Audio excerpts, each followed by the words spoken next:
ಕೊರೋನಾಗೆ cake ವಿಶೇಷ ಬುಲೆಟಿನ್ಗೆ ಸ್ವಾಗತ. ನಾನು ಅವಿನಾಶ್ ಶಿವನ್. ನಾನು ಆನಂದ್ ಪುರ್ಲಿ. ಕೊರೋನಾಗೆ ಮದ್ದು ಸಿಕ್ಕೇ ಬಿಡ್ತಾ ಅಥವಾ ಕೊರೋನಾದಿಂದ ನಮ್ಮನ್ನ ಕಾಪಾಡಿಕೊಳ್ಳೋದಕ್ಕೆ ಅಥವಾ ಕೊರೋನಾದಿಂದ ನಮ್ಮನ್ನ ಕಾಪಾಡೋಕೆ ನಮ್ಮ ಜೊತೆಗೆ ಇರುವಂತಹ ಕೆಲವೊಂದಷ್ಟು ಪ್ರಾಣಿಗಳು ನಮಗೆ ಅನುಕೂಲ ಮಾಡಿಕೊಟ್ಟಿದ್ಯಾ? ಹಾಗಿದ್ರೆ ಇಲ್ಲಿ ಕೊರೋನಾ ವಿಚಾರಕ್ಕೆ ಸಂಬಂಧಪಟ್ಟ ಹಾಗೆ ಕೊರೋನಾವನ್ನ ಕಟ್ಟಿ ಹಾಕೋದಕ್ಕೆ, ಕೊರೋನಾವನ್ನ ಒದ್ದು ಓಡಿಸೋದಕ್ಕೆ ಮದ್ದು ರೆಡಿ ಆಗ್ತಾ ಇದೆಯಾ? ಎಲ್ಲ ವಿಚಾರಕ್ಕೆ ಸಂಬಂಧಪಟ್ಟ ಹಾಗೆ ಮಾತಾಡೋಣ. ಅದಕ್ಕಿಂತ ಮುಂಚೆ ಇವತ್ತಿನ ಹೆಡ್ಲೈನ್ಸ್ ಏನಿದೆ ಅಂತ ನೋಡೋಣ ಬನ್ನಿ. ಪ್ರತಿ ಕ್ಷಣದ ಸುದ್ದಿಗಾಗಿ ಟಿವಿಎನ್ ಕನ್ನಡ ಚಾನೆಲ್ಗೆ ಸಬ್ಸ್ಕ್ರೈಬ್ ಆಗಿ ಬೆಲ್ ಐಕಾನ್ ಒತ್ತಿ. ಇವತ್ತಿನ ವಿಶೇಷ ಒಂದು ಕಾರ್ಯಕ್ರಮದಲ್ಲಿ ಕೊರೋನಾಗೆ ವ್ಯಾಕ್ಸಿನ್ ವಿಚಾರವಾಗಿ, ಅಂದ್ರೆ ಕೊರೋನಾಗೆ ಒಂದು ಫುಲ್ ಸ್ಟಾಪ್ ಅಥವಾ ಒಂದು ಕಂಟ್ರೋಲ್ ಸಿಗಬೇಕು ಅಂತ ಅಂದ್ರೆ ಅದಕ್ಕೆ ವ್ಯಾಕ್ಸಿನೇಷನ್ ಆಗಬೇಕು. ಆ ಒಂದು ವಿಚಾರಕ್ಕೆ ಸಂಬಂಧಪಟ್ಟಂತೆ ಬಹಳಷ್ಟು ಸ್ಫೋಟಕ ವಿಚಾರಗಳನ್ನ, ಎಲ್ಲೂ ಕೂಡ ಸಿಗದಂತ ಮಾಹಿತಿಯನ್ನ ನಿಮ್ಗೆ ಕೊಡ್ತಾ ಹೋಗ್ತೀವಿ. ಇಡೀ ರಾಜ್ಯ, ಇಡೀ ದೇಶ ಕಣ್ಣು ಬಿಟ್ಟು ನೋಡುವಂತ ಸ್ಟೋರಿ ಇದು. ಇವತ್ತು ನಾವು ಬಿಚ್ಚಿಡ್ತಿರೋದು ಅಂತಿಂತ ವಿಷಯ ಅಲ್ಲವೇ ಅಲ್ಲ. ಇದು ಟಿವಿ9ನ ಬಿಗ್ ಸ್ಟೋರಿ. ನಿಮ್ಮೆಲ್ಲರ ಜೀವ ಕಾಪಾಡುವಂತ ಬಹುದೊಡ್ಡ ವಿಷಯ ಇದು. ಇವತ್ತು ಒಂದಷ್ಟು ವಿಚಾರಗಳನ್ನ, ಬಿಗ್ ಎಕ್ಸ್ಪೋಸ್ ಅನ್ನ ಟಿವಿ9 ಮಾಡ್ತಾ ಇದೆ. ಇಡೀ ರಾಜ್ಯ, ಇಡೀ ದೇಶ ಕಣ್ಣು ಬಿಟ್ಟು ನೋಡುವಂತ ಸ್ಟೋರಿ.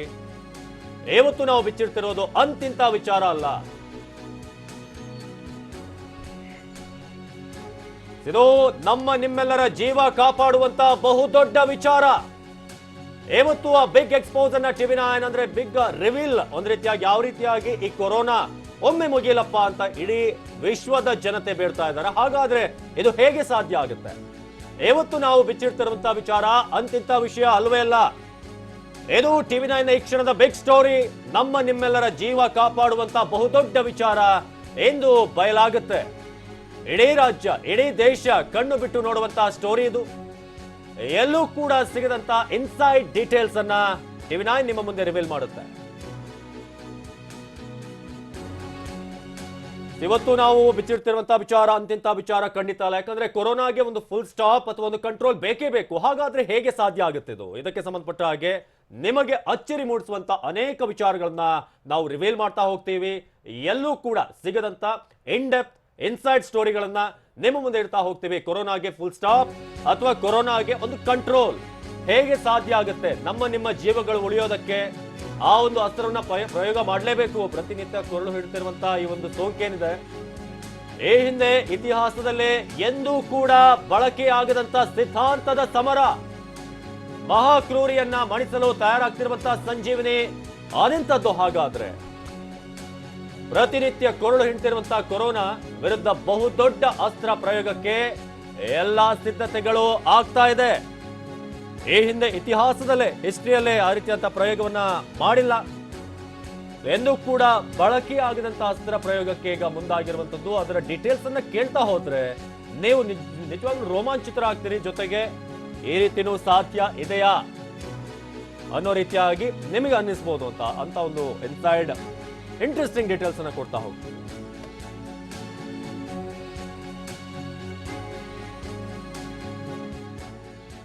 ಕಿಲ್ಲರ್ ಕೊರೋನಾ ಪ್ರತಿನಿತ್ಯ ನಮ್ಮ ಜೀವ ಹಿಂಡ್ತಾ ಇದೆ. ಸಾವಿರಾರು ಸಂಖ್ಯೆಯಲ್ಲಿ ಜನ ಪ್ರಾಣವನ್ನ ಬಿಟ್ಟಿದ್ದಾರೆ ಭಾರತದಲ್ಲಿ. ಅದರಲ್ಲೂ ಕರ್ನಾಟಕದಲ್ಲಿ 5,000 ದಾಟಿ ಸೋಂಕಿತರ ಸಂಖ್ಯೆ ಹೆಚ್ಚಳ ಆಗ್ತಾನೆ ಹೋಗ್ತಾ ಇದೆ. ಹಾಗಿದ್ರೆ ಕಿಲ್ಲರ್ ಕೊರೋನಾವನ್ನ ಕಟ್ಟಿ ಹಾಕೋದಕ್ಕೆ ಸಾಧ್ಯವೇ ಇಲ್ವಾ? ಇದಕ್ಕೊಂದು ಔಷಧಿಯನ್ನ ಕಂಡು ಹಿಡಿಯೋದಕ್ಕೆ ಸಾಧ್ಯನೇ ಇಲ್ವಾ?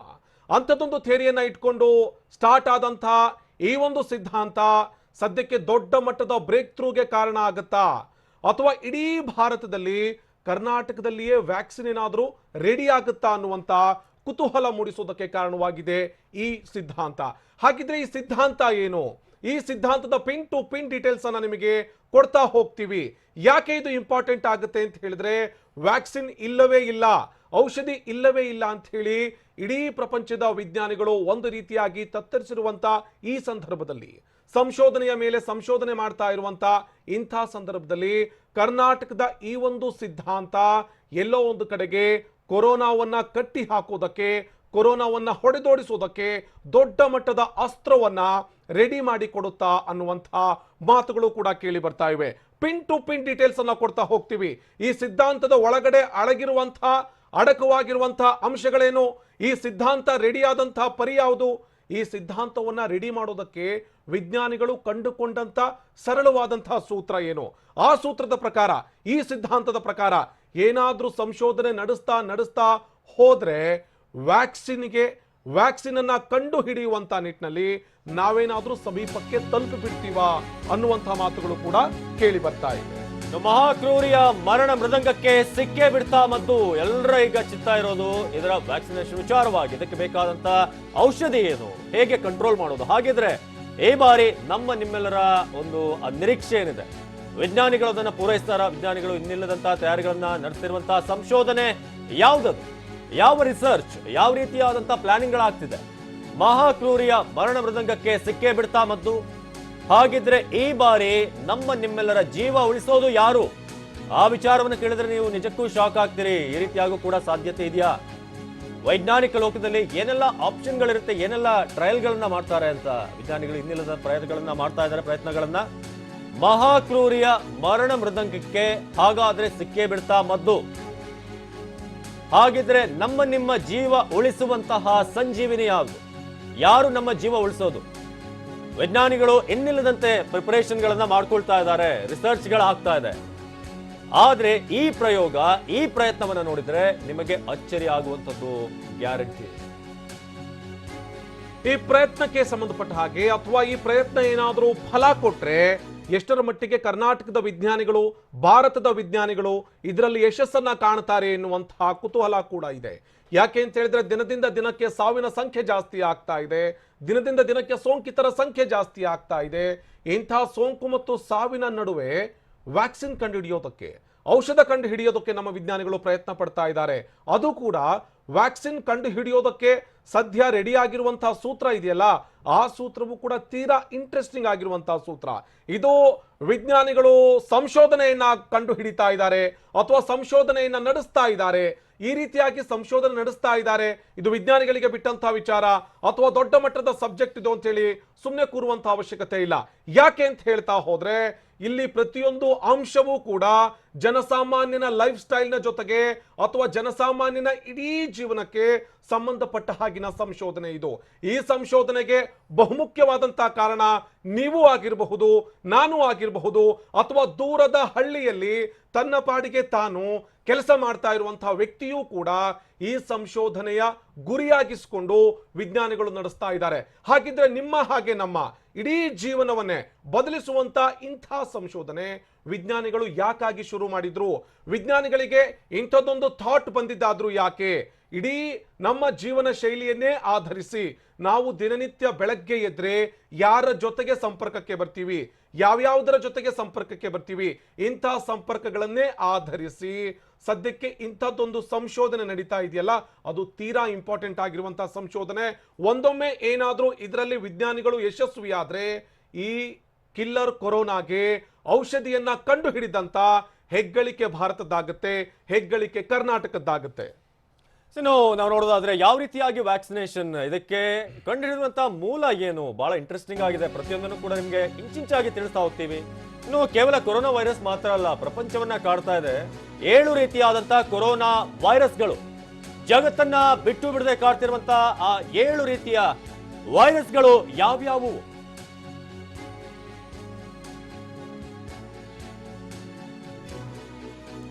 ಆ ವೈರಸ್ಗಳು ಯಾವುವು? 7 ರೀತಿಯ ಕೊರೋನಾ ವೈರಸ್ಗಳು ಯಾವುದು? ಆ 7 ರೀತಿಯ ಕೊರೋನಾ ಮಧ್ಯೆ ಹುಟ್ಟಿ ಬರಲಿದ್ಯಾ ದಿವ್ಯ ಔಷಧ? ಪ್ರಪಂಚವನ್ನ ಕಾಡ್ತಾ ಇದೆ ಒಂದಲ್ಲ ಎರಡಲ್ಲ 7 ರೀತಿಯಾದಂತಹ ಕೊರೋನಾ ವೈರಸ್ಗಳು. ಹಾಗಾದ್ರೆ ಆ 7 ರೀತಿಯ ವೈರಸ್ಗಳು ಯಾವುದು? ನಮಗೆ ಕೇವಲ ಕೋವಿಡ್-19 ಮಾತ್ರ ತುಂಬಾ ಸೀರಿಯಸ್ ಆದಂತ ಒಂದು ವೈರಸ್ ಅಂತ ಅನ್ನಿಸ್ತಾ ಇರ್ಬೋದು, ಆದ್ರೆ ಅದಕ್ಕೂ ಮುಂಚೆ 6 ವೈರಸ್ಗಳಿವೆ. ಆ ವೈರಸ್ಗಳು ಎಷ್ಟು ದಿನ ನಮ್ಮ ಪ್ರಾಣ ಹಿಂಡಿರೋದು ಹೇಗೆ? ಆ ವೈರಸ್ಗಳಿಗೂ ಕೊರೋನಾ ಕೋವಿಡ್-19 ವೈರಸ್ಗೂ ಏನ್ ಡಿಫ್ರೆನ್ಸ್ ಇದೆ? ಇದೆಲ್ಲವನ್ನು ಕೂಡ ಎಳೆಯಾಗಿ ಸರಳವಾಗಿ ಎಳೆಯಾಗಿ ನಿಮಗೆ ತಿಳಿಸ್ತಾ ಹೋಗ್ತೀವಿ.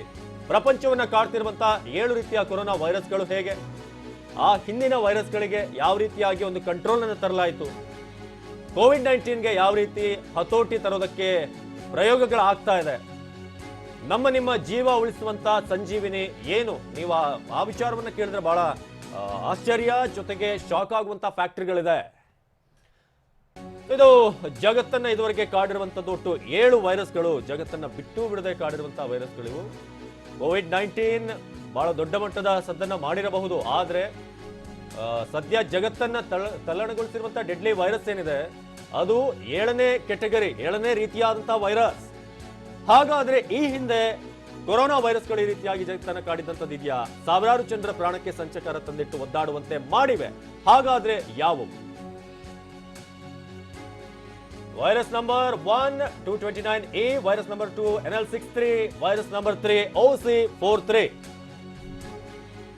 Virus number 4 HKU1, virus number 5 SARS, SARS, MERS 6ನೇ ರೀತಿಯಾದಂಥದ್ದು. ಇದು 7ನೇದೀಗ ಇಡೀ ವಿಶ್ವಕ್ಕೆ ಕಂಟಕ ಆಗಿರೋದು ಕೋವಿಡ್-19. ಈ ವೈರಸ್ಗಳೇ ಮನುಷ್ಯನನ್ನ ಹಿಂಡಿ ಹಿಪ್ಪೆ ಮಾಡ್ತಾ ಇರೋದು. ಕೇವಲ ಕೋವಿಡ್-19 ಮಾತ್ರ ಎಲ್ಲರ ಗಮನಕ್ಕೆ ಬಂದಿರಬಹುದು, ಸಾರ್ಸ್ ಬಗ್ಗೆ ಬಹಳಷ್ಟು ಜನ ಕೇಳಿರಬಹುದು. ಆದ್ರೆ 229E, NL63, OC43, HKU1 ಇವೆಲ್ಲವೂ ಕೂಡ ಜಗತ್ತನ್ನ ತಲ್ಲಣಗೊಳಿಸಿವೆ, ಪ್ರಾಣಕ್ಕೂ ಕೂಡ ಕಂಟಕ ಆಗಿವೆ. ಆದ್ರೆ ಈಗ ಈ 3 ವೈರಸ್ ಏನಿದೆ ಅದು ಬಹಳ ಡೇಂಜರಸ್. ಕೋವಿಡ್-19 ಸೇರಿದ ಹಾಗೆ ಜಗತ್ತು ಇದುವರೆಗೆ 7 ಪ್ರಚಂಡ ವೈರಸ್ಗಳನ್ನ ನೋಡಿದೆ. ಅದರಲ್ಲಿ ಕೋವಿಡ್-19 ಇಡೀ ಜಗತ್ತನ್ನೇ ತನ್ನ ಕಬಂದ ಬಾವಿನಲ್ಲಿ ಹಿಡ್ಕೊಂಡಿದೆ, ಬಹಳ ಗಟ್ಟಿಯಾಗಿ ಆವರಿಸಿಕೊಂಡಿದೆ ಅಂತ ಹೇಳಬೇಕು. ಈ ಹಿಂದಿನ ಕೊರೋನಾ ವೈರಸ್ಗಳು ಈ ರೀತಿಯಾಗಿ ಜಗತ್ತನ್ನ ಕಾಡಿವೆ. ಆ ವೈರಸ್ಗಳ ಬಗ್ಗೆ ಕೂಡ ಹೇಳ್ತೀವಿ. ಆ ವೈರಸ್ಗಳು ಏನು, ಅದರ ಸಿಂಪ್ಟಮ್ಸ್ ಏನು, ಅದು ಮನುಷ್ಯನ ಪ್ರಾಣದ ಮೇಲೆ ಬೀರುವಂತ ಇಂಪ್ಯಾಕ್ಟ್ ಏನು, ಇದೆಲ್ಲವನ್ನು ಕೂಡ ಪಿನ್ ಟು ಪಿನ್ ಆಗಿ ನಿಮ್ಮ ಮುಂದೆ ಇದನ್ನ ನೀವು ತಿಳಿದುಕೊಳ್ಳೇಬೇಕು. ಬರೀ ಕೋವಿಡ್-19 ಬಗ್ಗೆ ಮಾತ್ರ ಅಲ್ಲ, ಉಳಿದಂತ 6 ವೈರಸ್ಗಳು ನಾವು ನಿಮಗೆ ಲಿಸ್ಟ್ ಅನ್ನ ತೋರಿಸ್ತಾ ಇದ್ದೀವಿ. 229E, NL63, HKU1, SARS, MERS, ಇದರ ಇಂಚಿಂಚು ಮಾಹಿತಿಯನ್ನು ಕೊಡ್ತೀವಿ. ಇದರಿಂದ ಏನೇನ್ ಎಫೆಕ್ಟ್ ಇದೆ, ಕೋವಿಡ್-19 ಮತ್ತು ಈ ವೈರಸ್ಗಳಿಗೆ ಏನ್ ಡಿಫರೆನ್ಸ್ ಇದೆ ಅನ್ನೋದ್ರ ಬಗ್ಗೆ ಕೂಡ. ಜಗತ್ತನ್ನ 7 ವೈರಸ್ಗಳು ಬಿಟ್ಟು ಬಿಡದೆ ಕಾಡಿದೆ. ಅದರಲ್ಲೂ ಕೊರೋನಾ ವೈರಸ್ 7 ರೀತಿಯಲ್ಲಿ ಜಗತ್ತನ್ನ ಕಾಡಿದೆ.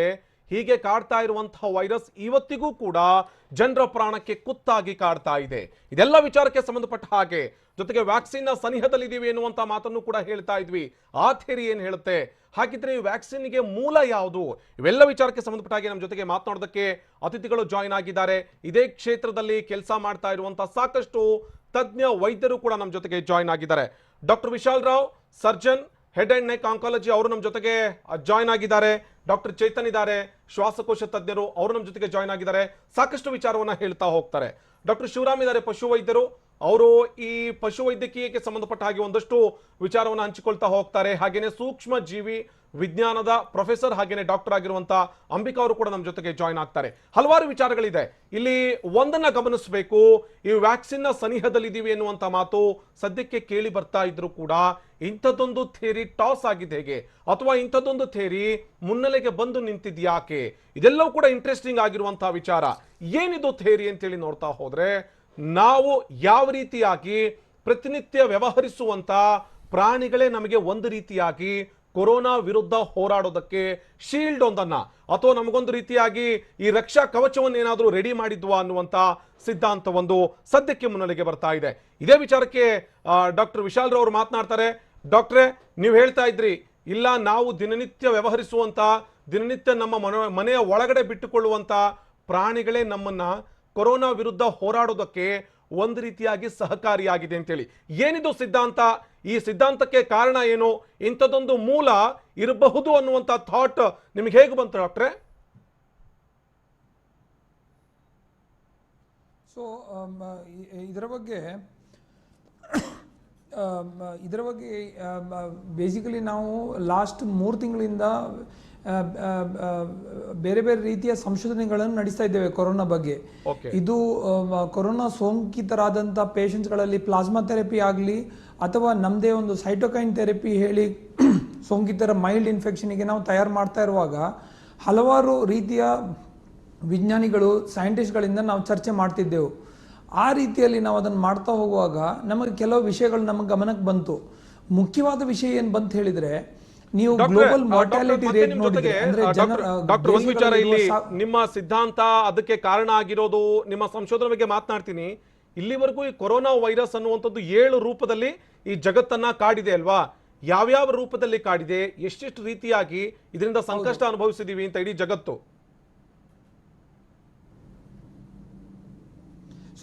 ಸುಮಾರು 7 ಥರದ ವೆರೈಟೀಸ್ ಹ್ಯಾವ್ ಇನ್ಫೆಕ್ಟೆಡ್ ಹ್ಯೂಮನ್ಸ್. ಅದರಲ್ಲಿ ಕೂಡ 4 variety have been a little dangerous and 3 variety are been milder form of infection ಹೇಳಿ ನಮಗೆ ಮಾಹಿತಿ ಸಿಕ್ಕಿದೆ ಇವತ್ತಿಗೆ. ಓಕೆ, ಬಟ್ ಈ 7 variety of corona viruses which have infected human, ಇವರಲ್ಲಿ ನಮಗೆ ಮುಖ್ಯವಾಗಿ ನಾವು ಇದರ ಬಗ್ಗೆ ಚರ್ಚೆ ಮಾಡ್ತಾ ಇರುವಾಗ ನಾವು ITBT ಮಿನಿಸ್ಟ್ರಿ ಗವರ್ಮೆಂಟ್ ಆಫ್ ಕರ್ನಾಟಕದ ಒಂದು ಭಾಗದಾದಂಥ ಬ್ಯಾಂಗ್ಳೂರ್ ಬಯೋ ಇನೋವೇಷನ್ ಸೆಂಟ್ರಲ್ಲಿ ಕೆಲವು ಸೈಂಟಿಸ್ಟ್ಗಳೊಟ್ಟಿಗೆ ಇದರ ಬಗ್ಗೆ ಚರ್ಚೆ ಮಾಡ್ತಾ ಇದ್ದೇವೆ. ಯಾಕಂದರೆ ನಾವು ಅಲ್ಲಿ ಕೆಲವು ಡಯಾಗ್ನೋಸ್ಟಿಕ್ಸ್ಗಳನ್ನೆಲ್ಲ ಡೆವಲಪ್ ಮಾಡ್ತಿದ್ದೆವು. ಸೊ ಅದರ ಬಗ್ಗೆ ನಾವು ಚರ್ಚೆ ಮಾಡುವಾಗ ಅಲ್ಲಿ one of the chief mentors ಆಗಿರುವ ಡಾಕ್ಟರ್ ಹರ್ಷವರ್ಧನ್ ಬಾತ್ರಾ ಅವರು, ಹೂ ಇಸ್ ಮಾಜಿ DRDO ಡೈರೆಕ್ಟರ್ ಆಗಿದ್ದರು, ಅವರೊಟ್ಟಿಗೆ ನಾವು ಇದರ ಬಗ್ಗೆ ಚರ್ಚೆ ನಡೆಸ್ತಾ ಇದ್ದೇವೆ. ಆವಾಗ ನಮಗೆ ಒಂದು ಮಾಹಿತಿ ಬಂದದ್ದು ಏನಂತ ಹೇಳಿದರೆ, ಈ ಕೊರೋನಾ ವೈರಸ್ನ ಬೀಟಾ ಕೊರೋನಾ ವೈರಸ್ ಸ್ಟ್ರೇನ್ಸ್ಗಳು, ಓಲ್ಡ್ ಸ್ಟ್ರೇನ್ಸ್ಗಳು, ಸ್ವಲ್ಪ ವೇರಿಯಂಟ್ ಸ್ಟ್ರೇನ್ಸ್ಗಳು ನಮ್ಮ ನಾಯಿಗಳಲ್ಲಿ ಮತ್ತು ದನಗಳಲ್ಲಿ ಮೊದಲು ಕಂಡು ಬರ್ತಿತ್ತು. ಅದು ಕೂಡ ರೋಡ್ ಸೈಡ್ ನಾಯಿಗಳಲ್ಲಿ ಜಾಸ್ತಿ, ಸ್ಟ್ರೇ ಡಾಗ್ಸ್ಗಳಲ್ಲಿ ಜಾಸ್ತಿ ಕಂಡು ಬರ್ತಿತ್ತು ಹೇಳಿರುವ ಮಾಹಿತಿ ಮೊದಲೇ ಇತ್ತು. ಡಾಕ್ಟರ್, ನೀವು ಇದರ ಬಗ್ಗೆ ನಾವು ಇನ್ನೂ ವಿವರವಾಗಿ ಬೇರೆ ಬೇರೆ ಥಿಯರಿಗಳಿದೆ, ಆ ವಿಚಾರಕ್ಕೆ ಬರ್ತೀನಿ. ಆದ್ರೆ ಈ ಕೊರೋನಾ ವೈರಸ್ ಎಷ್ಟರ ಮಟ್ಟಿಗೆ ಕಾಡ್ತಾ ಇದೆ ಅಂತ, ಈ COVID-19 ನಾವು ನೋಡ್ತಾ ಇದೀವಿ, ನೀವು ನೋಡ್ತಾ ಇದೀರಿ, ಜನರನ್ನ ಹಿಂಡಿ ಹಿಪ್ಪೆ ಮಾಡ್ತಾ ಇದೆ. ಪ್ರತಿನಿತ್ಯ ಸಾವಿರಾರು ಕೇಸ್ಗಳು ಹೊರಗಡೆ ಬರ್ತಾ ಇದ್ದಾವೆ. ಯಾಕೆ ಇಷ್ಟೊಂದು, ನೀವೇ ಹೇಳ್ತಾ ಇದ್ರಿ ಕೆಲವೊಂದಷ್ಟು ಮೈಲ್ಡ್ ಆಗಿದ್ವು, ಇನ್ನು ಕೆಲವೊಂದಷ್ಟು ತೀರಾ ಸಿವಿಯರ್ ಆಗಿ ನಮ್ಮನ್ನು ಕಾಡ್ತಾ ಇದ್ದಾವೆ ಅಂತ. ಈ ಬಾರಿ ಬಂದಿರುವಂತಹ ಈ COVID-19 ಅಥವಾ ನೋವೆಲ್ ಕೊರೋನಾ ವೈರಸ್ ಯಾಕೆ ಇಷ್ಟೊಂದು ಸ್ಟ್ರಾಂಗ್ ಆಗಿದೆ, ಜೊತೆಗೆ ಜನರನ್ನ ಇಷ್ಟರ ಮಟ್ಟಿಗೆ ಕಾಡ್ತಾ ಇದೆ ಅಂತ? ಸೊ ಇದಕ್ಕೆ ನಮಗೆ ಕೆಲವು ಇಂಟ್ರೆಸ್ಟಿಂಗ್ ಥಿಯರೀಸ್ಗಳುಂಟು. ಮುಖ್ಯವಾಗಿ ನಮಗೆ ಮಾಹಿತಿ ಪಟ್ಟ ರೀತಿಯಲ್ಲಿ ಈ ನೋವೆಲ್ ಕೊರೋನಾ ವೈರಸ್ ಇದು ಅಗ್ರೆಸಿವ್ನೆಸ್, ಯಾಕಂದರೆ ಇದರ R0 ಹೇಳ್ತೀವಿ ಈ ವೈರಸ್ ಇದು, ಅಂದರೆ ಇದರ ಸ್ಪ್ರೆಡ್ಡಿಂಗ್ ಕೆಪಾಸಿಟಿ. ಈ R0 ಹೇಳಿದರೆ it is the capacity to reproduce of the virus. ಈಗ R0 of a virus if it is less than 1, ಅದು ನಮ್ಮ ಕಾಮನ್ ಕೋಲ್ಡ್ ಆಗಿ ಬಂದು ಹೋಗ್ಬಿಡುತ್ತೆ. ಬಟ್ ಅದೇ ಅದರ R0 virus if it is more than 1, then ಅದು ಪ್ಯಾಂಡೆಮಿಕ್ ಆಗಿ ಜೀವನಕ್ಕೆ ಹಾನಿ ಮಾಡ್ಬೋದು. ಸೊ ಒಂದು ರೀತಿಯಲ್ಲಿ ಇದು common cold, but it is an aggressive common cold which your immune system is not able to recognise. ಆ ಕಾರಣದಿಂದಾಗಿ ಇದು ನಮ್ಮ ಇಮ್ಯೂನ್ ಸಿಸ್ಟಮಿಗೆ ಅಟ್ಯಾಕ್ ಮಾಡಿ 3 ರಿಂದ 6% ಜನರಲ್ಲಿ ಅದು ಸಾವಿಗೆ ಕಾರಣ ಆಗ್ತಾ ಉಂಟು ಹೇಳುವ ಮಾಹಿತಿ ನಮಗೆ ಬಂದಿದೆ. ಇದು ಯಾಕಂತ ಹೇಳಿದ್ರೆ ನಮ್ಮ ಇಮ್ಯೂನ್ ಸಿಸ್ಟಮ್ ಇದನ್ನು ಡಿಟೆಕ್ಟ್ ಮಾಡಕ್ಕೆ ಆಗ್ತಾ ಇಲ್ಲ. ಓಕೆ, ಇಮ್ಯೂನ್ ಸಿಸ್ಟಮ್ ಅನ್ನ ಡಿಟೆಕ್ಟ್ ಮಾಡೋದಕ್ಕೆ ಆಗ್ತಾ ಇಲ್ಲ ಅನ್ನುವಂಥ ಮಾತಿದೆಯಲ್ಲ ಡಾಕ್ಟರ್. ಈ ಹಿಂದೆ ಬಂದಂತಹ ಈ 4 ಕೊರೋನಾ ವೈರಸ್ಗೂ ಇದಕ್ಕೂ ಇರುವಂತಹ ವ್ಯತ್ಯಾಸ ಏನು, ಜೊತೆಗೆ ಸಾಮ್ಯತೆ ಏನು ಅಂತ? ಈ 4ರ ವಿರುದ್ಧ ಹೋರಾಡಿ ಗೆದ್ದಾಗಿದೆ ನಾವು, ಇವುಗಳಿಗೆ ವಿರುದ್ಧ ಹೋರಾಡುವಂತ ರೋಗ ನಿರೋಧಕ ಶಕ್ತಿ ನಮ್ಮಲ್ಲಿ ಯಾಕೆ ಬೆಳೀತಾ ಇಲ್ಲ ಅಂತ? ಸೊ ಇದಕ್ಕೆ ನಮ್ದು ಒಂದು ರೀಸೆಂಟ್ ಪೇಪರ್ ಇಂಟರ್ನ್ಯಾಷನಲ್ ಜರ್ನಲ್ ಅಲ್ಲಿ ಪಬ್ಲಿಷ್ ಆಗಿತ್ತು, Elsevier ಅಲ್ಲಿ. ನಾವು ಇದಕ್ಕೊಂದು ಥಿಯರಿ ಪ್ರಪೋಸ್ ಮಾಡಿದ್ದೆವು. ನಮ್ಮ ಶರೀರದಲ್ಲಿ ಈಗ ಒಂದು ಮುಖ್ಯವಾದ ಮಾಹಿತಿ ಏನು ಹೇಳಿದರೆ, ನೀವು ನೋಡಿದರೆ ಮಕ್ಕಳಲ್ಲಿ ಇದರ ಸಾವು ಆಗ್ತಾ ಇಲ್ಲ, ಬಟ್ ಮಕ್ಕಳಲ್ಲಿ ಇಮ್ಯೂನ್ ಸಿಸ್ಟಮ್ ತುಂಬ ಇಮ್ಮೆಚ್ಯೂರ್ ಇರುತ್ತೆ. ಅದೇ ರೀತಿಯಲ್ಲಿ ನೀವು ನೋಡಿದರೆ ವಯಸ್ಸಾದವರಲ್ಲಿ, 60ರಿಂದ ವಯಸ್ಸಾದವರಲ್ಲಿ ಯಾರ ಇಮ್ಯೂನ್ ಸಿಸ್ಟಮ್ ಒಳ್ಳೆ ಮೆಚ್ಯೂರ್ ಆಗಿರುತ್ತೆ ಅವರಲ್ಲಿ ಸಾವು ಜಾಸ್ತಿ ಆಗ್ತಾ ಉಂಟು. ಇದಕ್ಕೆ ಕಾರಣ ಅರ್ಥ ಮಾಡ್ಕೊಳ್ಳೋಕೆ ಹೋಗುವಾಗ ನಾವು ಇದರ ಬಗ್ಗೆ ಒಂದು ಇಂಟ್ರೆಸ್ಟಿಂಗ್ ಪೇಪರ್ ಬರೆದಿದ್ದೆವು. ಇದಕ್ಕೆ ಮುಖ್ಯ ಕಾರಣ ನಮ್ಮ ಥೈಮಸ್ ಗ್ಲ್ಯಾಂಡ್, ನಮ್ಮ ಥೈರಾಯ್ಡ್ ಗ್ಲ್ಯಾಂಡ್ ಕೆಳಗಡೆ ಒಂದು ಥೈಮಸ್ ಗ್ಲ್ಯಾಂಡ್ ಹೇಳಿ ಇರುತ್ತೆ. ಈ ಥೈಮಸ್ ಗ್ಲ್ಯಾಂಡ್ ಇದ್ದ ಕೆಲಸ ಏನು? ಈ ಥೈಮಸ್ ಗ್ಲ್ಯಾಂಡ್ ಇದ್ದ ಕೆಲಸ ನಮ್ಮ ಬಾಡಿಯಲ್ಲಿ ಮೆಮೊರಿ, ಹಂಗೆ ಒಂದು ನಮ್ಮ ಪೆನ್ ಡ್ರೈವ್ ಇದ್ದಂಗೆ, ಅದು ಹೊಸ ವೈರಸಸ್ಗಳು ಬರುವ ಮೆಮೊರಿಯನ್ನು ಇಟ್ಕೊಳ್ಳುತ್ತೆ. ಈ ಹೊಸ ವೈರಸಸ್ಗಳು ಬರುವಾಗ ಈ ಮೆಮರಿ ಕಡೆಯಿಂದ ಏನು ಮಾಡುತ್ತೆ, ಈ ವೈರಸ್ಗಳ ಮೆಮರಿಯನ್ನು ತಗೊಂಡು ನಮ್ಮ ಇಮ್ಯೂನ್ ಸಿಸ್ಟಮನ್ನು ರಿಯಾಕ್ಟಿವೇಟ್ ಮಾಡಿ ಆ ವೈರಸ್ಗಳನ್ನು ಕೊಲ್ಲುತ್ತೆ. ಆ ಕಾರಣದಿಂದಾಗಿ ನಾವು ನೋಡಿರುವ ಈ ಸಂಖ್ಯೆಗಳಲ್ಲಿ ಥೈಮಸ್ ಗ್ಲ್ಯಾಂಡು 60+ ಏಜ್ ಗ್ರೂಪ್ಗಳಲ್ಲಿ ಡಿಜನರೇಟ್ ಆಗಕ್ಕೆ ಶುರು ಆಗುತ್ತೆ. ಆ ಕಾರಣದಿಂದ ಅವರಲ್ಲಿ ಇಮ್ಯೂನ್ ಮೆಮರಿ ಇರುವುದಿಲ್ಲ. ಆ ಕಾರಣದಿಂದಾಗಿ ಆ ಗ್ರೂಪಲ್ಲಿ, ಎಸ್ಪೆಷಲಿ 65+ ಗ್ರೂಪಲ್ಲಿ ಈ ಸಾವುಗಳು ಜಾಸ್ತಿ ಆಗ್ತಾ ಉಂಟು ಹೇಳುವ ಮಾಹಿತಿ ನಮಗೆ ಜಗತ್ತಲ್ಲೇ ಬಂದಿದೆ ಇವತ್ತಿಗೆ. ಖಂಡಿತ ಖಂಡಿತ ಡಾಕ್ಟರ್, ಮತ್ತೆ ನಿಮ್ಮ ಜೊತೆಗೆ ಮಾತಾಡ್ತೀನಿ. ಆ ಹೊಸದಾದಂಥ ಸಿದ್ಧಾಂತ ಏನು? ನೀವು ಹೇಳ್ತಾ ಇದ್ರಿ ಎಲ್ಲೋ ಒಂದು ಕಡೆಗೆ ನಾವು ಹುಡುಕಾಡ್ತಾ ಹೋದಂಥ ಸಂದರ್ಭದಲ್ಲಿ ನಮಗೊಂದು ಮೇಜರ್ ಬ್ರೇಕ್ ಥ್ರೂ ಸಿಗ್ಬೋದಾದಂಥ ಅಥವಾ ವ್ಯಾಕ್ಸಿನ್ಗೆ ಕಾರಣ ಆಗಬಹುದಾದಂಥ ಒಂದಷ್ಟು ಅಂಶಗಳು ಗೊತ್ತಾಗ್ತಾ ಹೋಯಿತು ಅಂತೇಳಿ ವೈದ್ಯರ ಜೊತೆಗೆ ಮಾತನಾಡ್ತೀನಿ. ಏನು ಕಾರಣ ಆಗಿತ್ತು ಇಂಥದ್ದೊಂದು ಸಿದ್ಧಾಂತವನ್ನ ರೆಡಿ ಮಾಡೋದಕ್ಕೆ ಅಂತ ಹೇಳಿ ಸಾಕಷ್ಟು ಮಾಹಿತಿಯನ್ನು ಕೊಡ್ತಾ ಇದ್ವಿ. ಪ್ರಾಣಿಗಳ ಜೊತೆ ಬೆರೆಯೋದ್ರೊಂದಿಗೆ ನಮ್ಮ ರೋಗ ನಿರೋಧಕ ಶಕ್ತಿ ಹೆಚ್ಚಾಗುತ್ತಾ, ಒಂದು ಹೊಸ ಥಿಯೋರಿ, ಒಂದು ಯೋಚನೆ ಭೂಮಿಯ ಮೇಲೆ ಇನ್ನೂ ಜೀವಂತವಾಗಿವೆ. ಡೆಡ್ಲಿ ವೈರಸ್ಗಳು ಭೂಮಿ ಮೇಲೆ ಇನ್ನೂ ಕೂಡ ಅಲರ್ಟ್ ಆಗಿವೆ, ಜೀವಂತವಾಗಿವೆ. COVID-19 ರೀತಿಯಲ್ಲೇ ಜಗತ್ತನ್ನ ಕಾಡ್ತಿವೆ ವೈರಸ್ಗಳು. COVID-19 ರೀತಿಯಲ್ಲೇ ಜಗತ್ತನ್ನ ನಾನಾ ವೈರಸ್ಗಳು ಕಾಡ್ತಾ ಇವೆ. ಅಷ್ಟಕ್ಕೂ ಜಗತ್ತಿಗೆ ಕಂಟಕ ಆಗಿರುವಂತಹ ವೈರಸ್ಗಳು ಯಾವುವು, ಭೂಮಿಯ ಮೇಲೆ ಇನ್ನು ಜೀವಂತ ಆಗಿರುವಂತಹ ಡೆಡ್ಲಿ ವೈರಸ್ಗಳು ಯಾವುವು, ಅದರ ಬಗ್ಗೆ ಕೂಡ ನಿಮಗೆ ಇನ್ ಡೀಟೇಲ್ ಆಗಿ ಇನ್ಫಾರ್ಮೇಶನ್ ಗಳನ್ನು ಕೊಡ್ತಾ ಹೋಗ್ತೀವಿ.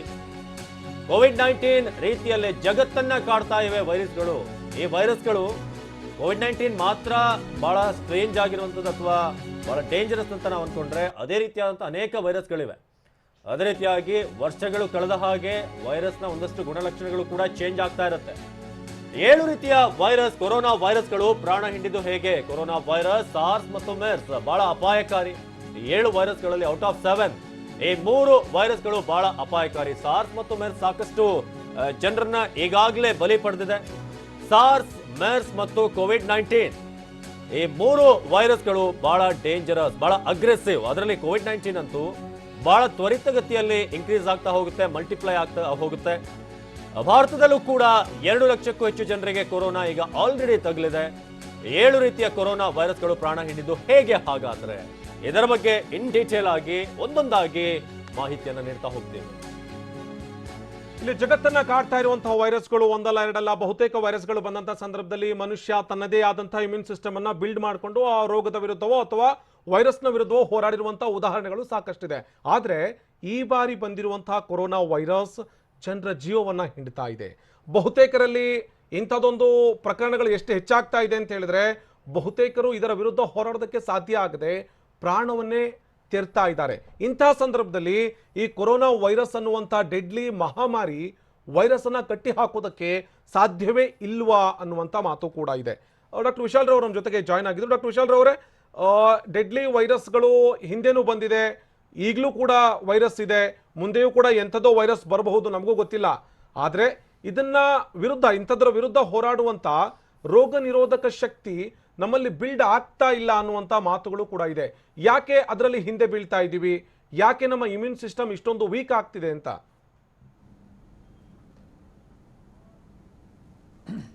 ಸೊ ಮುಖ್ಯವಾಗಿ ನಾನು ಮೊದಲು ಹೇಳಿದಂಗೆ ನಾವು ರೀಸೆಂಟ್ಲಿ ಪಬ್ಲಿಷ್ ಮಾಡಿದ್ದೆ ಈ ಒಂದು ಇಂಟರ್ನ್ಯಾಷನಲ್ ಜರ್ನಲ್ ಇರುವ ಒಂದು ಹೈಪೋಥಿಸಿಸ್ ಹೇಳಿದ್ದೇವೆ. ಇದರ ಬೇಸಿಸ್ ಮೇಲೆ ನಾವೊಂದು ಸೈಟೋಕೈನ್ ಥೆರಪಿ ಮಾಡ್ತಾ ಇದ್ದೇವೆ. ಇದರ ಮುಖ್ಯ ಕಾರಣ ಹೇಳಿದರೆ, ನಾನು ಹೇಳಿದಂಗೆ ಮಕ್ಕಳಲ್ಲಿ ಇಮ್ಯೂನ್ ಸಿಸ್ಟಮ್ ಯಾರಲ್ಲಿ ಇಮ್ಯೂಚರ್ ಇರುತ್ತೆ ಅವರಲ್ಲಿ ಸಾವು ಕಡಿಮೆ ಕಾಣ್ತಾ ಉಂಟು ಜಗತ್ತಲ್ಲಿ. ಅದೇ ರೀತಿಯಲ್ಲಿ ವಯಸ್ಸಾದವರಲ್ಲಿ ಸಾವು ಜಾಸ್ತಿ ಕಾಣ್ತಾ ಉಂಟು. ಇದಕ್ಕೆ ಮುಖ್ಯ ಕಾರಣ ಥೈಮಸ್ ಗ್ಲ್ಯಾಂಡು. ಯಾಕಂತ ಹೇಳಿದರೆ thymus gland maintains the memory of our viruses. ಹೊಸ ವೈರಸ್ ಅಟ್ಯಾಕ್ ಆದಾಗ ಈ ಥೈಮಸ್ ಗ್ಲ್ಯಾಂಡಲ್ಲಿ ಅದರ ಮೆಮರಿ ಸ್ಟೋರ್ ಆಗಿರುತ್ತೆ. So thymus gland is a small gland below our thyroid gland which maintains the memory of the viruses. And ಹೊಸ attack ಆಗುವಾಗ ನಮ್ಮ ಈ ಮೆಮರಿಯಿಂದ, ಸ್ಟೋರೇಜಿಂದ ಹೊಸ ಇಮ್ಯೂನ್ ಸಿಸ್ಟಮಿಗೆ ಆಕ್ಟಿವೇಟ್ ಆಗುವಂಥ ಸ್ಟಿಮ್ಯುಲಸ್ಗಳು ಬರುತ್ತೆ. ಆ ಕಾರಣದಿಂದಾಗಿ ನಮ್ಮ ಬಾಡಿಯಲ್ಲಿ ಈಗ ಹಳೆ ವೈರಸ್ ಬಂದಿರುವಾಗ ಅದರದ್ದು 2ನೇ ಸತಿ ಅಟ್ಯಾಕ್ ಆಗಿರುವಾಗ ನಮ್ಮ ಇಮ್ಯೂನ್ ಸಿಸ್ಟಮ್ ಥೈಮಸ್ ಗ್ಲ್ಯಾಂಡ್ನ ಮೂಲಕ ಇಮಿಡಿಯೇಟ್ಲಿ ಇದನ್ನು ಆಕ್ಟಿವೇಟ್ ಮಾಡಿ ಈ ವೈರಸ್ಗಳನ್ನು ಇಮಿಡಿಯೇಟ್ಲಿ ಕೊಲ್ಲುತ್ತೆ.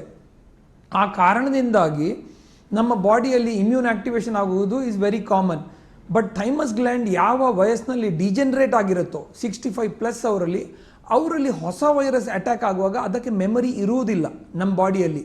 ಆ ಕಾರಣದಿಂದಾಗಿ ನಮ್ಮ ಬಾಡಿಯ ಇಮ್ಯೂನ್ ಸಿಸ್ಟಮ್ ಅದನ್ನು ರಿಯಾಕ್ಟಿವೇಟ್ ಮಾಡೋಕ್ಕೆ ಆಗದೆ ಸಾವಿಗೆ ಕಾರಣ ಆಗ್ಬೋದು ಹೇಳುವ ನಾವು ಥಿಯರಿ ಹೇಳಿದ್ದೇವೆ ಇದರಲ್ಲಿ.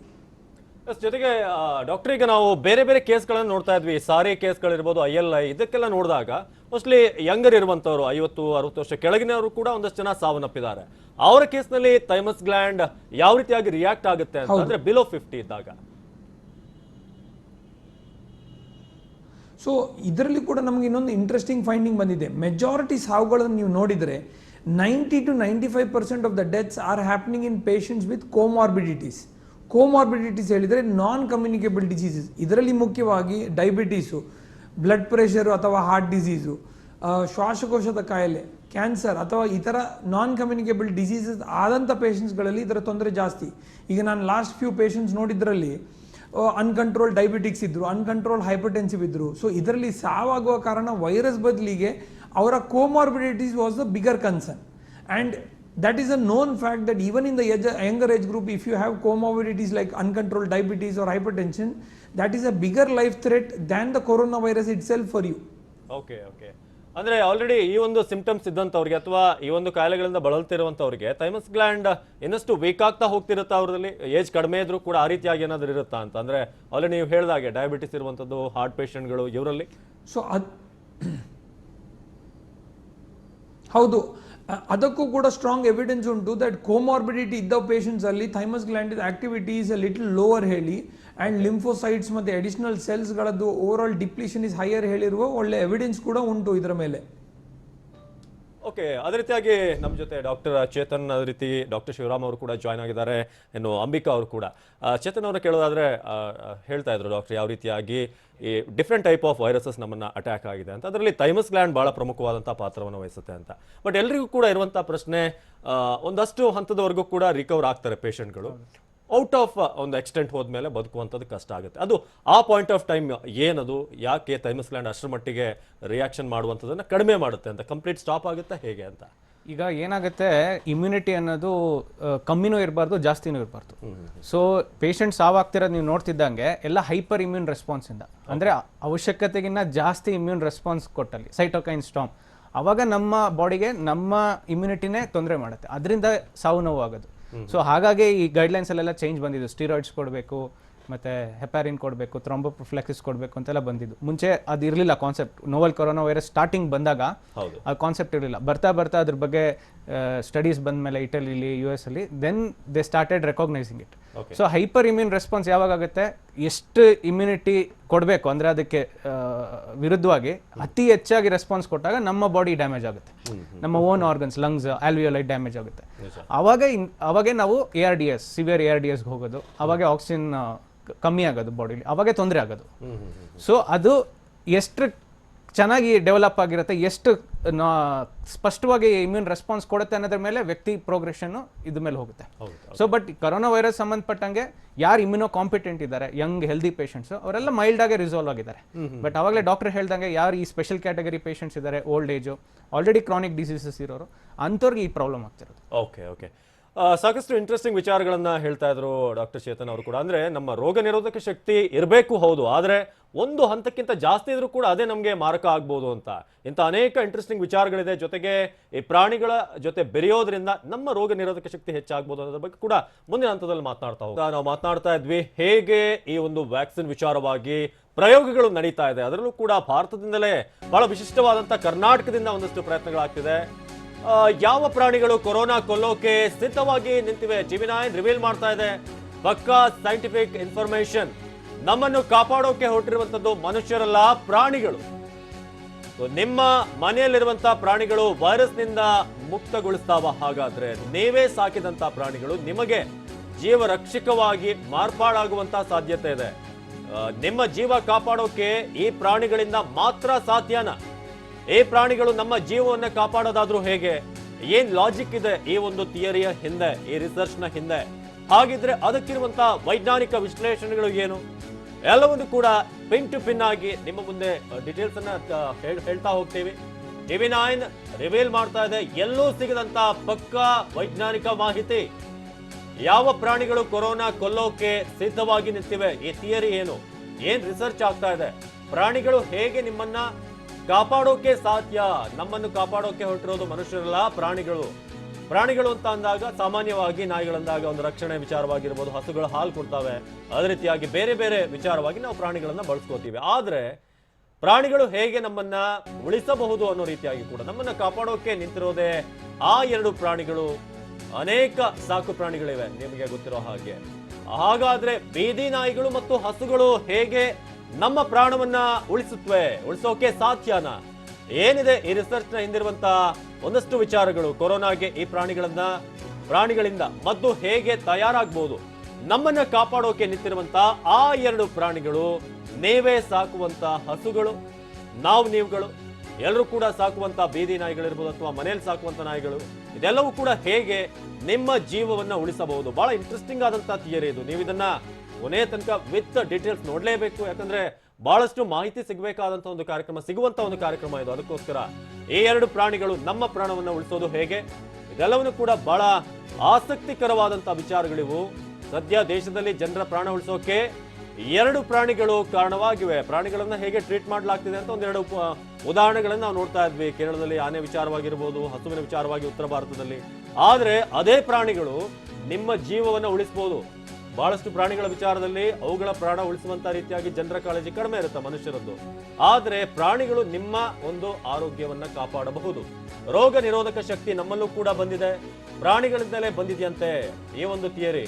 ಅಂದ್ರೆ ನಮ್ಮಲ್ಲಿ ಇಮ್ಯುನಿಟಿ ಹೆಚ್ಚಾಗೋದಕ್ಕೆ ಪ್ರಾಣಿಗಳು ಒಂದು ರೀತಿಯಾಗಿ ಪರೋಕ್ಷವಾಗಿ ಕಾರಣ ಅಂತ. 7 ಕೊರೋನಾ ವೈರಸ್ಗಳ ಪೈಕಿ ಪ್ರಾಣಿಗಳಿಂದ ಸೇಫ್ ಆಗುವಂಥದ್ದು ಹೇಗೆ, ಅಂದ್ರೆ ಪ್ರಾಣಿಗಳು ನಮ್ಮನ್ನು ಹೇಗೆ ಸೇಫ್ ಮಾಡ್ತವೆ. ಭಾರತದಲ್ಲಿ ಕೊರೋನಾ ಪೀಡಿತರ ಸಂಖ್ಯೆ ಹೆಚ್ಚಿದ್ರೂ ಕೂಡ ಆ ರೇಷಿಯೋ ಬಹಳ ಕಡಿಮೆ ಇದೆ. ಇಡೀ ಜಗತ್ತಿನ ರೇಷಿಯೋ ನೋಡಿದ್ರೆ ನಾವು 7ರಷ್ಟು ಭಾರತದಲ್ಲಿ, ಆದ್ರೆ ಭಾರತದಲ್ಲಿ 2ರಷ್ಟು, ಬೇರೆ ರಾಷ್ಟ್ರಗಳಲ್ಲಿ ಒಟ್ಟು 7ರಷ್ಟು ಇದೆ. ನಾಯಿ ಹಸುಗಳ ಜೊತೆಗೆ ಭಾರತೀಯರು ಹೆಚ್ಚಾಗಿ ಬೆರೆಯೋದ್ರಿಂದ ಈ ಶಕ್ತಿ ಬಂದಿರಬಹುದು ಅಂತ. ನಮ್ಮಲ್ಲೂ ಕೂಡ ರೋಗ ನಿರೋಧಕ ಶಕ್ತಿ ಬೆಳೆದು ಕೊರೋನಾ ವಿರುದ್ಧ ಹೋರಾಡುವಂತ ಶಕ್ತಿ ಬಂದಿದೆ. ಅದಕ್ಕೋಸ್ಕರ ಭಾರತದಲ್ಲಿ ಆ ಒಂದು ಪರ್ಸೆಂಟೇಜ್ ಏನಿದೆ ಅದು ಕಡಿಮೆ ಇದೆ. ಇಲ್ಲಿ ಮನುಷ್ಯರು ವ್ಯಾಕ್ಸಿನ್ ಅನ್ನ ಕಂಡು ಹಿಡಿಯೋದಕ್ಕೆ, ವಿಜ್ಞಾನಿಗಳು ವ್ಯಾಕ್ಸಿನ್ ಅನ್ನ ಕಂಡು ಹಿಡಿಯೋದಕ್ಕೆ ಓಡಾಡ್ತಾ ಇದ್ರು ಕೂಡ ಈ ವ್ಯಾಕ್ಸಿನ್ ಕಂಡು ಹಿಡಿಯುವಂತ ಉದ್ದೇಶಕ್ಕೆ ಬಳಕೆ ಆಗ್ತಾ ಇರೋದು ಅಥವಾ ನಾವು ಸಂಶೋಧನೆಯನ್ನ ಶುರು ಮಾಡಿರೋದು ನಾವು ನೀವು ಸಾಕುವಂತ ಹಸು ಆಗಿರ್ಬೋದು, ಅಥವಾ ಮನೆಯಲ್ಲಿ ಓಡಾಡೋದಕ್ಕೆ ಬಿಟ್ಟಿರುವಂತಹ ನಾಯಿ ಆಗಿರ್ಬೋದು, ಅಥವಾ ನಿಮ್ಮ ಮನೆಯ ಮುಂದೆ ಓಡಾಡ್ತಾ ಇರುವಂತಹ ಬೀದಿ ನಾಯಿ ಆಗಿರ್ಬೋದು. ಈ 2 ಪ್ರಾಣಿಗಳು ಪ್ರಾಣ ಉಳಿಸುವಂತಹ ನಿಟ್ಟಿನ ಸಂಶೋಧನೆಗೆ ಕಾರಣವಾಗಿದೆ. ಹಾಗಿದ್ರೆ 2 ನಾಯಿಗಳಲ್ಲಿ ಅಂತಹದ್ದೇನಿದೆ, ಅಥವಾ 2 ಪ್ರಾಣಿಗಳಲ್ಲಿ ಅಂತಹ ವೈಶಿಷ್ಟ್ಯ ಏನಿದೆ? ನಾವು ದಿನನಿತ್ಯ ಅವುಗಳ ಜೊತೆಗೆ ಬೆರಿತೀವಿ, ನಮ್ಮ ಮನೆಯಲ್ಲಿ ಓಡಾಡ್ಕೊಂಡಿರ್ತವೆ. ಇನ್ನು ಹಳ್ಳಿ ಪ್ರದೇಶದಲ್ಲಿ ಅಥವಾ ಹಸುಗಳನ್ನ ಸಾಕುವಂತವರು ಪ್ರತಿನಿತ್ಯದ ತಮ್ಮ ದೈನಂದಿನ ಜೀವನವನ್ನ ಆರಂಭಿಸೋದೆ ಹಸುಗಳ ಮೈ ತಿಕ್ಕೋ ಮೂಲಕ ಅಥವಾ ಹಸುಗಳಿಗೆ ಹುಲ್ಲು ಹಾಕುವ ಮೂಲಕ ಅವುಗಳ ದೈನಂದಿನ ಜೀವನವನ್ನ ಶುರು ಮಾಡ್ತಾರೆ. ಅದರ ಜೊತೆಗೆ ಈ ನಾಯಿಯನ್ನ ಸಾಕುವಂಥವ್ರು ಅಥವಾ ಬೀದಿ ನಾಯಿ ಬಗ್ಗೆ ವಿಶೇಷವಾದಂತ ಪ್ರೀತಿ ಇರುವಂಥವರು ಕೂಡ ದಿನ ಬೆಳಗಾದ್ರೆ ಸಾಕು ಅವುಗಳನ್ನ ಕರೆದು ಮೈ ತಿಕ್ಕಿ ಮುದ್ದಾಡಿ ವಾಪಸ್ ಕಳಿಸ್ತಾರೆ. ಇಂಥದ್ದೊಂದು ದೈನಂದಿನ ಚಟುವಟಿಕೆಯೇ ನಿಮ್ಮನ್ನ ಬದುಕಿಸ್ತಾ ಇದೆಯಾ, ಅಥವಾ ನಿಮ್ಮನ್ನ ಬದುಕಿಸೋದಕ್ಕೆ ವ್ಯಾಕ್ಸಿನ್ ಕಂಡು ಹಿಡಿಯೋ ಮೂಲ ಆಗ್ತವ? ಇಂಥದ್ದೊಂದಷ್ಟು ಥೇರಿ ಸದ್ಯಕ್ಕೆ ಮುನ್ನೆಲೆಗೆ ಬರ್ತಾ ಇದೆ. ಇದನ್ನ ಕಂಪ್ಲೀಟ್ ಆಗಿ ನಾವು ಡಾಕ್ಟರ್ ವಿಶಾಲ್ ರಾವ್ ಅವ್ರನ್ನ ಕೇಳೋಣ. ಡಾಕ್ಟರ್ ವಿಶಾಲ್ ರಾವ್ ಅವರೇ, ಮುಂಚೆಯಿಂದಲೂ ಕೂಡ ಹೇಳ್ತಾ ಇದ್ರಿ ಇಲ್ಲ ಭಾರತೀಯರಲ್ಲಿ ಸಾವಿನ ಸಂಖ್ಯೆ ತೀರಾ ಕಡಿಮೆ ಇದೆ. ಯಾಕೆ ಈ ಸಾವಿನ ಸಂಖ್ಯೆ ತೀರಾ ಕಡಿಮೆ ಇದೆ ಅಂತ ನೋಡ್ತಾ ಹೋದ್ರೆ ಇಂಥ ಒಂದಷ್ಟು ಅಂಶಗಳು ಕಾರಣ ಆಗಿರಬಹುದು ಅಂತೇಳಿ. ಈ ನಾಯಿ ಹಾಗೇನೆ ಹಸುಗಳಿಂದ ನಾವು ಈ ಕೊರೋನಾ ವೈರಸ್ ಅನ್ನ ಓಡಿಸುವಂತ ನಿಟ್ಟಿನಲ್ಲಿ ಅಥವಾ ಅದರಿಂದ ಸಾವನ್ನಪ್ಪುವಂತ ನಿಟ್ಟಿನಲ್ಲಿ ಕಡಿಮೆ ಪ್ರಮಾಣದಲ್ಲಿ ಎಕ್ಸ್ಪೋಸ್ ಆಗ್ತಾ ಇದೀವಾ? ಹೇಗೆ ಇಂಥದೊಂದು ಥೇರಿ ಸ್ಟಾರ್ಟ್ ಆಗಿದೆ? ಇದಕ್ಕೆ ಕಾರಣ ಏನು? ನಮಸ್ಕಾರ.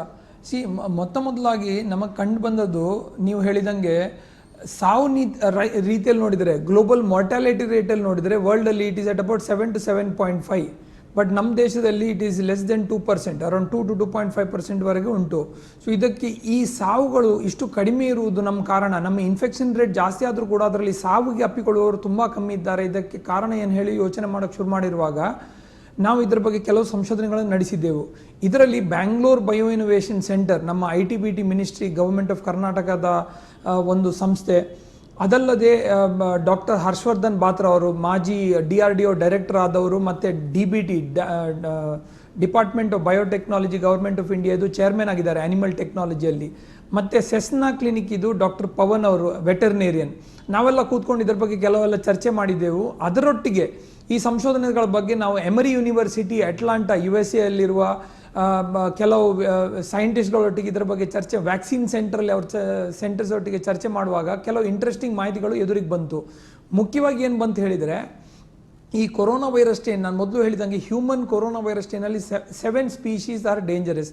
ಆ 7 ಸ್ಪೀಶೀಸ್ ಆರ್ ಇನ್ಫೆಕ್ಟಿಂಗ್ ಹ್ಯೂಮನ್ಸ್. ಅದರಲ್ಲಿ 3 are causing severe infections, 4 are causing mild infection. But ಈ 7 ವೆರೈಟಿಗಳನ್ನು ನೋಡಿದರೆ ಇದರ ಜೆನೆಟಿಕ್ ಸಿಮಿಲಾರಿಟಿಯಲ್ಲಿ 2 ಮುಖ್ಯವಾಗಿ ಮಾಹಿತಿ ನಮಗೆ ಬಂದಿದೆ. ಮೊದಲನೇದು ಏನಂತ ಹೇಳಿದರೆ, these corona human viruses are targeting the human ACE inhibitor ಹೇಳಿ ಏಸ್ ರಿಸೆಪ್ಟರ್ಸ್ ಅನ್ನು ಇದು ಮಾಡುತ್ತೆ. ಈ ACE receptors are also very similar in dogs. ಎರಡನೇದು ವಿಷಯ ಹೇಳಿದರೆ, ಈ ಕೊರೋನಾ ವೈರಸ್, ಹ್ಯೂಮನ್ ಕೊರೋನಾ ವೈರಸ್ನ ಸ್ಪೈಕ್ ಪ್ರೋಟೀನ್ ಹೇಳುವ ಒಂದು ಪ್ರೋಟೀನ್ನ ಅಂಶ ಕೆನೈನ್ ಅಂದರೆ ಬೀದಿ ನಾಯಿಗಳ ವೈರಸಸ್ಗಳಲ್ಲಿ ಕೂಡ ಇದರದ್ದು ತುಂಬ ಸಿಮಿಲಾರಿಟಿ ಕಂಡು ಬಂದಿದೆ. ಸೊ ಬೀದಿ ನಾಯಿಗಳಲ್ಲಿ ಆಗಲೇ ಹಸುಗಳಲ್ಲಿ ಕೊರೋನಾ ವೈರಸ್ ಸ್ಟೇನ್ಸ್ಗಳು ಮೊದಲಿಂದನೇ ಕಂಡು ಬಂದಿತ್ತು. ಇದರ ಜೆನೆಟಿಕ್ ಅನಾಲಿಸಿಸ್ ಮಾಡುವಾಗ ಇದರ genetic similarity is very close to that of the human viruses, but it is not the same. So ಆ ಮಟ್ಟಲ್ಲಿ ಈಗ ನಮ್ಮ ದೇಶದಲ್ಲಿ ಸುಮಾರು 3.5 ಕೋಟಿ ಬೀದಿ ನಾಯಿಗಳು ಇದೇ ಹೇಳಿ ಕಂಡು ಬಂದಿದೆ. ಈ 3.5 ಕೋಟಿ ಬೀದಿ ನಾಯಿಗಳನ್ನು ನೋಡಿದರೆ ಇವರಲ್ಲಿ ಆಲ್ರೆಡಿ ಮೊದಲು ಇನ್ಫೆಕ್ಷನ್ ಇದ್ದಿರಬಹುದು. ಈ ಬೀಟಾ ಕೊರೋನಾ ವೈರಸ್, ಇದು ಆನಿಮಲ್ ಕೆನೈನ್ ಕೊರೋನಾ ವೈರಸ್ ಹೇಳ್ತೇವೆ ಅದಕ್ಕೆ, ಡಾಗ್ಸ್ ಕೊರೋನಾ ವೈರಸ್. ಆ canine corona virus already, because it is being genetically very similar to the human corona virus, we may have received some amount of inter species transmission. Inter species transmission ಹೇಳಿದರೆ ನಾಯಿಗಳಿಂದ ಹ್ಯೂಮನಿಗೆ ಮೊದಲೇ immunity ಕೊಟ್ಟಿರಬಹುದು. ಆ ಕಾರಣದಿಂದಾಗಿ ನಮ್ಮ ಬಾಡಿಯಲ್ಲಿ ಒಂದು ಹಂತದಲ್ಲಿ ವ್ಯಾಕ್ಸಿನ್ ಆಲ್ರೆಡಿ ತಯಾರಾಗಿತ್ತು. ಒಂದು ಹಂತದಲ್ಲಿ ಆ ಇಮ್ಯುನಿಟಿ ಅಥವಾ ವ್ಯಾಕ್ಸಿನೇಷನ್ ಆಲ್ರೆಡಿ ನಮಗೆ ಈ ಬೀದಿ ನಾಯಿಗಳಿಂದ ಅಥವಾ ಹಸುಗಳಿಂದ ಆಗಿದ್ದ ಕಾರಣ ನಮ್ಮಲ್ಲಿ ಈ ಇನ್ಫೆಕ್ಷನ್ನ ತೀವ್ರತೆ ಅಷ್ಟು ಕೆಟ್ಟದಾಗಿಲ್ಲ. ಅದರಿಂದ ಕಾರಣವಾಗಿ ಸಾವುಗಳು ಕಡಿಮೆ ಆಗಿರ್ಬೋದು ಹೇಳುವ ನಮ್ಮ ಕೆಲವು ಸಂಶೋಧನೆಗಳು ವ್ಯಕ್ತಪಡಿಸಿದೆ. ಡಾಕ್ಟ್ರೆ ಮತ್ತೆ ನಿಮ್ಮನ್ನ ಮಾತಾಡಿಸ್ತೀನಿ. ಡಾಕ್ಟರ್ ಶಿವರಾಮ್ ಇದ್ದಾರೆ ಇಲ್ಲಿ, ರಾಜ್ಯ ಪಶು ವೈದ್ಯರ ಸಂಘದ ಕಾರ್ಯದರ್ಶಿ, ಹಾಗೇನೆ ಸ್ವತಃ ಪಶು ವೈದ್ಯರು ಕೂಡ. ಡಾಕ್ಟರ್ ವಿಶಾಲ್ ರವರು ಹೇಳ್ತಾ ಇರುವಂತಹ ಥಿಯರಿ, ಈ ಮುಂಚೆನೆ ಕ್ಯಾನೈನ್ ಕೊರೋನಾ ವೈರಸ್ ಇತ್ತು ಅಥವಾ ಹ್ಯೂಮನ್ ಕೊರೋನಾ ವೈರಸ್ ಸಾಮ್ಯತೆ ಇರಬಹುದು, ಅದರಿಂದ ಒಂದು ಪಾರ್ಷಿಯಲ್ ಇಮ್ಯೂನ್ ಸಿಸ್ಟಮ್ ಬಿಲ್ಡ್ ಆಗಿರಬಹುದು ಅಂತ ಹೇಳಿ, ಹೇಗೆ ಸಾಧ್ಯ ಅಂತಿದ್ದು? ಅದಿರಬಹುದು. ಟ್ರಯಲ್ಸ್ ನಡೀತಾ ಇದೆ, ಇನ್ನು ಅದು ವೈಜ್ಞಾನಿಕವಾಗಿ ಯಾವುದೇ ಥರದ್ದು ದಾಖಲಾತಿಗಳಿಲ್ಲ, ಪ್ರೂವ್ ಕೂಡ ಆಗಿಲ್ಲ. 1971 ಡಾಗಲ್ಲಿ ಡಾಗ್ ಕೊರೋನಾ ವೈರಸ್ಸು ಐಡೆಂಟಿಫೈ ಆಗಿದೆ. ಅದು ನಮ್ಮಲ್ಲಿ ಈಗ ಮನುಷ್ಯರಲ್ಲಿ ರೆಸ್ಪಿರೇಟರಿ ಸಿಸ್ಟಮ್ಗೆ ಇನ್ವಾಲ್ವ್ ಆದಂಗೆ ಅದರಲ್ಲಿ ಆ ಥರ ಇನ್ವಾಲ್ವ್ ಆಗಲ್ಲ. ನಮ್ಮಲ್ಲಿ ಗ್ಯಾಸ್ಟ್ರೋಎಂಟ್ರೈಟಿಸ್, ಕರಳು ಬೇನೆ ಅಂತ ಏನು ಹೇಳ್ತೀವಿ, ವಾಂತಿ ಮತ್ತು ಬೇದಿ ಆಗೋದು, ಆ ಥರದ್ದು ಫಾರ್ಮಲ್ಲಿ ಲಕ್ಷಣಗಳು ಕಾಣ್ತವೆ. ಇದರಿಂದ ನಾಯಿಗಳೇ ಆಗಲಿ ಅಥವಾ ಯಾವುದು ಲೀತಲ್ ಸ್ಟೇಜ್ಗೆ ಹೋಗಲ್ಲ, ಅಂದರೆ ಸಾವನ್ನಪ್ಪಲ್ಲ. ಅಕಸ್ಮಾತ್ ಸತ್ತೋದ್ರೆ ವಾಂತಿ ಬೇದಿ ಆಗಿ ಡಿಹೈಡ್ರೇಷನ್ ಆಗಿಬಿಟ್ಟು ಸಾವನ್ನಪ್ಪುವಂಥ ಚಾನ್ಸಸ್ ಇರುತ್ತೆ. ಬಟ್ ಅದನ್ನು ನಾವು ಸುಮಾರು 1984 ವ್ಯಾಕ್ಸಿನೇಷನ್ ಮಾಡ್ತಾ ಇದ್ವಿ. All veterinarians we have been exposing to corona. ಏಕೆಂದರೆ ರೆಗ್ಯುಲರಾಗಿ ಮಿನಿಮಮ್ 15-20 ಪೇಷಂಟ್ಸ್ ನೋಡ್ತೀವಿ, ದನಗಳು ನೋಡ್ತೀವಿ. ಈಗ ದನಗಳು ತಗೊಂಡ್ರೆ ಕರುಗಳಲ್ಲಿ ಬರುತ್ತೆ ಬೋವೈನ್ ಟಾರೋ ವೈರಸ್ ಅಂತ. ಈಗ ಕುದುರೆಗಳಲ್ಲಿ ತಗೊಂಡ್ರೆ ಈಕ್ವೈನ್ ಟಾರೋ ವೈರಸ್ ಅಂತ ಬರುತ್ತೆ. ಹಂದಿಗಳಲ್ಲೂ ಕೂಡ ಬರುತ್ತೆ. ಟ್ರಾನ್ಸ್ಮಿಸಿಬಲ್ ಗ್ಯಾಸ್ಟ್ರೋಎಂಟ್ರೈಟಿಸ್ ಅಂತ ಒಂದು ಕಾಯಿಲೆ ಹೇಳ್ತೀವಿ, ಅದರಲ್ಲಿ ಬರುತ್ತೆ. ಹೀಗೆ ಅನೇಕ, ಈಗ ಬೆಕ್ಕು ತಗೊಳ್ಳಿ, ಬೆಕ್ಕಲ್ಲೂ ಕೂಡ ಇದೆ ಫಿಲೈನ್ ಸೆಪ್ಟಿಸಿಮಿಕ್ ಪೆರಿಟೋನೈಟಿಸ್ ಅಂತ ಇದೆ. ಸೊ ಈ ಥರ ಬೇರೆ ಬೇರೆ ಜಾತಿಗಳಲ್ಲಿ ಬೇರೆ ಬೇರೆ ಕರೋನಾಗಳು ನಾವು ಅದರಿಂದ ನೋಡ್ತಾ ಇದ್ದೀವಿ. 1930 ಇನ್ಫೆಕ್ಷಸ್ ಬ್ರಾಂಕೈಟಿಸ್ ಅಂತ ಬರ್ಡ್ಸಲ್ಲಿ ಬರುತ್ತೆ. ಆ ಬರ್ಡ್ಸಲ್ಲಿ ಬಂದಾಗ ಅದಕ್ಕೆ ವ್ಯಾಕ್ಸಿನೇಷನ್ ಮಾಡಿ even today we are vaccinating it. So ಹಾಗಾಗಿ ದನಗಳಲ್ಲಿ ನೀವು ಹೇಳ್ತಾ ಇದ್ರಿ, ದನಗಳಲ್ಲಿ ನಾನು ಏತಕ್ಕಾಗಿ ರೆಸಿಸ್ಟೆನ್ಸ್ ಬಂದಿರ್ಬೋದು ಅಂತಂದರೆ, ದನಗಳಲ್ಲಿ ಬರುವಂಥ ಮೂತ್ರ ಮತ್ತು ಸಗಣಿ ಇದೆಯಲ್ಲ, ಅದರಲ್ಲಿ ನೈಟ್ರೋಜನ್ ಅಂಶ ಇರುತ್ತೆ. That itself is bactericidal, virucidal and fungicidal. ತಮಗೆ ಎಲ್ಲ ಡಾಕ್ಟರ್ಗಳಿಗೆ ಗೊತ್ತಿದೆ ಅಲ್ವಾ ಸರ್?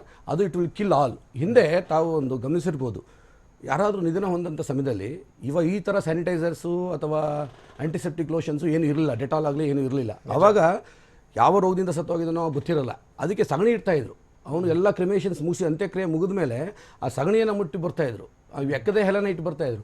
ಅದರಲ್ಲಿ ಕೈ ತೊಳಿಬೇಕಾಗಿತ್ತು ನಾವು. ಅಂದರೆ ಆ ಥರ ಹಿಂದೆ ಮಾಡಿದರು ಅಂತಂದರೆ ಅದರ ಉದ್ದೇಶ you have to kill the virus. ಅಲ್ಲಿರೋಂಥ ವೈರಸ್ ಇರ್ಬೋದು, ಬ್ಯಾಕ್ಟೀರಿಯಾ ಇರ್ಬೋದು, ಅಥವಾ ಯಾವ ರೋಗದಿಂದ ಸತ್ತಿದ್ದಾನೆ ಅಂತ ಇವ್ರಿಗೆ ಗೊತ್ತಿರಲ್ಲ.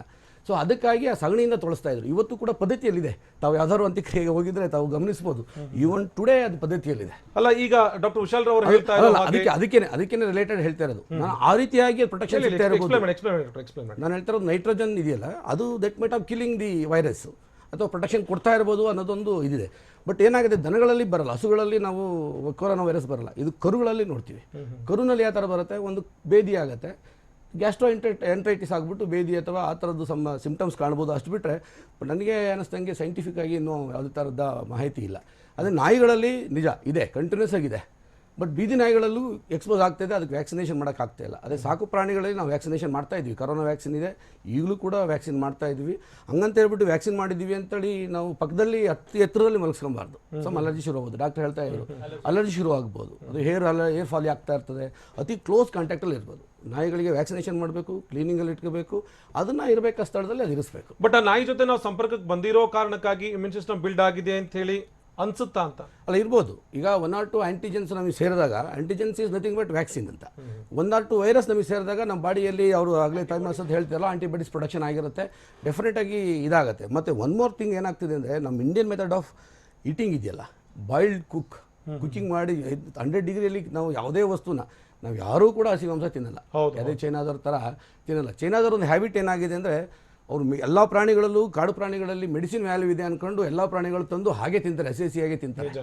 ಆ ಹಸಿಯಾಗಿ ತಿನ್ನೋದ್ರಿಂದ ಏನಾಗುತ್ತೆ, ಈಗ ಬ್ಯಾಟ್ ಇರ್ಬೋದು, ಪ್ಯಾಂಗೋಲಿನ್ ಇರ್ಬೋದು, ಇವನು ಪುನುಗು ಬೆಕ್ಕಿರ್ಬೋದು, ಅವರೆಲ್ಲ ಕಾಡಲ್ಲಿದ್ದಂಥ ಪ್ರಾಣಿಗಳನ್ನ ತಂದು ಹಸಿಯಾಗಿ ತಿಂತಾರೆ. ಇವನು ಹಾವು ಕೂಡ one of the intermediate host, ಬ್ಯಾಟಿಂದ ಮನುಷ್ಯರಿಗೆ ಬರ್ಸೋದಕ್ಕೆ one of the intermediate host.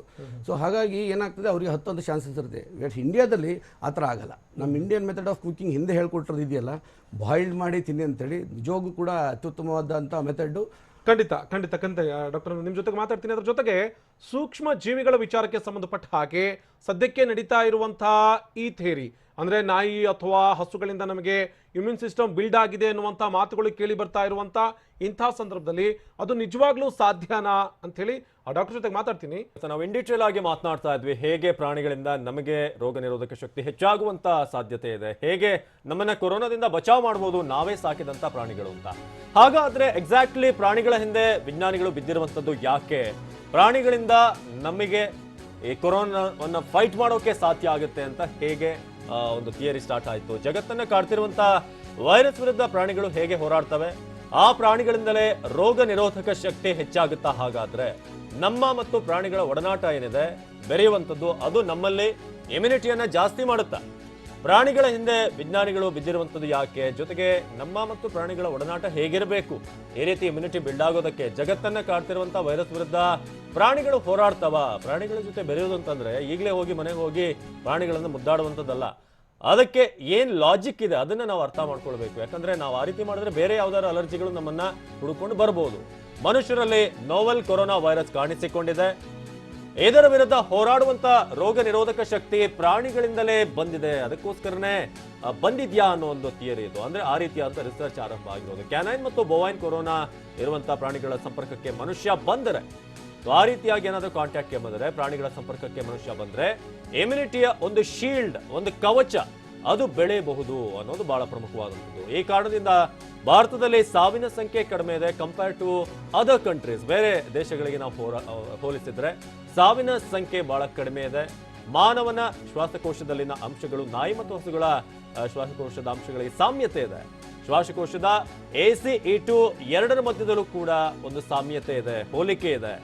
ಇದು ರೋಗ ನಿರೋಧಕ ಶಕ್ತಿ ಹೆಚ್ಚಿಸುವುದಕ್ಕೆ ಕಾರಣವಾಗುತ್ತೆ ಅಂತ ಸ್ಟಡಿ ಹೇಳುತ್ತೆ, ಅಧ್ಯಯನ ಹೇಳುವಂಥದ್ದು. ಎರಡು ಸಿಮಿಲಾರಿಟಿ ಏನಿದೆ ಅದು ನಮ್ಮಲ್ಲಿ ಇಮ್ಯುನಿಟಿಯನ್ನ ಹೆಚ್ಚು ಮಾಡ್ತಾ ಇದೆ. ಮನುಷ್ಯರಲ್ಲಿ ನೋವೆಲ್ ಕೊರೋನಾ ವೈರಸ್ ಕಾಣಿಸಿಕೊಂಡಿದೆ. ಇದರ ವಿರುದ್ಧ ಹೋರಾಡುವಂತ ರೋಗ ನಿರೋಧಕ ಶಕ್ತಿ ಪ್ರಾಣಿಗಳಿಂದಲೇ ನಮಗೆ ಬಂದಿದೆ. ಅಂದ್ರೆ ನಮ್ಮ ಒಡನಾಟ ಆಗಿದೆ. ಹಸುಗಳ ವಿಚಾರವಾಗಿರ್ಬೋದು, ನಾಯಿಗಳನ್ನ ಸಾಕುವಂತ ವಿಚಾರಕ್ಕೆ ಇರ್ಬೋದು, ಕ್ಯಾನೈನ್ ಮತ್ತು ಬೊವೈನ್ ಕೊರೋನಾ ಇರುವಂತ ಪ್ರಾಣಿಗಳ ಸಂಪರ್ಕಕ್ಕೆ ಮನುಷ್ಯ ಬಂದರೆ ಆಗ ಹೆಚ್ಚಿನ ಒಂದು ಶೀಲ್ಡ್ ಅಲ್ಲಿ ಬೆಳೆಯುತ್ತೆ ಅನ್ನೋದು. ಇಮ್ಯುನಿಟಿ ಬೆಳೆಯೋದಕ್ಕೆ ಸಾಧ್ಯ ಆಗಿರೋದು ಈ ಪ್ರಾಣಿಗಳ ಜೊತೆಗೆ ನಾವು ಹೆಚ್ಚಾಗಿ ಒಡನಾಟಕ್ಕೆ ಬರ್ತಾ ಇದ್ದೀವಿ, ಅಥವಾ ದಿನ ಬೆಳಗಾದ್ರೆ ಸಾಕು ಪ್ರಾಣಿಗಳ ಜೊತೆಗೆ ಒಡನಾಟವನ್ನ ಇಟ್ಕೊಂಡಿರ್ತೀವಿ. ಇಂಥ ಸಂದರ್ಭದಲ್ಲಿ ಕ್ಯಾನೈನ್ ಹಾಗೇನೆ ಬೊವೈನ್ ಕೊರೋನಾ ವೈರಸ್ನ ಮೂಲಕ ನಾವು ಅದಕ್ಕೆ ಎಕ್ಸ್ಪೋಸ್ ಆಗಿದ್ದೀವಿ. ಈಗಾಗಲೇ ಪ್ರಾಣಿಗಳ ಹತ್ರ ಅಥವಾ ಪ್ರಾಣಿಗಳಲ್ಲಿ ಇರುವಂತಹ ಕೊರೋನಾ ವೈರಸ್ಗೆ ನಾವು ಕೂಡ ಎಕ್ಸ್ಪೋಸ್ ಆದಂಥ ಸಂದರ್ಭದಲ್ಲಿ ನಮಗೊಂದು ರೀತಿಯಾಗಿ ರಕ್ಷಾ ಕವಚದ ರೀತಿಯಲ್ಲಿ ಇಮ್ಯೂನ್ ಸಿಸ್ಟಮ್ ಬಿಲ್ಡ್ ಆಗಿರಬಹುದು ಅನ್ನುವಂಥ ಅಭಿಪ್ರಾಯವನ್ನು ವೈದ್ಯರು ಹೇಳ್ತಾ ಇದ್ದಾರೆ. ಡಾಕ್ಟರ್ ಅಂಬಿಕಾ ಅವರು ನಮ್ಮ ಜೊತೆಗೆ ಜಾಯ್ನ್ ಆಗಿದ್ದಾರೆ, ಸೂಕ್ಷ್ಮ ಜೀವಿ ವಿಜ್ಞಾನದ ಮುಖ್ಯಸ್ಥರು, ವಿಕ್ಟೋರಿಯಾ ಆಸ್ಪತ್ರೆದು. ಮೇಡಮ್, ಇಲ್ಲಿ ಒಂದು ವಿಚಾರ ಇದೆ, ಈ ACE2 ರೆಸಿಪ್ಟರ್ಸ್ ಮತ್ತೆ ಆನಿಮಲ್ಸ್ ಮತ್ತೆ ಹ್ಯೂಮನ್ ಬಾಡಿ ಎರಡೂ ಕೂಡ ಸೇಮ್ ಇರೋದ್ರಿಂದ ಎಲ್ಲೋ ಒಂದು ಕಡೆಗೆ ಸಾಮ್ಯತೆ ಇದೆ ಎನ್ನುವಂಥ ಮಾತಿದೆ. ಇದೇ ನಮ್ಮನ್ನ ರಕ್ಷಣೆ ಮಾಡೋದಕ್ಕೆ ಕಾರಣ ಆಗಿರಬಹುದು ಅಂತೇಳಿ ಏನಾದರೂ ಅನ್ಸುತ್ತಾ ಮೇಡಮ್? ಆ್ಯಕ್ಚುಲಿ ಇಮ್ಯುನಿಟಿ ಈಗ ಆ್ಯನಿಮಲ್ಸಿಂದ ಮನುಷ್ಯನಿಗೆ ಬಂದಿದೆ, ಬಟ್ ಅದು ಇನ್ನು as I told it is still undergoing studies. But human to human in transmission is more actually comparative from animals to humans. So ಈಗ ಅದು ಇಮ್ಯುನಿಟಿ ಬಂದಿದೆ ಅಂತ they are proving, they are doing lot of studies, so that we should wait and watch at least ಈ ತರದ ಆಗೋದಕ್ಕೆ ಸಾಧ್ಯತೆ ಇದೆಯಾ ಅಂತ ಮೇಡಮ್? ಯಾಕೆಂದ್ರೆ ನಾವು ದಿನ ಬೆಳಗಾದ್ರೆ ಸಾಕು ನಾಯಿನ ಮುದ್ದಾಡ್ತೀವಿ ಅಥವಾ ಹಸುಗಳ ಜೊತೆಗೆ ಓಡಾಡ್ತೀವಿ, ಸಾಧ್ಯತೆ ಇದೆ. ಅದೇ studies we should see what ಸಾಧ್ಯತೆ ಇದೆ ಅನ್ನೋದಾದ್ರೆ ಹೇಗೆ ನಮಗದು ರಕ್ಷಣೆ ಮಾಡ್ತಾ ಇದೆ ಅಂತ ಸದ್ಯದ ಮಟ್ಟಿಗೆ? ಯಾಕೆ ಅಂತ ಹೇಳಿದ್ರೆ ಕೊರೋನಾ ವೈರಸ್ನಿಂದ ಸಾವಿನ ಸಂಖ್ಯೆ ಕೂಡ ಜಾಸ್ತಿ ಆಗ್ತಾ ಇದೆ, ಸೋಂಕಿತರ ಸಂಖ್ಯೆ ಜಾಸ್ತಿ ಆಗ್ತಾ ಇದೆ. ಇಂಥ ಸಂದರ್ಭದಲ್ಲಿ ಹೇಗೆ ರಕ್ಷಣೆ ಮಾಡ್ತಾ ಇರಬಹುದು ಅಂತ? ಆಂಟಿಬಾಡೀಸ್ ಡೆವಲಪ್ ಆಗ್ತಾ ಇರ್ಬೋದು most probably. IgG antibodies antigen ಇಂದ ಡೆವಲಪ್ ಆಗ್ತಾ ಇರ್ಬೋದು mostly. So that's how it's giving protection for humans. Okay, doctor Vishal ರವರೇ, ಇಲ್ಲಿ ಸೂಕ್ಷ್ಮಜೀವಿ ವಿಜ್ಞಾನಿಗಳ ಸೂಕ್ಷ್ಮಜೀವಿ ಡಾಕ್ಟರ್ ಕೂಡ ಹೇಳ್ತಾ ಇರೋದು ಆಗಿರಬಹುದು ಅನ್ನುವಂಥ ಒಂದು ಥಿಯರಿ ಅಂತೂ ಇದ್ದೇ ಇದೆ. ಆದರೆ ಅದು ಕನ್ಫರ್ಮ್ ಆಗೋದಕ್ಕೆ ಒಂದಷ್ಟು ಸ್ಟಡೀಸ್ ಆಗಬೇಕು, ಜೊತೆಗೆ ರಿಸರ್ಚ್ ಆಗಬೇಕು, ತದನಂತರದಲ್ಲಿ ನಾವು ಕನ್ಕ್ಲೂಷನ್ಗೆ ಬರೋದಕ್ಕೆ ಸಾಧ್ಯ ಆಗುತ್ತೆ ಅಂತ ಹೇಳಿ. ಈ ಪ್ರಾಣಿಗಳ ಹಿಂದೆ ನೀವು ಬೀಳೋದಕ್ಕೆ ಕಾರಣ ಏನಾಯ್ತು ಅಂತ, ಇಂಥ ಪ್ರಾಣಿಗಳಿಂದ ಮನುಷ್ಯರಿಗೆ ಒಂದಷ್ಟು ರಕ್ಷಾ ಕವಚ ರೆಡಿ ಆಗಿದೆ ಅಂತ ಹೇಳಿ ನಿಮ್ಗೆ ಯಾಕೆ ಅನ್ನಿಸ್ತು ಅಂತ? ಮುಖ್ಯವಾಗಿ ಈ ಇನ್ಫೆಕ್ಷನಲ್ಲಿ 3 ಅಂಶಗಳಿರುತ್ತೆ: ಹೋಸ್ಟ್, ಏಜೆಂಟ್, ಎನ್ವೈರ್ಮೆಂಟ್. ಈಗ ನಾವು ಇಷ್ಟವರೆಗೆ ಏನು ಮಾಡ್ತಾ ಇದ್ದೇವೆ, ಖಾಲಿ ನಾವು ಈಗ ಹೋಸ್ಟ್ ಬಗ್ಗೆ ನಾವು ಚಿಂತೆ ಮಾಡ್ತಾ ಇದ್ದೀವಿ, ಹ್ಯೂಮನ್ ಹೋಸ್ಟ್ ಬಗ್ಗೆ. ನಾವು ಅದರ ಬಗ್ಗೆ, ಏಜೆಂಟ್ ಬಗ್ಗೆ ಮತ್ತು ಎನ್ವೈರ್ಮೆಂಟ್ ಬಗ್ಗೆ ಜಾಸ್ತಿ ಚಿಂತನೆ ಮಾಡಿರಲಿಲ್ಲ. ಆ್ಯಂಡ್ ಸಾಮಾನ್ಯವಾಗಿ ಹೊಸ ಆವಿಷ್ಕಾರಗಳು ಅಥವಾ ಏನಾದ ಥರದ ಹೊಸ ವಿಜ್ಞಾನಗಳು ಹೊರಗೆ ಬರೋಕ್ಕೆ ನಾವು ಕ್ರಾಸ್ ಇಂಟ್ರಾಕ್ಷನ್ ಮಾಡಬೇಕು. ಸೊ ಇದರ ಬಗ್ಗೆ ನಾವು ಗಮನ ಕೊಟ್ಟು ಚರ್ಚೆ ಮಾಡುವಾಗ ಬ್ಯಾಂಗ್ಳೂರ್ ಬಯೋಇನೋವೇಷನ್ ಸೆಂಟರ್, ನಮ್ಮ ಗೌರ್ಮೆಂಟ್ ಇದು IT-BT ಮಿನಿಸ್ಟ್ರಿ, ಇದು ಒಂದು ಇಂಪಾರ್ಟೆಂಟ್ ಸಂಸ್ಥೆ. ಅಲ್ಲಿ ನಾವು ಇದರ ಬಗ್ಗೆ ಕೆಲವು ಸಂಶೋಧನೆಗಳು ಮಾಡ್ತಾ ಇರುವಾಗ ಈ ಒಂದು ವಿಷಯ ನಮ್ಮ ಗಮನಕ್ಕೆ ಬಂತು. ಸೊ ನಾನು ಡಾಕ್ಟರ್ ಹರ್ಷವರ್ಧನ್ ಬಾತ್ರ ಅವರು, ಮಾಜಿ DRDO ಡೈರೆಕ್ಟರ್ ಅವರು, ಮತ್ತು ಡಾಕ್ಟರ್ ಪವನ್, ನಮ್ಮ ಸೆಸ್ನಾ ವೆಟರ್ನರಿ ಕ್ಲಿನಿಕ್ ಅವರು ಚರ್ಚೆ ಮಾಡ್ತಾ ಇರುವಾಗ ಇದರ ಬಗ್ಗೆ ನಾವು ಈ ಒಂದು ಪ್ರಶ್ನೆಗೆ ಎದುರು ಬಂದಿತ್ತು. ಈ ಪ್ರಶ್ನೆ ನಮ್ಮ ಎದುರಿಗೆ, ಈ ಹೋಸ್ಟ್ಗಳಲ್ಲಿ ಬೇರೆ ಹೋಸ್ಟ್ಗಳಲ್ಲಿ ಯಾವ ಸಿಮಿಲಾರಿಟಿ ಅಂತೇಳಿ. ಸೊ ಇದರ ಬಗ್ಗೆ ನಾವು ಇನ್ನೂ ವಿವರವಾಗಿ ಚರ್ಚೆ ಮಾಡುವಾಗ ನಾವು emery vaccine centre, Atlanta ಯೂನಿವರ್ಸಿಟಿಯಲ್ಲಿ, USA ಅಲ್ಲಿ, ಅವ್ರ ಹತ್ರನೂ ಚರ್ಚೆ ಮಾಡಿದ್ದೇವೆ. ಡಾಕ್ಟರ್ ರಾಫಿ ಅಹಮದ್ ಮತ್ತು ಕೆಲವು ವರ್ಲ್ಡ್ ಸೈಂಟಿಸ್ಟ್ ಅವರೊಟ್ಟಿಗೆ. ಅವರು ನಮ್ಮ ಈ ಥಿಯರಿಗೆ ಎಗ್ರಿ ಆದರು ದಟ್ ಈ ಬೀಟಾ ಕೊರೋನಾ ವೈರಸ್ ಇದು ಯಾವುದು ಕೆನೈನ್ ಕೊರೋನಾ ವೈರಸ್ ಏನುಂಟು, ಈಗ ಡಾಕ್ಟರ್ ಶಿವಕುಮಾರ್ ಅವರೇ ಹೇಳಿದರು, ಕೆಲವು ಇಂಟೆಸ್ಟೈನಲ್ಲಿ ಕಂಡು ಬರುತ್ತೆ. ಅದಲ್ಲದೆ ಈ ಬೀದಿ ನಾಯಿಗಳಲ್ಲಿ ಕೊರೋನಾ ರೆಸ್ಪಿರೇಟರಿ ವೈರಸ್ಸು ಇರುತ್ತೆ. ಸೊ ಇದರದ್ದು ಕ್ರಾಸ್ ಕಂಟ್ಯಾಮಿನೇಷನ್, ನಾನು ಮೊದಲು ಹೇಳಿದಂಗೆ ಇದರಲ್ಲಿ ನಮ್ಮ ಹತ್ರ ಈ ಡಾಗ್ಸಲ್ಲಿ ACE inhibitor is very similar to humans. ಅದಲ್ಲದೆ ನಮ್ಮ ಈ ಕೆನೈನ್ ಕೊರೋನಾ ವೈರಸ್ ಇದು ಸ್ಪೈಕ್ ಪ್ರೋಟೀನ್ಸ್ ಏನಿರುತ್ತೆ, they are also very similar to humans. ಈ 2 ಕಾರಣದಿಂದಾಗಿ it is very much possible that some amount of inter species immunity has developed ಹೇಳಿರುವ ನಮಗೆ strong theories ಹೇಳ್ತಾ ಉಂಟು. ಇದನ್ನು ನಾವು ಬೇರೆ ವರ್ಲ್ಡ್ ಯೂನಿವರ್ಸಿಟೀಸು, ಒಟಾವಾ ಯೂನಿವರ್ಸಿಟಿ ಹಾಗೂ ಬೇರೆ ಅಟ್ಲಾಂಟಾ ಯೂನಿವರ್ಸಿಟಿ ಇವರ ಹತ್ರ ಎಲ್ಲ ಚರ್ಚೆ ಮಾಡುವಾಗ we strongly believe this may be in the right direction. So ಇದರ ಬಗ್ಗೆ ಇನ್ನೂ ಸಂಶೋಧನೆಗಳಾಗಬೇಕು ಹೇಳಿ ಬ್ಯಾಂಗ್ಳೂರ್ ಬಯೋಇನೋವೇಷನ್ ಸೆಂಟರಿಂದ ನಾವು ಕೆಲವು ರಿಸರ್ಚ್ಗಳನ್ನು ಆಲ್ರೆಡಿ ಈಗ ಶುರು ಮಾಡಿದ್ದೇವೆ. ಅಂಡ್ ಇನ್ನೊಂದು ಸ್ವಲ್ಪ ದಿನಗಳಲ್ಲಿ ಇದರ ಬಗ್ಗೆ ಇನ್ನೂ ಜಾಸ್ತಿ ಮಾಹಿತಿ ಕೊಡ್ಬೋದು ಹೇಳುವ ನಾವು ಕಾನ್ಫಿಡೆನ್ಸ್ ಇಟ್ಕೊಂಡಿದ್ದೇವೆ. ಓಕೆ ಡಾಕ್ಟರ್, ಮತ್ತೆ ನಿಮ್ಮ ಜೊತೆಗೆ ಮಾತಾಡ್ತೀನಿ. ಇನ್ನು ವೆಟರ್ನರಿ ಡಾಕ್ಟರ್ ಕೇಳ್ತಾ ಇದ್ರು, ಬೇರೆ ಬೇರೆ ದೇಶಗಳಲ್ಲೂ ಕೂಡ ನಾಯಿಗಳನ್ನ ಸಾಕ್ತಾರೆ, ಅಲ್ಲಿ ಯಾಕೆ ಸಾವಿನ ಸಂಖ್ಯೆ ಜಾಸ್ತಿ ಇದೆ ಅಂತ ಹೇಳಿ, ಆ ಬಗ್ಗೆ ಚರ್ಚೆ ಮುಂದುವರಿಸ್ತೀವಿ. ಇವತ್ತಿನ ವಿಶೇಷ ಕಾರ್ಯಕ್ರಮದಲ್ಲಿ ಸಾಕಷ್ಟು ಇಂಟ್ರೆಸ್ಟಿಂಗ್ ವಿಚಾರಗಳ ಬಗ್ಗೆ ನಾವು ಮಾತನಾಡ್ತಾ ಇದ್ವಿ. ಹೇಗೆ ರೋಗ ನಿರೋಧಕ ಶಕ್ತಿ ಹೆಚ್ಚಾಗುತ್ತೆ ಪ್ರಾಣಿಗಳ ಜೊತೆ ಬೆರೆಯೋದ್ರಿಂದ, ಪ್ರಾಣಿಗಳಿಂದ ನಮ್ಮ ಪ್ರಾಣ ಹೇಗೆ ಉಳಿಯುತ್ತೆ ಅನ್ನೋದ್ರ ಬಗ್ಗೆ ಇನ್ನಷ್ಟು ಮಾಹಿತಿಯನ್ನು ನಿಮಗೆ ಕೊಡ್ತಾ ಹೋಗ್ತೀವಿ. ಮೋಸ್ಟ್ಲಿ ಎಲ್ಲೂ ಕೂಡ ಸಿಗದಂತ ಬಹಳ ಎಕ್ಸ್ಪ್ಲೋರ್ ಮಾಡಿರುವಂತ ಮಾಹಿತಿಗಳು ನಿಮ್ಮ ಮುಂದೆ ಇರ್ತಾ ಇರುವಂತದ್ದು. ಹಸು ನಾಯಿ ನಿಮ್ಮ ಮನೆಯಲ್ಲಿದ್ರೆ ಹಾಗಾದ್ರೆ ನೀವು ಸೇಫಾ? ನಿಮ್ಮ ಮನೆಯಲ್ಲಿ ಹಸು ಸಾಕಿದ್ರೆ ಅಥವಾ ನಾಯಿಗಳನ್ನ ಸಾಕಿದ್ರೆ ನೀವು ಸೇಫ್ ಆಗಿರ್ತೀರಾ? ರೋಗ ನಿರೋಧಕ ಶಕ್ತಿ ಹೆಚ್ಚಾಗುತ್ತಾ ನಿಮ್ಮಲ್ಲಿ? ಸಂಶೋಧನೆ ರೆಡಿ ಆಗ್ತಿರೋದು ಯಾವ ಸಿದ್ಧಾಂತದ ಮೇಲೆ? ಆ ಲಾಜಿಕ್ ಏನು, ಏನೆಲ್ಲ ವಿಚಾರಗಳನ್ನ ಒಳಗೊಂಡಿದೆ ಈ ಸಿದ್ಧಾಂತ? ಪ್ರಾಣಿಗಳ ರೋಗ ನಿರೋಧಕ ಶಕ್ತಿಯ ಬಗ್ಗೆ ತಜ್ಞರು ಏನು ಹೇಳ್ತಾರೆ, ಅವರ ಅಭಿಪ್ರಾಯ ಏನು? ಪ್ರಾಣಿಗಳ ರೋಗ ನಿರೋಧಕ ಶಕ್ತಿ ನಮಗೆ ಹೇಗೆ ವರದಾನ ಆಗುತ್ತೆ? ಪ್ರಾಣಿಗಳು ನಮ್ಮ ಸಂಪರ್ಕಕ್ಕೆ ಬಂದ್ರೆ ಕೊರೋನಾದಿಂದ ಬಚಾವ್ ಆಗ್ಬೋದಾದ್ರೆ ಅದು ಹೇಗೆ? ಇಲ್ಲಿ ಪ್ರಾಣಿಗಳ ಸಂಪರ್ಕಕ್ಕೆ ಬರ್ತೀವಿ, ಈ ಕಾರಣಕ್ಕಾಗಿ ನಾವು ಸೇಫ್ ಅನ್ನುವಂಥ ಮಾತಿದೆ. ಡಾಕ್ಟರ್ ಆಗ್ಲೇ ಕೇಳ್ತಾ ಇದ್ರಿ, ನಾವು ಭಾರತದಲ್ಲಿ ನಾಯಿನ ಸಾಕ್ತಿವಿ ಅಥವಾ ಹಸುಗಳನ್ನು ಸಾಕ್ತಿವಿ, ಹಾಗಾಗಿ ನಮ್ಮಲ್ಲಿ ಪಾರ್ಷಿಯಲ್ ಇಮ್ಯೂನ್ ಸಿಸ್ಟಮ್ ಬಿಲ್ಡ್ ಆಗಿರ್ಬೋದು ಅಂತ ಹೇಳಿ. ಬೇರೆ ಬೇರೆ ದೇಶಗಳಲ್ಲೂ ಕೂಡ ಸಾಕ್ತಾರೆ ಅನ್ನುವಂಥ ಮಾತನ್ನು ಹೇಳ್ತಾ ಇದ್ರಿ. ಹೌದು, ಈಗ ಅವ್ರು ಹೇಳ್ತಾ ಇದ್ರು ಇಂಡಿಯನ್ ಡಾಗಲ್ಲಿ ಮಾತ್ರನ ಹೊರದೇಶದ ನಾಯಿಗಳಲ್ಲಿ ಸಂಪರ್ಕ ಇದ್ದರೆ ಇಮ್ಯೂನ್ ಸಿಸ್ಟಮ್ ಡೆವಲಪ್ ಆಗಲ್ವ ಅನ್ನೋದು ನನ್ನ ಪ್ರಶ್ನೆ. ಯಾಕೆಂದರೆ ನಮಗಿಂತ ಹಿಂದೆ ನಮ್ಮ ನಾಯಿಗಳನ್ನು ಹೊರಗಿಡ್ತಾ ಇದ್ವಿ, ದನಗಳನ್ನು ಹೊರ ಕಟ್ತಾ ಇದ್ವಿ. ಫಾರಿನಲ್ಲಿ ಏನಾಗ್ತಿದೆ, ಪಕ್ಕದಲ್ಲೇ ಮಲಗಿಸ್ಕೊಂಡು ಪ್ರತಿ ದಿವಸ ಕಾಂಟ್ಯಾಕ್ಟಲ್ಲಿ ಇರ್ತಾರೆ, ಅದರ ಉಸಿರನ್ನ ಇವ್ರು ಕುಡಿತಾರೆ. ಕ್ಯಾಟನ್ನು ಸಾಕ್ತಾರೆ, ಡಾಗನ್ನು ಸಾಕ್ತಾರೆ, ಪ್ರತಿ ಮನೆಯಲ್ಲೂ ಕೂಡ ಡಾಗ್ ಆ್ಯಂಡ್ ಕ್ಯಾಟ್ಸ್ ಇದೆ.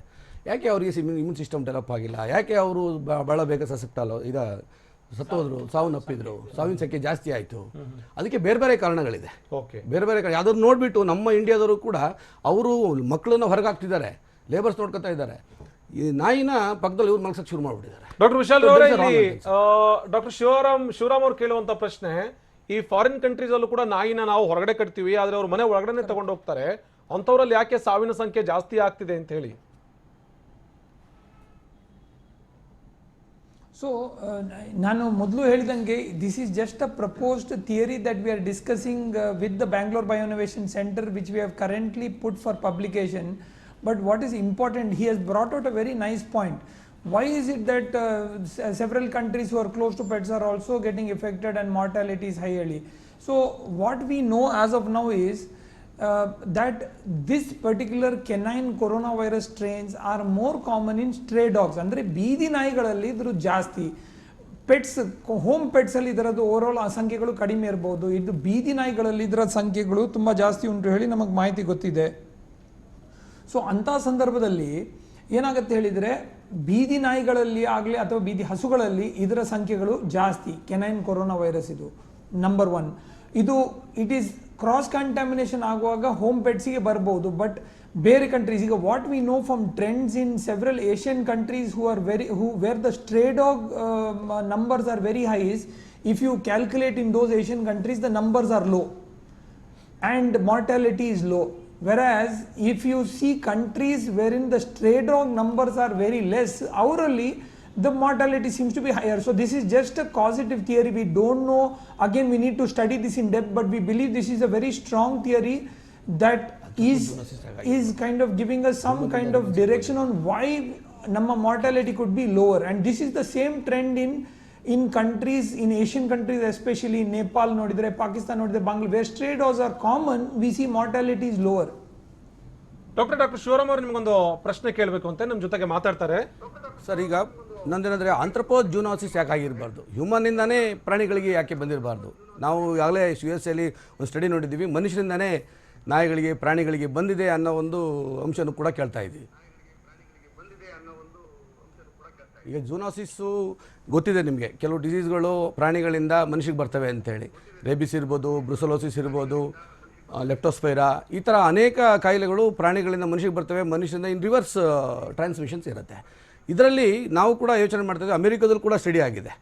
ಯಾರಿಗೆ ಕರೋನಾ ಬಂದಿದೆ ಅವ್ರ ಮನೆ ನಾಯಿಗಳಿಗೆ ಮತ್ತು ಬೆಕ್ಕಿಗೆ ಕರೋನಾ ಬಂದಿದೆ ಅನ್ನೋದು ವಿಚಾರ ಪೇಪರ್ಗಳಲ್ಲಿ, ಮಾಧ್ಯಮಗಳಲ್ಲಿ ನೋಡಿದ್ವಿ. ಡಾಕ್ಟರ್ ಶೆಲ್ರ ಅವರೇ,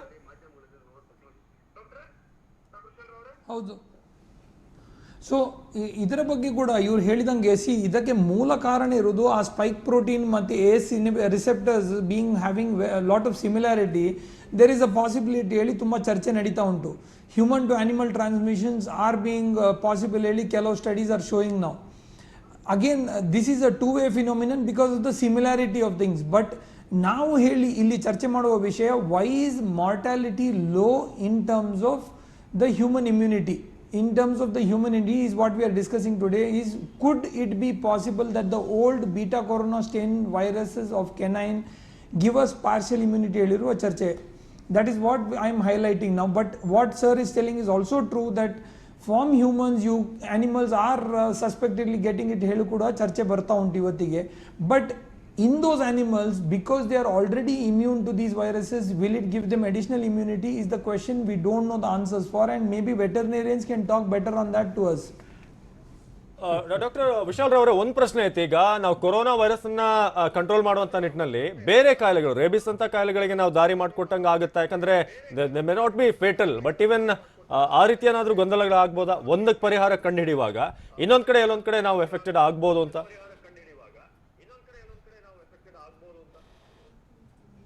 ಸಾರಿ, ನನಗೆ ಅದು ಪ್ರಶ್ನೆ ಪೂರ್ತಿ ಅರ್ಥ ಹಾಗೆ ಆಗಿಲ್ಲ. ಕೊರೋನಾ ವೈರಸ್ಗೆ ಸಂಬಂಧಪಟ್ಟ ಹಾಗೆ ಪ್ರಾಣಿಗಳಿಂದ ನಮಗೆ ಉಪಯೋಗ ಆಗ್ಬೋದು, ಬಟ್ ಬೇರೆ ಅಲರ್ಜಿಗಳು ಈಗ ಮಕ್ಕಳಿಗೆ ಸಂಬಂಧಪಟ್ಟ ಹಾಗೆ ಅದು ಹೆಚ್ಚಾಗ್ಬೋದು ಅಂತ, ಪ್ರಾಣಿಗಳ ಒಡನಾಟ ಹೆಚ್ಚಾದಂತ ಸಂದರ್ಭದಲ್ಲಿ ಅಂತ, ಅದಕ್ಕೇನಾದ್ರೂ ಒಂದು ಸೊಲ್ಯೂಷನ್ ಸಿಗ್ಬೇಕಾದ್ರೆ ಇನ್ನು ಬೇರೆ ರೀತಿಯಾದಂತ ಅಲರ್ಜಿಗಳು ಕಾಡ್ಬೋದಾ ಹೇಗೆ ಅಂತ ಈ ಸಂದರ್ಭದಲ್ಲಿ? ಕರೆಕ್ಟ್. ಸೊ ಈಗ ಮುಖ್ಯವಾಗಿ ಇದಕ್ಕೆ ನಾವು ಥಿಯರಿ ಹೇಳ್ತಾ ಇದ್ದೇವೆ, ಬಟ್ ಇದು ಸೊಲ್ಯೂಷನ್ ಅಲ್ಲ. This is one of the possible theories and it is a natural one. ಈಗ ಅದಕ್ಕೋಸ್ಕರ ನಾವು ಪ್ರಾಣಿಗಳನ್ನು ಅಪ್ಪಿಕೊಳ್ಕೊಂಡು ಕೂತ್ಕೊಳ್ಳೋಕ್ಕಾಗೋದಿಲ್ಲ. ಮುಖ್ಯವಾಗಿ we need to maintain the social norm distancing. ನಮ್ಮ hygiene theories we have to strictly maintain. We are not recommending anybody to go close to dogs, cattle or animals and be in close proximity with them. That is not what we are recommending. What as scientists the group is analyzing is, could the cross immunity have happened, and that cross immunity and transition happens in a very subtle, slow way. That cannot be used as a solution. But ಅದರದ್ದು ಬಗ್ಗೆ scientific research ಮಾಡಿ and if this similarity of this genetics is true that could hold the formula for new vaccines ಹೇಳಿ ನಮ್ಮ suggestions ಇವಾಗ. Doctor, vaccine ವಿಚಾರಕ್ಕೆ ಸಂಬಂಧಪಟ್ಟಾಗೆ ಮತ್ತೆ ನಿಮ್ಮನ್ನ ಮಾತಾಡ್ತೀನಿ. ವ್ಯಾಕ್ಸಿನ್ ಹೇಗೆ ಆಗಬಹುದು ಇದು, ಅಥವಾ ವ್ಯಾಕ್ಸಿನ್ ಕಂಡುಹಿಡಿಯೋದಕ್ಕೆ ಇದೊಂದು ಬ್ರೇಕ್ ಥ್ರೂ ಆಗಬಹುದು ಅನ್ನುವಂಥ ವಿಚಾರಕ್ಕೆ ಸಂಬಂಧಪಟ್ಟಾಗೆ ನಿಮ್ಮ ಜೊತೆಗೆ ಮಾತಾಡ್ತೀನಿ. ಡಾಕ್ಟರ್ ಚೇತನ್ ಅವರೇ, ಇಲ್ಲಿ ಹೇಳ್ತಾ ಇರುವಂತ ಮಾತು ಏಸ್2 ರಿಸೆಪ್ಟರ್ ಇದೆಯಲ್ಲ, ಆ ವಿಚಾರನೇ ಜಾಸ್ತಿ ಇಲ್ಲಿ ಚರ್ಚೆಗೆ ಆಗ್ತಾ ಇರೋದು. ಈ ಹ್ಯೂಮನ್ ಏಸ್2ಗೂ ಜೊತೆಗೆ ಈ ಕ್ಯಾನೈನ್ ಅಥವಾ ಈ ಡಾಗ್ಸ್ನ ಏಸ್2ಗೂ ಏನು ಸಾಮ್ಯತೆ ಅಂತ ಈ ಜನರಲ್ ಲೇಮನ್ ಲ್ಯಾಂಗ್ವೇಜ್ ಅಲ್ಲಿ ಹೇಳೋದಾದ್ರೆ ಹೇಗೆ ಸಾಮ್ಯತೆ ಇರುತ್ತೆ ಅಂತ? ಈಗ ಸಾಮ್ಯತೆ ಬಂದರೆ, ಈಗ ಪ್ರೀ ಕ್ಲಿನಿಕಲ್ ಸ್ಟಡೀಸ್ನಲ್ಲಿ ಯಾವುದು ರಿಸೆಪ್ಟರ್ ಸಾಮ್ಯತೆ ಬರುತ್ತೋ ಅದನ್ನೇ ನಾವು ಪ್ರೀ ಕ್ಲಿನಿಕಲ್ ಸ್ಟಡೀಸ್ ಮಾಡಿ ನಂತರ ಮನುಷ್ಯರ ಮೇಲೆ ಪ್ರಯೋಗ ಮಾಡೋದು. ಹಾಗಾಗಿ ಸಾಮ್ಯತೆ ಅಲ್ಲಿ ಈಗ ವೆಟರ್ನರಿ ಡಾಕ್ಟರ್ಸ್ ಮತ್ತು ಸ್ಟಡೀಸ್ನಲ್ಲಿ ಬಂದಾಗ ಸೊ ಸೇಮ್ ವೈರಸ್ ಸ್ಪೈಕ್ ಪ್ರೋಟೀನೇ ಇದಕ್ಕೂ ಇನ್ಫೆಕ್ಟ್ ಆಗುತ್ತೆ ಅಂತ ಬರೋದು. ಸೊ ಏಸ್2 ರಿಸೆಪ್ಟರ್ಸ್ ಬಂದು ಹೆಬ್ಬಾಗಿಲು ಕರೋನಾ ವೈರಸ್ ಎಂಟ್ರಿಗೆ. ಸೊ ನಮ್ಮ ಶ್ವಾಸಕೋಶ ಮತ್ತು ಬಾಯಿ, ಮೂಗು, ಸೈನಸಲ್ಲಿ ಇರೋದ್ರಿಂದ ಅದೇ ಹೆಬ್ಬಾಗಿಲು ಕರೋನಾ ವೈರಸ್ ಇದಾಗೋದ್ರಿಂದ. ಸೊ ಆ ಏಸ್2 ರಿಸೆಪ್ಟರ್ಸು ಅಷ್ಟೇ ಒಂದು ದೇಶದ ಜನಾಂಗಗಿನ್ನ ಬೇರೆ ಜನಾಂಗಕ್ಕೂ ವೇರಿಯೇಷನ್ಸ್ ಇದೆ, ಫಿನೋಟೈಪಿಕ್ ವೇರಿಯೇಷನ್ಸ್ ಇದೆ. ಹೆಂಗಸರಲ್ಲಿ ಇದ್ದಂಗೆ ಗಂಡಸರಲ್ಲಿಲ್ಲ. ಸೊ ಹಾಗಾಗಿ that is also one of the factor. ಯಾಕೆ ಗಂಡಸರಲ್ಲಿ ಇನ್ಫೆಕ್ಷನ್ ಜಾಸ್ತಿ, ಹೆಂಗಸರಲ್ಲಿ ಕಮ್ಮಿ, ಯಾಕೆ ಆ ದೇಶದಲ್ಲಿ ಇಷ್ಟು ಡೆತ್ ರೇಟು, ಈ ದೇಶದಲ್ಲಿ ಇಷ್ಟು. So there as lot of theories. ಅದೊಂದೇ ಅಲ್ಲ, ಈವನ್ BCG ಇಮ್ಯುನೈಸೇಷನ್ ಇದೆ, ಡೆಂಗ್ಯೂ ಮಲೇರಿಯಾ ಎಪಿಡೆಮಿಕ್ ರಾಷ್ಟ್ರಗಳು, ಮತ್ತು ಹವಾಮಾನ, ಎಷ್ಟೊಂದು ಫ್ಯಾಕ್ಟರ್ ಹೈಪೋಥಿಸಿಸ್ ಇದೆ, ಇನ್ನೂ ಯಾವುದು ಪ್ರೂವ್ ಆಗಿಲ್ಲ. So this might be one of the factor. That's what that. ನಿಜ. ಡಾಕ್ಟರ್ ಶಿವರಾಮ್ ಅವರೇ, ಇಲ್ಲಿ ಒಂದು ವಿಚಾರ ಇದೆ. ನೀವು ಆಗ್ಲೇ ಹೇಳ್ತಾ ಇದ್ರಿ, ಹಸುಗಳಲ್ಲೂ ಕೂಡ ಇಂಥದ್ದೊಂದು ನಾವು ವೈರಸ್ ಅನ್ನ ನೋಡಿದ್ವಿ. ಆದ್ರೆ ಅದು ತೀರಾ ರೆಸ್ಪಿರೇಟರಿಗೆ ಸಂಬಂಧಪಟ್ಟದ್ದಲ್ಲ, ಬಟ್ ಕರುಳಿಗೆ ಸಂಬಂಧಪಟ್ಟದ್ದು. ಒಂದಷ್ಟು ಸಮಸ್ಯೆ ಆಗಿ ತದನಂತರದಲ್ಲಿ ಸರಿ ಹೋಗೋದು ಅಂತೇಳಿ. ಬಟ್ ಮನುಷ್ಯನ ತೆಗೆದುಕೊಂಡಾಗ ಸಿವಿಯರ್ ಆಗಿ ನಾವು ಅದಕ್ಕೆ ಹೊಡ್ತಾ ತಿಂತಾ ಇದೀವಿ, ಸಿವಿಯರ್ ಆಗಿ ನಾವು ಅದಕ್ಕೆ ರೆಸ್ಪಾಂಡ್ ಮಾಡ್ತಾ ಇದೀವಿ. ಯಾಕೆ ಇಷ್ಟೊಂದು ವ್ಯತ್ಯಾಸ ಇರುತ್ತೆ, ಜೊತೆಗೆ ಸಾಮ್ಯತೆ ಏನಿರುತ್ತೆ ಅಂತ? ಅಲ್ಲಿ ಅನಿಮಲ್ಸ್ ಭಾಳ ರೆಸಿಸ್ಟೆಂಟ್ ಇರ್ತವೆ. ಮತ್ತು corona virus highly fragile virus. Fragile ಅಂತಂದರೆ ಭಾಳ ಸೂಕ್ಷ್ಮ, ಸ್ವಲ್ಪ ಎಕ್ಸ್ಪೋಸ್ ಆದರೆ ಸಾಕು ಭಾಳ ಬೇಗ ಸತ್ತೋಗ್ತದೆ. ಅನಿಮಲ್ಸಲ್ಲಿ ಈ ರೆಸ್ಪಿರೇಟರಿ ಸಿಸ್ಟಮ್ ಬರ್ಸೋವಷ್ಟು ಶಕ್ತಿ ಇದಕ್ಕಿಲ್ಲ, ಆ ವೈರಸ್ಗಿಲ್ಲ. ಓನ್ಲಿ ಅದು ದೊಡ್ಡ ಕಾಫಲ್ಲಿ ಬರುತ್ತೆ. ಕಾಫಲ್ಲಿ ಯಾಕೆ ಚಿಕ್ಕ ಏಜಲ್ಲಿದೆ ಅಂತ. ದನಗಳಲ್ಲಿ, ದೊಡ್ಡ ಪ್ರಾಣಿಗಳಲ್ಲಿ ಬರೋದೇ ಇಲ್ಲ. ಸೊ ನಮ್ಮದು ಅವರು ವೈದ್ಯರು ಹೇಳೋ ಹಾಗೆ ನಮಗೇನು ಅನಿಸುತ್ತೆ, ಓನ್ಲಿ ಅದರಲ್ಲಿರೋಂಥ ನೈಟ್ರೋಜನ್ ಅಂಶ ಏನಿದೆ that might have protecting our farmers, ಹೈನುಗಾರಿಕೆಯನ್ನು ಅವಲಂಬಿಸಿದವರಿಗೆ ಅದು ರಕ್ಷಣೆ ಕೊಡ್ತಾ ಇರ್ಬೋದು. ಯಾವ ಕಾರಣಕ್ಕೂ ಪ್ರಾಣಿಗಳಿಂದ ನನಗೆ ಟ್ರಯಲ್ಸ್ ಯಾವುದೂ ಇಲ್ಲ, ಯಾವುದೇ ಥರ ವೈಜ್ಞಾನಿಕವಾದ ಆಧಾರಗಳು ಇಲ್ಲ. ಬಟ್ ಎಕ್ಸ್ಪೋಸ್ ಆದರೆ ಒಳ್ಳೆಯದು. ಮಕ್ಕಳನ್ನ ಒಳಗೆ ಕೂರೋದಕ್ಕಿಂತ ಹೊರಗಡೆ ಬಿಟ್ಟು ಅವ್ರನ್ನ ಸ್ಟೆರೈಲ್ ಎನ್ವಿರಾನ್ಮೆಂಟಲ್ಲಿ ಇಟ್ಕೊಳ್ಳೋದು ತಪ್ಪು. ಆಟ ಆಡೋದಕ್ಕೆ ಬಿಡಿ, ಎಕ್ಸ್ಪೋಸ್ ಆಗೋದಕ್ಕೆ ಬಿಡಿ. ನಮಗೆ ಗೊತ್ತೇ ಇರಲ್ಲ, ಯಾವುದೋ ವೈರಾಣು ನಮ್ಮ ಎಂಟ್ರಿ ಆಗಿರುತ್ತೆ, ಅದು ವ್ಯಾಕ್ಸಿನ್ ಥರ ಟ್ರೀಟ್ ಆಗಿರುತ್ತೆ. ದಟ್ ಇಸ್ ಆಂಟಿಜನ್ ಅಂತ ಕರಿತೀವಿ. ಆ ವ್ಯಾಕ್ಸಿನ್ ಥರ ಟ್ರೀಟ್ ಆದಾಗ ಏನಾಗುತ್ತೆ, ನಮಗೆ ಗೊತ್ತಿಲ್ಲದೇ ಆಂಟಿಬಾಡೀಸ್ ಪ್ರೊಡಕ್ಷನ್ ಆಗಿರುತ್ತೆ. ಅದಕ್ಕೇನೆ ಇವತ್ತು ತಾವು ಹಲವಾರು ಸರಿ ಗಮನಿಸಿರ್ಬೋದು, ನಾವು ಮನೆ ಕಟ್ಟೋರು, ಕಾಂಕ್ರೀಟ್ ಹಾಕೋರು ಮಕ್ಕಳು ಬೀದಿಯಲ್ಲಿ ಇದ್ದು ಆ ಮಣ್ಣಲ್ಲಿ ನೆಲದಲ್ಲಿ ಬಿದ್ದಂಥ ಫುಡ್ನ ತಿಂತಾ ಇರ್ತಾರೆ. ನಾವೇ ಮನೆ ಕಟ್ಟುವಾಗ ಹಲವಾರು ಬಾರಿ ನೋಡಿದ್ದೀವಿ. ಅವ್ರಿಗಿರೋ ರೆಸಿಸ್ಟೆನ್ಸ್ ಪವರ್ ನಮ್ಮ ಮಕ್ಕಳಲ್ಲಿ, ಸ್ಟೆರೈಲ್ ವಾತಾವರಣದಲ್ಲಿ ಇರೋ ಮಕ್ಕಳಿಗೆ ರೆಸಿಸ್ಟೆನ್ಸ್ ಪವರ್ ಇಲ್ಲ. ಅಂದರೆ ವಿ ಹ್ಯಾವ್ ಟು ಎಕ್ಸ್ಪೋಸ್. ಹಂಗಂತೇಳಿ ಫುಲ್ ಕಂಪ್ಲೀಟಾಗಿ ಬಿಡೋದಲ್ಲ, we have to expose, allow them to play. ಅದು ಆವಾಗ ಮಾತ್ರ ಆಗ್ತದೆ ಅನ್ನೋದು ಒಂದಿದು.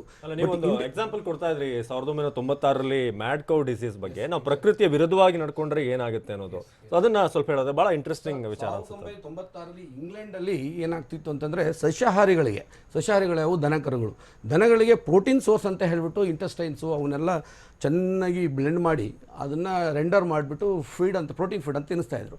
ಅದರಲ್ಲಿ ಯಾವ ಡಿಸೀಸ್ ಇತ್ತೋ ಗೊತ್ತಿಲ್ಲ. ಅದನ್ನು ಸಸ್ಯಾಹಾರಿಗಳಿಗೆ ತಿನ್ನಿಸಿದಾಗ ಏನಾಗುತ್ತೆ, ಬೇರೆ ಬೇರೆ ರೀತಿಯ ಪ್ರಭೇದಗಳು ಹುಟ್ಟುಕೊಂಡು ಈಗ ಏನಾಗುತ್ತೆ, ಒಂದು corona virus, real corona virus really ಅದು ಬಹಳ ದಿವಸದಿಂದ ಇದೆ, ಯಾವುದೇ ಥರದ ಹಾನಿಕಾರಕ ಅಲ್ಲ, ಲೀಟಲ್ ಅಲ್ವೇ ಅಲ್ಲ, ವೆರಿ ಮೈಲ್ಡ್ ಇದೆ.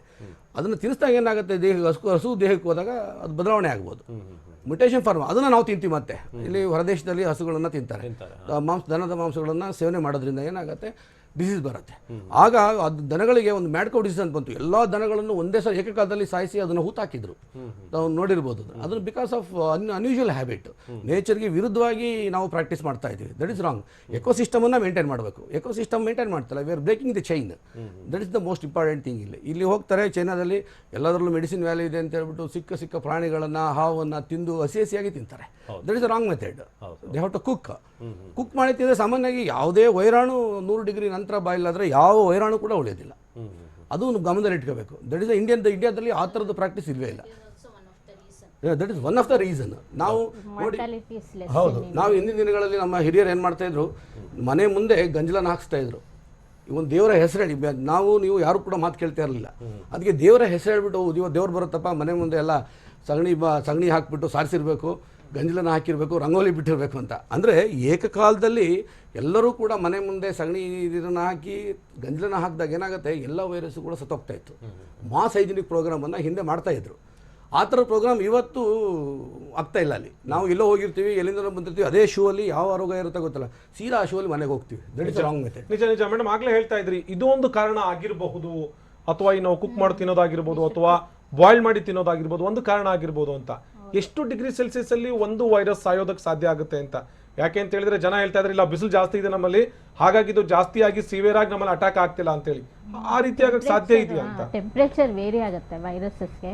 ಕೊರೋನಾಗೆ it usually survive till 27 degrees. So ಅದಕ್ಕೆ ಇದು ಎ ಸಿ ಅದರಲ್ಲೆಲ್ಲ ಎ ಸಿ ರೂಮ್ ಇದರಲ್ಲೆಲ್ಲ they survive. So about 27 degrees, ಆಮೇಲೆ 15 ಮಿನಿಟ್ಸ್ ಇದು ಟೈಮಲ್ಲಿ ದೇ ವಿಲ್ ಡೈ ಆಯಿತಾ. ಆಬ್ಜೆಕ್ಟ್ಸಲ್ಲೆಲ್ಲ 15 ನಿಮಿಷ ಇರುತ್ತೆ. So always you should clean with hypochlorite solution ಅಂತೆಲ್ಲ ಹೇಳ್ತಾರಲ್ವ.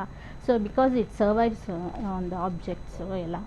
So usually the survival rate is 27 degrees for corona ಕೋವಿಡ್-19. ಸೇಮ್ ಫ್ಯಾಕ್ಟರ್ ಹವಾಮಾನ. ಇದು ನಮ್ಮ ಸಬ್ ಕಾಂಟಿನೆಂಟ್ ಆಫ್ರಿಕನ್ ದೇಶದಲ್ಲಿ ಟೆಂಪರೇಚರ್ ಜಾಸ್ತಿ ಇರೋದ್ರಿಂದ ಅದು ಒಂದು ಫ್ಯಾಕ್ಟರ್ ಅಂತ ಪರಿಗಣನೆ. ಡಾಕ್ಟರ್ ವಿಶಾಲ್ ಅವರು, ಒಂದು ವಿಚಾರ ಕೇಳ್ತಾ ಇದ್ವಿ ಇಲ್ಲಿ, ಸಾಕಷ್ಟು ವೈದ್ಯರು ಹೇಳ್ತಾ ಇರೋದು ಇದು ಒಂದು ಕಾರಣ ಆಗಿರ್ಬೋದು ಅಂತ. ಆಗ್ಲೇ ನೀವು ಕೂಡ ಹೇಳ್ತಾ ಇದ್ರಿ, ಒಂದು ಜಸ್ಟ್ ಥೇರಿ ನಾವು ಕನ್ಕ್ಲೂಷನ್ಗೆ ಬಂದಿಲ್ಲ ಅಂತ ಹೇಳಿ. ಸಾಕಷ್ಟು ವಿಚಾರ ಇದೆ, ನಾವು ತಿನ್ನುವಂಥ ಆಹಾರ ಆಗಿರ್ಬೋದು, ಅಥವಾ ನಮ್ಮ ವೆದರ್ ಆಗಿರ್ಬೋದು, ಈ ಟೆಂಪ್ರೇಚರ್ ಆಗಿರ್ಬೋದು, ಎಲ್ಲ ವಿಚಾರ ಇಟ್ಕೊಂಡು ನಮ್ಮಲ್ಲಿ ಸಿವಿಯರಿಟಿ ಕಮ್ಮಿ ಆಗಿರೋದಕ್ಕೆ ಸಾಧ್ಯ ಆಗಿರ್ಬೋದು. ಅದ್ರ ಜೊತೆಗೆ ನೀವು ಹೇಳ್ತಿರೋ ಹಾಗೆ ಈ ಕ್ಯಾನೈನ್ ಹಾಗೇನೆ ಬೋವೈನ್ ಕೊರೋನಾ ವೈರಸ್ ಇದೆಯಲ್ಲ, ಅದರಿಂದಲೂ ಕೂಡ ಇಮ್ಯುನಿಟಿ ಬಿಲ್ಡ್ ಆಗಿರ್ಬಹುದು ಅನ್ನುವಂಥ ಮಾತಿದೆ. ಇದು ಹೌದು. ಸೊ ಯಾವುದೇ ಥರದ ಥಿಯರಿ ನಾವು ಪ್ರಪೋಸ್ ಮಾಡುವಾಗ ಯೂಶಲಿ ನಾವೇನು ಮಾಡ್ತೇವೆ, ನಮ್ಮ ಮೆಡಿಕಲ್ ಫ್ರೆಟರ್ನಿಟಿಯಲ್ಲಿ ನಾವು ಇದರ ಬಗ್ಗೆ ಮೊದಲು ಇಂಟ್ರಾಕ್ಷನ್ ಮಾಡಿ, ಡಿಸ್ಕಷನ್ಸ್ ಮಾಡಿ, ಮತ್ತೆ ಇಂಥ ಥಿಯರಿ ಪ್ರಪೋಸ್ ಮಾಡಿ ಅದನ್ನು ರಿಸರ್ಚ್ ಪಬ್ಲಿಕೇಶನ್ಸ್ಗಳಿಗೆ ಹಾಕಿರ್ತೇವೆ. ಸೊ ಇದರ ಬಗ್ಗೆ ಸುಮಾರು ನಾವೊಂದು 2 ರಿಂದ 3 ವಾರ ಮೊದಲೇ ನಾವು ಇದನ್ನು ಶುರು ಮಾಡಿದ್ದೆವು. ಈ ಸಂಶೋಧನೆಗಳನ್ನು 2 ರಿಂದ 3 ವಾರ ಮೊದಲೇ ಇದರ ಬಗ್ಗೆ ನಾವು ಚರ್ಚೆ ಮಾಡಿ, ನಾನು ಮೊದಲು ಹೇಳಿದಂಗೆ ಬ್ಯಾಂಗ್ಳೂರ್ ಬಯೋಇನೋವೇಷನ್ ಸೆಂಟರ್, ನಮ್ಮ ITBT ಮಿನಿಸ್ಟ್ರಿಯಲ್ಲಿರುವ ರಿಸರ್ಚ್ ಸೆಂಟ್ರಲ್ಲಿ ಡಾಕ್ಟರ್ ಹರ್ಷವರ್ಧನ್ ಬಾಟ್ರಾ, ನಮ್ಮ ಮಾಜಿ DRDO ಡೈರೆಕ್ಟರ್ ಅವರು, ಮತ್ತು DBT ಅನಿಮಲ್ ಬಯೋಟೆಕ್ ಇದು ಚೇರ್ಮನ್ ಆಗಿದ್ದಾರೆ, ಅವ್ರ ಹತ್ರ ಚರ್ಚೆ ಮಾಡಿ, ಅದಲ್ಲದೆ ವೆಟರ್ನೇರಿಯನ್ ಎಕ್ಸ್ಪರ್ಟ್ಸ್ ಹತ್ರ ಚರ್ಚೆ ಮಾಡಿ, ಮತ್ತೆ ಎಮರಿ ಯೂನಿವರ್ಸಿಟಿ USA ಅಂತವರ ಸೈಂಟಿಸ್ಟ್ ಅವ್ರ ಹತ್ರ ಚರ್ಚೆ ಮಾಡಿ ಈ ತೀರ್ಮಾನಕ್ಕೆ ಬಂದು ಈ ಪೇಪರನ್ನು ಬರೆದಿದ್ದೆವು. ಇದರ ಮುಖ್ಯ ಉದ್ದೇಶ ಏನಿತ್ತು, ಇಂಥ ಥಿಯರಿಗಳಲ್ಲಿ ಏನಾದರೂ ಒಂದು ಬೇಸಿಸ್ ಇರುತ್ತೆ, ಇದರಲ್ಲಿ ಪ್ರಿಸಿಡೆನ್ಸ್ ಇರುತ್ತೆ ಹೇಳುವ ರಿಸರ್ಚಲ್ಲಿ ನಾವು ಇದನ್ನು ಮಾಡಿಕೊಂಡು ಇದೇ ಸಂಶೋಧನೆಗಳನ್ನು ನೆಕ್ಸ್ಟ್ ಹಲವಾರು ವಾರಗಳಲ್ಲಿ ಇನ್ನೂ ಮುಂದುವರಿಸಬೇಕು ಹೇಳಿ ಬ್ಯಾಂಗ್ಳೂರ್ ಬಯೋಇನೋವೇಷನ್ ಸೆಂಟರ್ ತೀರ್ಮಾನ ಮಾಡಿದೆ. ಆನಿಮಲ್ ಕೊರೋನಾ ವೈರಸಸ್ ಮತ್ತು ಹ್ಯೂಮನ್ ವೈರಸಸ್ ಬಗ್ಗೆ ನಮ್ಮ ಕಂಪೇರ್ ಮಾಡಿ, ನಮ್ಮ ಓವರಾಲ್ ಬಾಡಿಯ ಇಮ್ಯೂನ್ ಸಿಸ್ಟಮನ್ನು ಸ್ಟಡಿ ಮಾಡುವುದಕ್ಕೆ ಸಂಶೋಧನೆಗಳನ್ನು ನಡೆಸೋಕ್ಕೆ ನಾವು ಬಯಸ್ತಾ ಇದ್ದೇವೆ ನೆಕ್ಸ್ಟ್ ಮುಂದಿನ ವಾರಗಳಲ್ಲಿ. ಡಾಕ್ಟರ್, ನಾನು ಇನ್ನಷ್ಟು ಮಾತನಾಡ್ತೀನಿ. ಜೊತೆಗೆ ಒಂದು ವೇಳೆ ಈ ಥಿಯರಿ ನಿಜ ಅಂತ ಆದ್ರೆ, ಹೌದು ಪ್ರಾಣಿಗಳ ಬೆರೆಯೋದ್ರಿಂದ ಇದು ನಿಜ ಅಂತ ಆಗಿದ್ದಾದ್ರೆ ಮುಂದೇನಾಗ್ಬೋದು, ಯಾವ ರೀತಿಯಾಗಿ ಇದು ಒಂದು ನಿಟ್ಟಿನಲ್ಲಿ ಸಮಾಧಾನಕರ ವಿಚಾರ ಆಗ್ಬೋದು ಅಂತ ಆದ್ರೆ ಸಾಕಷ್ಟು ವಿಚಾರಗಳ ಬಗ್ಗೆ ಮಾತನಾಡ್ತಾ ಇದ್ವಿ. ವೈಜ್ಞಾನಿಕವಾಗಿ ಒಂದಷ್ಟು ಲಾಜಿಕ್ ಇರುವಂತಹ ವಿಚಾರಗಳನ್ನೇ ನಾವು ಇವತ್ತು ಚರ್ಚೆ ಮಾಡಿದಂಥದ್ದು. ಹೇಗೆ ಪ್ರಾಣಿಗಳಿಂದ ಇಮ್ಯುನಿಟಿ ಹೆಚ್ಚಾಗುತ್ತೆ, ಪ್ರಾಣಿಗಳು ಕೊರೋನಾ ವೈರಸ್ ವಿರುದ್ಧ ಹೇಗೆ ಹೋರಾಡುತ್ತವೆ, ಅದಕ್ಕೆ ಸಂಬಂಧಪಟ್ಟ ಹಾಗೆ doctor Vishal Rao and team ಯಾವ ರೀತಿಯಾಗಿ ಯಾವೆಲ್ಲ ರಿಸರ್ಚ್ಗಳನ್ನ ಮಾಡ್ತಾ ಇದೆ, ಪ್ರಾಣಿಗಳ ಮೇಲೆ ಕೊರೋನಾ ಪರಿಣಾಮ ಬೀರಲಿಲ್ಲ, ಯಾಕೆ ಪ್ರಾಣಿಗಳಿಗೆ ಯಾಕೆ ಎಫೆಕ್ಟ್ ಆಗಲಿಲ್ಲ, ಒಂದಷ್ಟು ಕೇಸ್ಗಳ ಬಗ್ಗೆ ನಾವು ಹೇಳ್ತಾ ಇದ್ವಿ. ಝೂನಲ್ಲಿದ್ದಂತಹ ಪ್ರಾಣಿಗಳಿಗೆ ಸಂಬಂಧಪಟ್ಟ ಹಾಗೆ ಕೆಲವೊಂದಷ್ಟು ಸಾಕು ಪ್ರಾಣಿಗಳ ವಿಚಾರವಾಗಿ ಬರ್ತಾ ಇತ್ತು ಸುದ್ದಿಗಳು. ಪ್ರಾಣಿಗಳ ರೋಗ ನಿರೋಧಕ ಶಕ್ತಿಯ ಬಗ್ಗೆ ಎಕ್ಸ್ಪರ್ಟ್ಗಳ ಅಭಿಪ್ರಾಯ ಏನು, ತಜ್ಞರ ಅಭಿಪ್ರಾಯಗಳು ಏನು, ರೋಗ ನಿರೋಧಕ ಶಕ್ತಿ ನಿಜವಾಗ್ಲೂ ಪ್ರಾಣಿಗಳಲ್ಲಿದೆಯಾ, ಅದು ಮಾನವನ ದೇಹಕ್ಕೆ ಒಂದು ರೀತಿಯಾಗಿ ವರದಾನ ಆಯ್ತಾ, ಅದರಲ್ಲೂ ಭಾರತಕ್ಕೆ ಸಂಬಂಧಪಟ್ಟ ಹಾಗೆ ವೈರಾಣು ಹರಡುವಿಕೆ ಬಗ್ಗೆ ಖ್ಯಾತ ವಿಜ್ಞಾನಿಗಳಿಂದ ಸಂಶೋಧನೆ ನಿರಂತರವಾಗಿ ಆಗ್ತಾ ಇದೆ. ಯಾವ ಕಡೆಯಿಂದ ಹೇಗೆ ಇದನ್ನ ವ್ಯಾಕ್ಸಿನ್ ಅನ್ನ ಕಂಡುಹಿಡಿಯುವಂತ ಎಲ್ಲಾ ಪ್ರಯತ್ನಗಳಾಗ್ತಿದೆ. ಅಂತರ್ಜೀವಿ ವೈರಾಣು ಹರಡುವಿಕೆ, ರೋಗ ನಿರೋಧಕ ಶಕ್ತಿ, ಇದೆಲ್ಲದರ ಬಗ್ಗೆ ಕೂಡ ಇನ್ ಡಿಟೇಲ್ ರಿಸರ್ಚ್ಗಳಾಗ್ತಿರೋದು. ಪ್ರಾಣಿಗಳಲ್ಲಿ ಹೇಗೆ ಕೆಲಸ ಮಾಡುತ್ತೆ ಅನ್ನೋ ಬಗ್ಗೆ ಸಂಶೋಧನೆ ಆಗ್ತಾ ಇದೆ. ಡಾಕ್ಟರ್ ವಿಶಾಲ್ ರಾವ್ ನೇತೃತ್ವದ ತಂಡದಿಂದ ಮಹತ್ವದ ಸಂಶೋಧನೆ ಆಗ್ತಾ ಇರೋದು. ಒಂದ್ ವೇಳೆ ಇದು ಹೌದು ಅಂತ ಆದ್ರೆ ಇದು ಬಹಳ ದೊಡ್ಡ ಮಟ್ಟದಲ್ಲಿ ಒಂದು ರೀತಿಯಾಗಿ ಮತ್ತಷ್ಟು ರಿಸರ್ಚ್ಗಳಿಗೆ ದಾರಿ ಮಾಡಿಕೊಡ್ಬೋದು. ನಾಯಿ ಹಸುಗಳ ಶ್ವಾಸಕೋಶದ ರಕ್ಷಣೆ, ರೋಗ ನಿರೋಧಕ ಶಕ್ತಿ, ಇದೆಲ್ಲವೂ ಕೂಡ ಮಾನವನ ದೇಹಕ್ಕೆ, ಮಾನವನ ದೇಹದಲ್ಲಿರುವಂತಹ ಇಮ್ಯುನಿಟಿಗೆ ಎಷ್ಟರ ಮಟ್ಟಿಗೆ ಇಂಪ್ಯಾಕ್ಟ್ ಆಗುತ್ತೆ, ಕ್ಯಾನೈನ್ ಮತ್ತು ಬೋವೈನ್ ನಡುವಿನ ಸಾಮ್ಯತೆಗೆ ಇದೆಲ್ಲದರ ಬಗ್ಗೆ ಕೂಡ ನಾವು ಇನ್ನಷ್ಟು ಮಾಹಿತಿಯನ್ನು ಕೊಡ್ತಾ ಹೋಗ್ತೀವಿ. ವಿಜ್ಞಾನಿಗಳ ಒಂದು ರಿಸರ್ಚ್ ಏನ್ ಹೇಳುತ್ತೆ ಕೊರೋನಾ ವೈರಸ್ ವಿರುದ್ಧ ಪ್ರಾಣಿಗಳು ಹೋರಾಡೋದಕ್ಕೆ, ಅಂದ್ರೆ ನಾವು ಹೋರಾಡೋದಕ್ಕೆ ಪ್ರಾಣಿಗಳು ಹೇಗೆ ಸಹಕಾರಿ ಆಗ್ತವೆ ಅಂತ. ಇಲ್ಲಿ ಹಸು ಮತ್ತೆ ನಾಯಿಗಳಿಗೆ ಇದ್ದಂತಹ ಕೊರೋನಾ ವೈರಸ್ ವಿರುದ್ಧ ಹೋರಾಡೋದಕ್ಕೆ ಅವುಗಳಿಗೆ ಸಾಧ್ಯ ಆಗಿದೆ ಅನ್ನೋದಾದ್ರೆ ಮನುಷ್ಯನಿಗೆ ಯಾಕೆ ಸಾಧ್ಯ ಆಗ್ತಾ ಇಲ್ಲ? ಅಥವಾ ಇಮ್ಯೂನ್ ಸಿಸ್ಟಮ್ ಅಥವಾ ರೋಗ ನಿರೋಧಕ ಶಕ್ತಿ ಏನಿದೆ ಜಾಸ್ತಿ ಇರುವಂತವರು ಈ ಸಿವಿಯರ್ ಆಗಿ ಅಟ್ಯಾಕ್ ಆಗೋದಕ್ಕೆ ಸಾಧ್ಯ ಆಗ್ತಲ್ಲ ಅಂತ ಹೇಳಿದ್ರೆ ಸಿವಿಯರ್ ಆಗಿ ಹಾಸಿಗೆ ಹಿಡಿಯೋದು ಅಥವಾ ಟ್ರೀಟ್ಮೆಂಟ್ ಬೇಕೇ ಬೇಕು ಅನ್ನೋದು ಸದ್ಯಕ್ಕೆ ನಡೀತಾ ಇಲ್ಲ. ಆದ್ರೆ 60 ವರ್ಷ ಮೇಲ್ಪಟ್ಟಂತವರು ಅಥವಾ ಮಕ್ಕಳಲ್ಲಿ ಈ ಪ್ರಮಾಣ ಜಾಸ್ತಿ ಇದೆ. ಡಾಕ್ಟರ್ ವಿಶಾಲ್ ರಾವ್ ಅವರೇ, ನೀವು ಹೇಳ್ತಿರೋ ಹಾಗೆ ಪ್ರಾಣಿಗಳಿಗೆ ಈ ಕೊರೋನಾ ವೈರಸ್ನ ವಿರುದ್ಧ ಹೋರಾಡುವಂತ ರೋಗ ನಿರೋಧಕ ಶಕ್ತಿ ಇದೆ ಅನ್ನೋದಾದ್ರೆ ಮನುಷ್ಯರಲ್ಲೂ ಕೂಡ ಅಂಥದ್ದೊಂದು ರೋಗ ನಿರೋಧಕ ಶಕ್ತಿಯನ್ನ ಹೆಚ್ಚು ಮಾಡೋದಕ್ಕಾಗ್ಲಿ ಅಥವಾ ಅಂಥದ್ದೊಂದು ಶಕ್ತಿಯನ್ನ ಬಿಲ್ಡ್ ಮಾಡ್ಕೊಳ್ಳೋದಕ್ಕಾಗ್ಲಿ ಸಾಧ್ಯ ಇದೆಯಾ? ಸಾಧ್ಯ ಇದೆ ಅನ್ನೋದಾದ್ರೆ ಅದು ಈ ಪ್ರಾಣಿಗಳಿಂದಲೇ ಬಂದಿದೆಯಾ ಅನ್ನೋದಕ್ಕೆ ಹೇಗೆ ನಿಮ್ಮ ವಾದವನ್ನ ಸಮರ್ಥಿಸ್ತೀರಿ ಅಂತ. ಸೊ ಮುಖ್ಯವಾಗಿ ನೀವು ನೋಡಿದರೆ ಕೊರೋನಾ ಪೀಡಿತರಲ್ಲಿ 100% ಕೊರೋನಾ ಪೀಡಿತರಿದ್ದರೆ ಈ ಸೋಂಕಿಗೆ ತುತ್ತಾದಂಥವರು, ಅದರಲ್ಲಿ 80ರಷ್ಟು ತನ್ನಂತಾನಾಗೇನೆ ಅವ್ರದ್ದು ಇಮ್ಯೂನ್ ಸಿಸ್ಟಮಿಂದ ಕಾರಣವಾಗಿ ಚೆನ್ನಾಗಿ ವೈರಸ್ಸನ್ನು ಕ್ಲಿಯರ್ ಮಾಡ್ಕೊಂಡು ಹೊರಗೆ ಬರ್ತಾರೆ ಹೇಳುವ ನಮಗೆ ಮಾಹಿತಿ ಇವತ್ತಿಗೆ ಆಯಿತು. ಸೊ ಮೊದಲಾಗಿ ನಮಗೆ ಅದ್ರ ಬಗ್ಗೆ ಆತಂಕ ಪಡುವಂಥದ್ದೇ ವಿಷಯ ಇಲ್ಲ. ಯಾಕಂತ ಹೇಳಿದರೆ ಈ more than 80% of the people will get cured on their own with their immune system. ಅಂದರೆ ನಾನು ಮೊದಲು ಹೇಳಿದಂಗೆ ಅವರ ಥೈಮಸ್ ಗ್ಲ್ಯಾಂಡ್ ಆ್ಯಕ್ಟಿವ್ ಇದ್ದ ಕಾರಣ ತಮ್ಮಂತಾನಾಗಿ ಆ ವೈರಸ್ಗಳನ್ನು ಡಿಟೆಕ್ಟ್ ಮಾಡಿಕೊಂಡು ನಮ್ಮ immune system will be able to tackle them.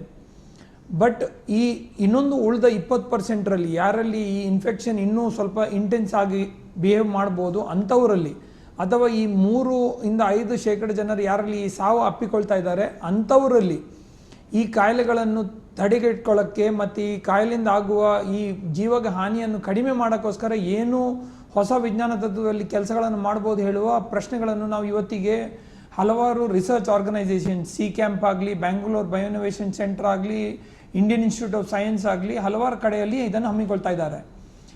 ಇದರಿಂದಾಗಿ ಹೊಸ ಏನು ಉತ್ತರಗಳು ಬರ್ಬೋದು ಹೇಳುವ ಒಂದು ನಿಟ್ಟಲ್ಲಿ ನಾವು ಕೆಲವು ಸಂಶೋಧನೆಗಳನ್ನು ಕೈಗೊಂಡಿದ್ದೇವೆ. ಅದರಲ್ಲಿ ಇದು ಒಂದು. ಡಾಕ್ಟರ್, ಈಗ ಒಂದು ವೇಳೆ ಈಗ ನೀವು ಮಾಡ್ತಿರುವಂತಹ ಸಂಶೋಧನೆ ರಿಸರ್ಚ್ ಏನಿದೆ ಅದು ಹೌದು ಅಂತ ಪ್ರೂವ್ ಆದ್ರೆ ಏನೆಲ್ಲ ಬದಲಾವಣೆಗಳಾಗ್ಬೋದು, ಇದರಿಂದ ಮುಂದಿನ ಹಂತದ ರಿಸರ್ಚ್ಗಳಿಗೆ ಎಷ್ಟು ಸಹಕಾರಿ ಆಗುತ್ತೆ ಅನ್ನೋದು? ಸೊ ಮೊದಲಾಗಿ ಇದರಲ್ಲಿ ಇರುವ ಥಿಯರಿ, ನಾವು ಇದನ್ನು ಪೇಪರನ್ನು ಸಬ್ಮಿಟ್ ಮಾಡುವಾಗ ನಮ್ಮ ಮುಖ್ಯ ಉದ್ದೇಶ ಏನಿತ್ತು, ಈ ಥಿಯರಿ ಇದರಲ್ಲಿ ಏನಾದರೂ ಒಂದು ಸ್ಟ್ರಾಂಗ್ ಮೆಸೇಜ್ ಇದ್ದರೆ ಜಗತ್ತಲ್ಲಿರುವ ಬೇರೆ ವಿಜ್ಞಾನಿಗಳು ಕೂಡ ಈ ಒಂದು ಮಾಹಿತಿಯನ್ನು ತಗೊಂಡು ಈ ಅಂಶಗಳಿಂದನೇ ವ್ಯಾಕ್ಸಿನನ್ನು ತಯಾರು ಮಾಡುವ ಉತ್ತರ ಸಿಗಬಹುದು ಹೇಳುವ ನಾವು ಒಂದು ಉತ್ತರ ಇದರಲ್ಲಿ ಈ ಪೇಪರಲ್ಲಿ ಕೊಟ್ಟಿದ್ದೇವೆ. ಡಾಕ್ಟರ್ ಚೇತನ್ ಅವರು, ನಿಮ್ಮನ್ನ ಕೇಳೋದಾದ್ರೆ ಹೇಗೆ, ಶಿವರಾಮ್ ಅವರೇ, ಅವರು ಡಾಕ್ಟರ್ ವಿಶಾಲ್ ರಾವ್ ಹೇಳಿದ ಹಾಗೆ ಒಂದು ವೇಳೆ ಇದು ಪ್ರೂವ್ ಆದರೆ ಹೌದು ಇದರಲ್ಲಿ ಒಂದು ಲಾಜಿಕ್ ಇದೆ, ನಿಜ ಇದು ಇಮ್ಯುನಿಟಿ ಹೆಚ್ಚಾಗುತ್ತೆ ಅಂತ, ನಿಮ್ಮ ಪ್ರಕಾರ ಇದು ಒಂದು ಗೇಮ್ ಚೇಂಜರ್ ಆಗ್ಬೋದಾ ವ್ಯಾಕ್ಸಿನ್ ಕಂಡುಹಿಡಿಯೋ ವಿಚಾರದಲ್ಲಿ ಅಂತ? ಸಾಧ್ಯ ಆಗುತ್ತೆ ಸರ್. ಯಾವಾಗ ಸಾಧ್ಯ ಆಗುತ್ತೆ ಅಂದರೆ ಒನ್ ಹೆಲ್ತ್ ಕಾನ್ಸೆಪ್ಟ್ ಮಾಡ್ಕೋಬೇಕು. ಒನ್ ಹೆಲ್ತ್ ಕಾನ್ಸೆಪ್ಟ್ ಅಂದರೆ medical doctors, veterinary doctors, agriculture scientist, environmental scientist, zoologist ಮತ್ತು ಕೆಲವು ಸೈಂಟಿಸ್ಟ್ಗಳನ್ನು ಒಟ್ಟಿಗೆ ಸೇರಿಸಬೇಕು. ಈಗ ಹೇಗೆ ಡಾಕ್ಟರ್ ವಿಶಾಲ್ ರಾವ್ ಸರ್ ಹೇಳ್ತಿದ್ದಾರೆ, ಅದಕ್ಕೆ ವೆಟರ್ನರಿ ಡಾಕ್ಟರ್ಸು ಬೇಕು. ನಮ್ಮಲ್ಲಿ ಪೆಥಾಲಜಿಸ್ಟ್ ಇದ್ದಾರೆ, ವೈರಾಲಜಿಸ್ಟ್ ಇದ್ದಾರೆ, ಅನೇಕ ಇದಿದ್ದಾರೆ. ಇವತ್ತು IHNDB ಅಂತ ನಮ್ಮಲ್ಲಿ ಒಂದು ಲ್ಯಾಬ್ ಇದೆ ಸರ್. ಅಲ್ಲಿ ಹ್ಯೂಮನ್ ಡಾಕ್ಟರ್ಸು ಲೆಪ್ಟೋಸ್ಪೈರಾ, ರೇಬಿಸ್ ಬಗ್ಗೆ, rabies is highly dangerous disease, ನಿಮಗೆಲ್ಲ ಗೊತ್ತಿದೆ. Rhabdo family, bullet virus family ಅದು. ಸೊ ಅದು ಅಷ್ಟು ಸ್ಟ್ರಾಂಗ್ ಆಗಿರೋದು, ಎನ್ವಿರಾನ್ಮೆಂಟಿಗೆ ಬಂದ ತಕ್ಷಣ ಅದು ಫ್ರಜೈಲ್, ಅದು ಬೇಗ ಹಾಳಾಗ್ಬಿಡುತ್ತೆ. ದೇಹಕ್ಕೆ ಹೋದಾಗ ಮಾತ್ರ ಆಕ್ಟಿವೇಟ್ ಆಗುತ್ತೆ. ಇಟ್ ವಿಲ್ ಕಾಸ್ ಮ್ಯಾಡ್ನೆಸ್ ಅಥವಾ ಹುಚ್ಚು ರೋಗ ಅಂತ ಹೇಳ್ತೀವಿ. ಹಾಗೆ ಇಷ್ಟೂ ಜನ ಒಟ್ಟಿಗೆ ಸೇರಿಸಿ ಒನ್ ಹೆಲ್ತ್ ಕಾನ್ಸೆಪ್ಟ್ ಮಾಡಿದಾಗ ಮಾತ್ರ ಇದು ಸಾಧ್ಯ ಆಗುತ್ತೆ. ಆಗ ನಾಲೆಡ್ಜ್ ಎಕ್ಸ್ಚೇಂಜ್ ಆಗುತ್ತೆ, ವಿಚಾರಗಳು ಇದು ತಿಳಿಯುತ್ತೆ. ಇಲ್ಲಿ ವೇರಿಯೇಷನ್ಸ್ ಇರಬಾರ್ದು. ಯು ಹ್ಯಾವ್ ಟು ಕೋರ್ಡಿನೇಟ್ ಮಾಡದೇ ಇದ್ರೆ ಇದೆಲ್ಲ ಕಂಡುಹಿಡಿದು ಕಷ್ಟ ಆಗ್ತದೆ.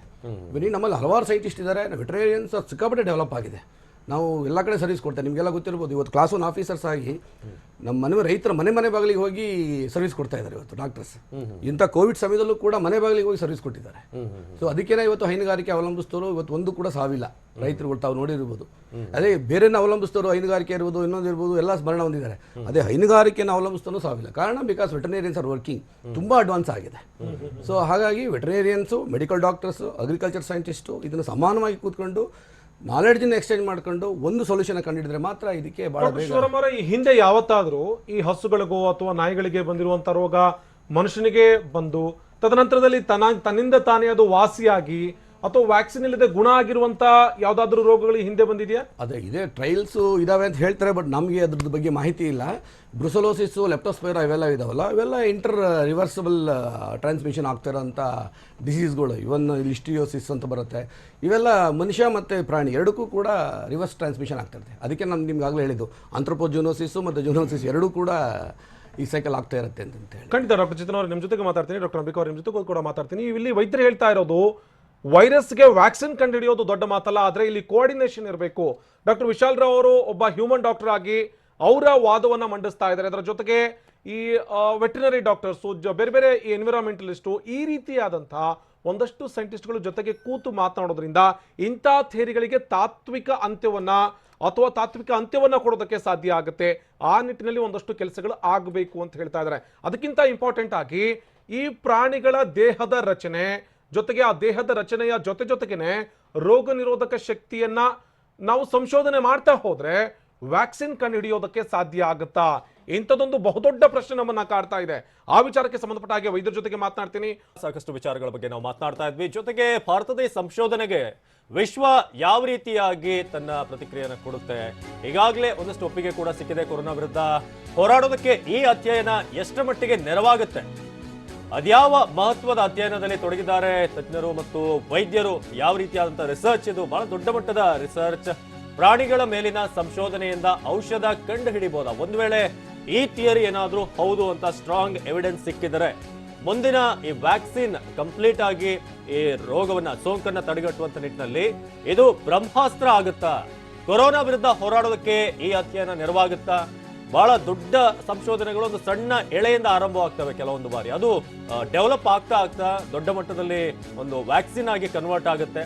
ಅದೇ ರೀತಿಯಾಗಿ ಈ ಥಿಯರಿ ಏನಾದ್ರೂ ಆ ರೀತಿಯಾಗಿ ಮಾರ್ಪಾಡಾಗಬಹುದಾ? ಪ್ರಾಣಿಗಳ ಮೇಲಿನ ಸಂಶೋಧನೆಯಿಂದಲೇ ಕಂಡು ಹಿಡಿತಾರ ಔಷಧ, ಪ್ರಾಣಿಗಳೇ ಮನುಷ್ಯನನ್ನ ಉಳಿಸುವಂತ ರೀತಿಯಾದಂತಹ ಸಂಜೀವಿನಿಗಳಾಗ್ತವೆ. ಯಾಕಂದ್ರೆ ಪ್ರಾಣಿಗಳ ಮೇಲೆ ನಿರಂತರವಾಗಿ ಮನುಷ್ಯನಿಂದ ದಬ್ಬಾಳಿಕೆ ಎಲ್ಲವೂ ಕೂಡ ಆಗ್ತಾನೆ ಇದೆ. ಆದ್ರೆ ಅದೇ ಪ್ರಾಣಿಗಳು ಈಗ ಮನುಷ್ಯನನ್ನ ಉಳಿಸುವಂತ ರೀತಿಯಾಗಿ ಸಂಜೀವಿನಿಯಾಗಿ ಮಾರ್ಪಾಡಾಗ್ತಾವ ಅಂತ ಮೋಸ್ಟ್ಲಿ ಪ್ರಾಣಿಗಳಿಂದ ನಾವು ಕಲಿಯುವಂಥದ್ದು ಕೂಡ ಬಹಳ ಆಗ್ಬೋದು ಮುಂದಿನ ದಿನಗಳಲ್ಲಿ. ಈ ಸಂಶೋಧನೆಯಿಂದ ಭಾರತದಲ್ಲೇ ಔಷಧ ತಯಾರಾಗುವಂತ ಸಾಧ್ಯತೆ ಇದೆ. ಹಾಗಾಗಿ ಈ ಥಿಯರಿ ಬಹಳಷ್ಟು ಪ್ರಮುಖ ಪಾತ್ರವನ್ನು ವಹಿಸುವಂತ ಎಲ್ಲಾ ಸಾಧ್ಯತೆ ಇದೆ. ಭಾರತದ ವೈದ್ಯರ ಸಂಶೋಧನೆಗೆ ವಿಶ್ವದ ಕೆಲ ರಾಷ್ಟ್ರಗಳು ಕೂಡ ಒಪ್ಪಿಗೆ ಸೂಚಿಸಿವೆ. ಭಾರತೀಯ ತಜ್ಞರ ಸಿದ್ಧಾಂತದ ಬಗ್ಗೆ ಮೆಚ್ಚುಗೆಯನ್ನು ವ್ಯಕ್ತಪಡಿಸಿದ್ದಾರೆ. ಬೇರೆ ರಾಷ್ಟ್ರದ ವಿಜ್ಞಾನಿಗಳು ಅವರು ಕೂಡ ಸಂತಸ ವ್ಯಕ್ತಪಡಿಸಿದ್ದಾರೆ.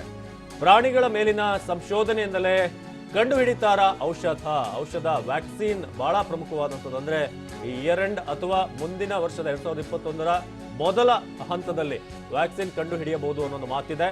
ಅದಕ್ಕೆ ಈ ಪ್ರಾಣಿಗಳ ಮೂಲಕ ಏನು ಇಮ್ಯುನಿಟಿ ಬಿಲ್ಡ್ ಆಗುವಂತ ವಿಚಾರ ಅಥವಾ ಆಲ್ರೆಡಿ ಇಮ್ಯುನಿಟಿ ಇರುವಂತಹ ವಿಚಾರ ಸಹಾಯಕ ಆಗುತ್ತಾ ಅನ್ನೋದು ಈಗ ಎಲ್ಲರ ಪ್ರಶ್ನೆ. ಇದು ಬಹಳ ದೊಡ್ಡ ವಿಚಾರ. ಒಂದು ವೇಳೆ ಇದು ಹೌದು ಅಂತ ಆದ್ರೆ ಕರ್ನಾಟಕಕ್ಕೂ ಕೂಡ ಬಹಳ ದೊಡ್ಡ ಹೆಮ್ಮೆ. ಕರ್ನಾಟಕದಲ್ಲೇ ಜನ್ಮ ಪಡೆಯುತ್ತಾ ಆ ಮಹತ್ವದ ಔಷಧ. ಮೇಬಿ ಇಟ್ಸ್ ಟೂ ಅರ್ಲಿ ಈಗ ಹೇಳೋದಕ್ಕೆ, ಬಟ್ ಇವನ್ ಇಲ್ಲ ಅಂತ ಹೇಳಕ್ಕೂ ಕೂಡ ಸಾಧ್ಯ ಇಲ್ಲ. ಬೆಂಗಳೂರಿನ ವೈದ್ಯರ ತಂಡದಿಂದ ನಡೀತಿದೆ ಸಂಶೋಧನೆ. ಕರ್ನಾಟಕದಲ್ಲೇ ಕೊರೋನಾ ಔಷಧ ಸಂಶೋಧನೆಗೆ ಒಂದು ಫೌಂಡೇಶನ್ ಕ್ರಿಯೇಟ್ ಆಗ್ಬೋದು. ವ್ಯಾಕ್ಸಿನ್ ತಯಾರಿಕೆಯ ಒಂದು ಸಂಶೋಧನೆಗೆ ನಿಂತಿರೋದು ಬೆಂಗಳೂರಿನ ತಜ್ಞರು, ಬೆಂಗಳೂರಿನ ವೈದ್ಯ ಡಾಕ್ಟರ್ ವಿಶಾಲ್ ರಾವ್, DRDO ಮಾಜಿ ಅಧಿಕಾರಿ ಡಾಕ್ಟರ್ ಪಾತ್ರ, ಇವರೆಲ್ಲರೂ ಕೂಡ ಒಂದು ಟೀಮ್ ಏನಿದೆ ಬಹಳ ಒಂದು ಪ್ಯಾಷನೇಟ್ ಆಗಿ ಈ ಬಗ್ಗೆ ವರ್ಕ್ ಮಾಡ್ತಾ ಇದೆ. ಪಶು ವೈದ್ಯ ಡಾಕ್ಟರ್ ಪವನ್ ತಂಡದಿಂದ ನಡೀತಿದೆ ಮಹತ್ವದ ಸಂಶೋಧನೆ. ಇದು ನಿಜಕ್ಕೂ ಈ ರಿಸರ್ಚ್ ಏನಿದೆ ಅದು ಎವಿಡೆನ್ಸ್ ಸಿಗಲಿ, ಹೌದು ಅಂತ ಆಗಲಿ ಅನ್ನೋದೇ ನಮ್ಮ ಆಶ್ರಯ ಕೂಡ. ಯಾಕಂದ್ರೆ ನಮಗೂ ಕೂಡ ಒಂದು ಹೆಮ್ಮೆ, ಇಡೀ ವಿಶ್ವವನ್ನ ನಡಗಿಸಿರುವಂತಹ ಸೋಂಕಿಗೆ ನಾವು ಕಡಿವಾಣ ಆಗುವಂತಹ ರೀತಿಯಾಗಿ ಹೆಜ್ಜೆ ಇಡ್ತಾ ಇದೀವಿ ಅಂತ ಬೆಂಗಳೂರಿನ ವೈದ್ಯರ ಟೀಮ್ ನಿರಂತರವಾದಂತಹ ಸಂಶೋಧನೆ ನಡೆಸ್ತಾ ಇದೆ. ಸಂಶೋಧನೆಗಳನ್ನ ಬೆಂಗಳೂರಿನ ಸೈಂಟಿಸ್ಟ್ಗಳು ಇದೀಗ ವ್ಯಾಕ್ಸಿನ್ ತಯಾರಿಕೆ ವಿಚಾರದಲ್ಲಿ ಗಂಭೀರವಾಗಿ ಒಂದಷ್ಟು ರಿಸರ್ಚ್ ಗಳನ್ನ ಮಾಡ್ತಿದ್ದಾರೆ. ಬೆಂಗಳೂರಿನ ವೈದ್ಯ ಡಾಕ್ಟರ್ ವಿಶಾಲ್ ರಾವ್, DRDO ಮಾಜಿ ಅಧಿಕಾರಿ ಡಾಕ್ಟರ್ ಪಾತ್ರ, ಪಶು ವೈದ್ಯ ಡಾಕ್ಟರ್ ಪವನ್ ತಂಡದಿಂದ ನಡೀತಿದೆ ಮಹತ್ವದ ಸಂಶೋಧನೆ.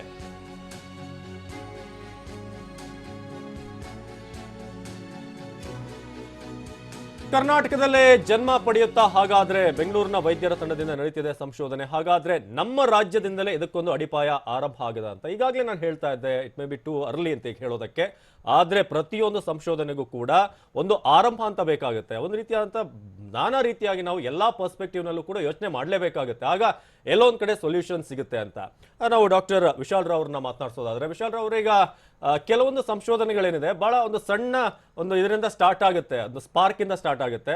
ಬಟ್ ಅಟ್ ದ ಎಂಡ್ ಅದು ಡೆವಲಪ್ ಆಗ್ತಾ ಹೋದಾಗ ಇಡೀ ವಿಶ್ವಕ್ಕೆ ಒಂದು ಸಂಜೀವಿನಿ ಆಗುವಂತ ಸಾಧ್ಯತೆಗಳು ಕೂಡ ನಾವು ಅಲ್ಲಗೆಳೆಯೋ ಹಾಗಿಲ್ಲ. Maybe it's too early, but ತಳ್ಳಿ ಹಾಕೋ ಹಾಗಿಲ್ಲ ಅಂತ.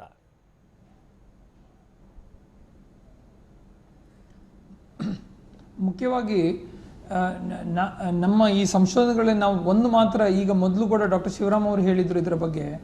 ಮುಖ್ಯವಾಗಿ ಸಂಶೋಧನೆಗಳಲ್ಲಿ ಸಹಯೋಗ ಭಾರಿ ಮುಖ್ಯ ಆಗತ್ತೆ. ಇದು ಒಬ್ಬರಿಂದ ಸಾಧಿಸುವಂಥ ಕೆಲಸ ಅಲ್ಲವೇ ಅಲ್ಲ. ಸೊ ನಿನ್ನೆ ನಾವು ಇಂಡಿಯನ್ ಇನ್ಸ್ಟಿಟ್ಯೂಟ್ ಆಫ್ ಸೈನ್ಸ್ ಇದು ಕೆಲವು ರಿಸರ್ಚರ್ಸ್ ಅವ್ರ ಹತ್ರ ಮಾತನಾಡ್ತಾ ಇರುವಾಗ, ಅವ್ರದ್ದು ಚೇರ್ಮನ್ ಆಫ್ ಮಾಲಿಕ್ಯುಲರ್ ಬಯಾಲಜಿ ಅವ್ರ ಹತ್ರ ಎಲ್ಲ ಚರ್ಚೆ ಮಾಡ್ತಾ ಇರುವಾಗ ನಮಗೆ ಮುಖ್ಯವಾಗಿ ಅರ್ಥ ಮಾಡ್ಕೊಂಡು ಏನು, ಬೇರೆ ಬೇರೆ ಭಾಗಗಳಿಂದ ಸಹಯೋಗ ಇದಕ್ಕೆ ಬೇಕಾಗ್ಬೋದು. ನೀವು ಮೊದಲು ಹೇಳಿದಿರಿ, ಈಗ ವೆಟರ್ನರಿಯನ್ ಬೇಕಾಗತ್ತೆ, ಕ್ಲಿನಿಷಿಯನ್ಸ್ ಬೇಕಾಗತ್ತೆ, ಸೈಂಟಿಸ್ಟ್ಗಳು ಬೇಕಾಗತ್ತೆ, ಅದಲ್ಲದೆ ನಮಗೆ ಇಂಜಿನಿಯರ್ಸ್ ಬೇಕಾಗತ್ತೆ. ಸೊ ಇಂಥ ದೊಡ್ಡ ಕಾರ್ಯಕ್ಕೆ, ಇಂಥ ಒಂದು ಸೋಂಕು ಯಾವುದು ನಮ್ಮ ಜಗತ್ತಿಗೆ ಮಹಾಮಾರಿಯಾಗಿದೆ, ಇದನ್ನು ಸಾಲ್ವ್ ಮಾಡೋಕ್ಕೋಸ್ಕರ ಬೇರೆ ಬೇರೆ ಕಾರ್ನರ್ಸ್ಗಳಿಂದ ಕ್ರಾಸ್ ಕೊಲಾಬರೇಷನ್ಸ್ ಭಾರಿ ಇಂಪಾರ್ಟೆಂಟ್ ಉಂಟು. ಅಂಥ ಒಂದು ಸಂದರ್ಭದಲ್ಲಿ ಮಾತ್ರ ನಾವು ಇಂಥ ಒಂದು ಮಹಾಮಾರಿಗೆ ಉತ್ತರ ತರಬಹುದು ಹೇಳುವ ನನ್ನ ಅನುಭವಗಳು.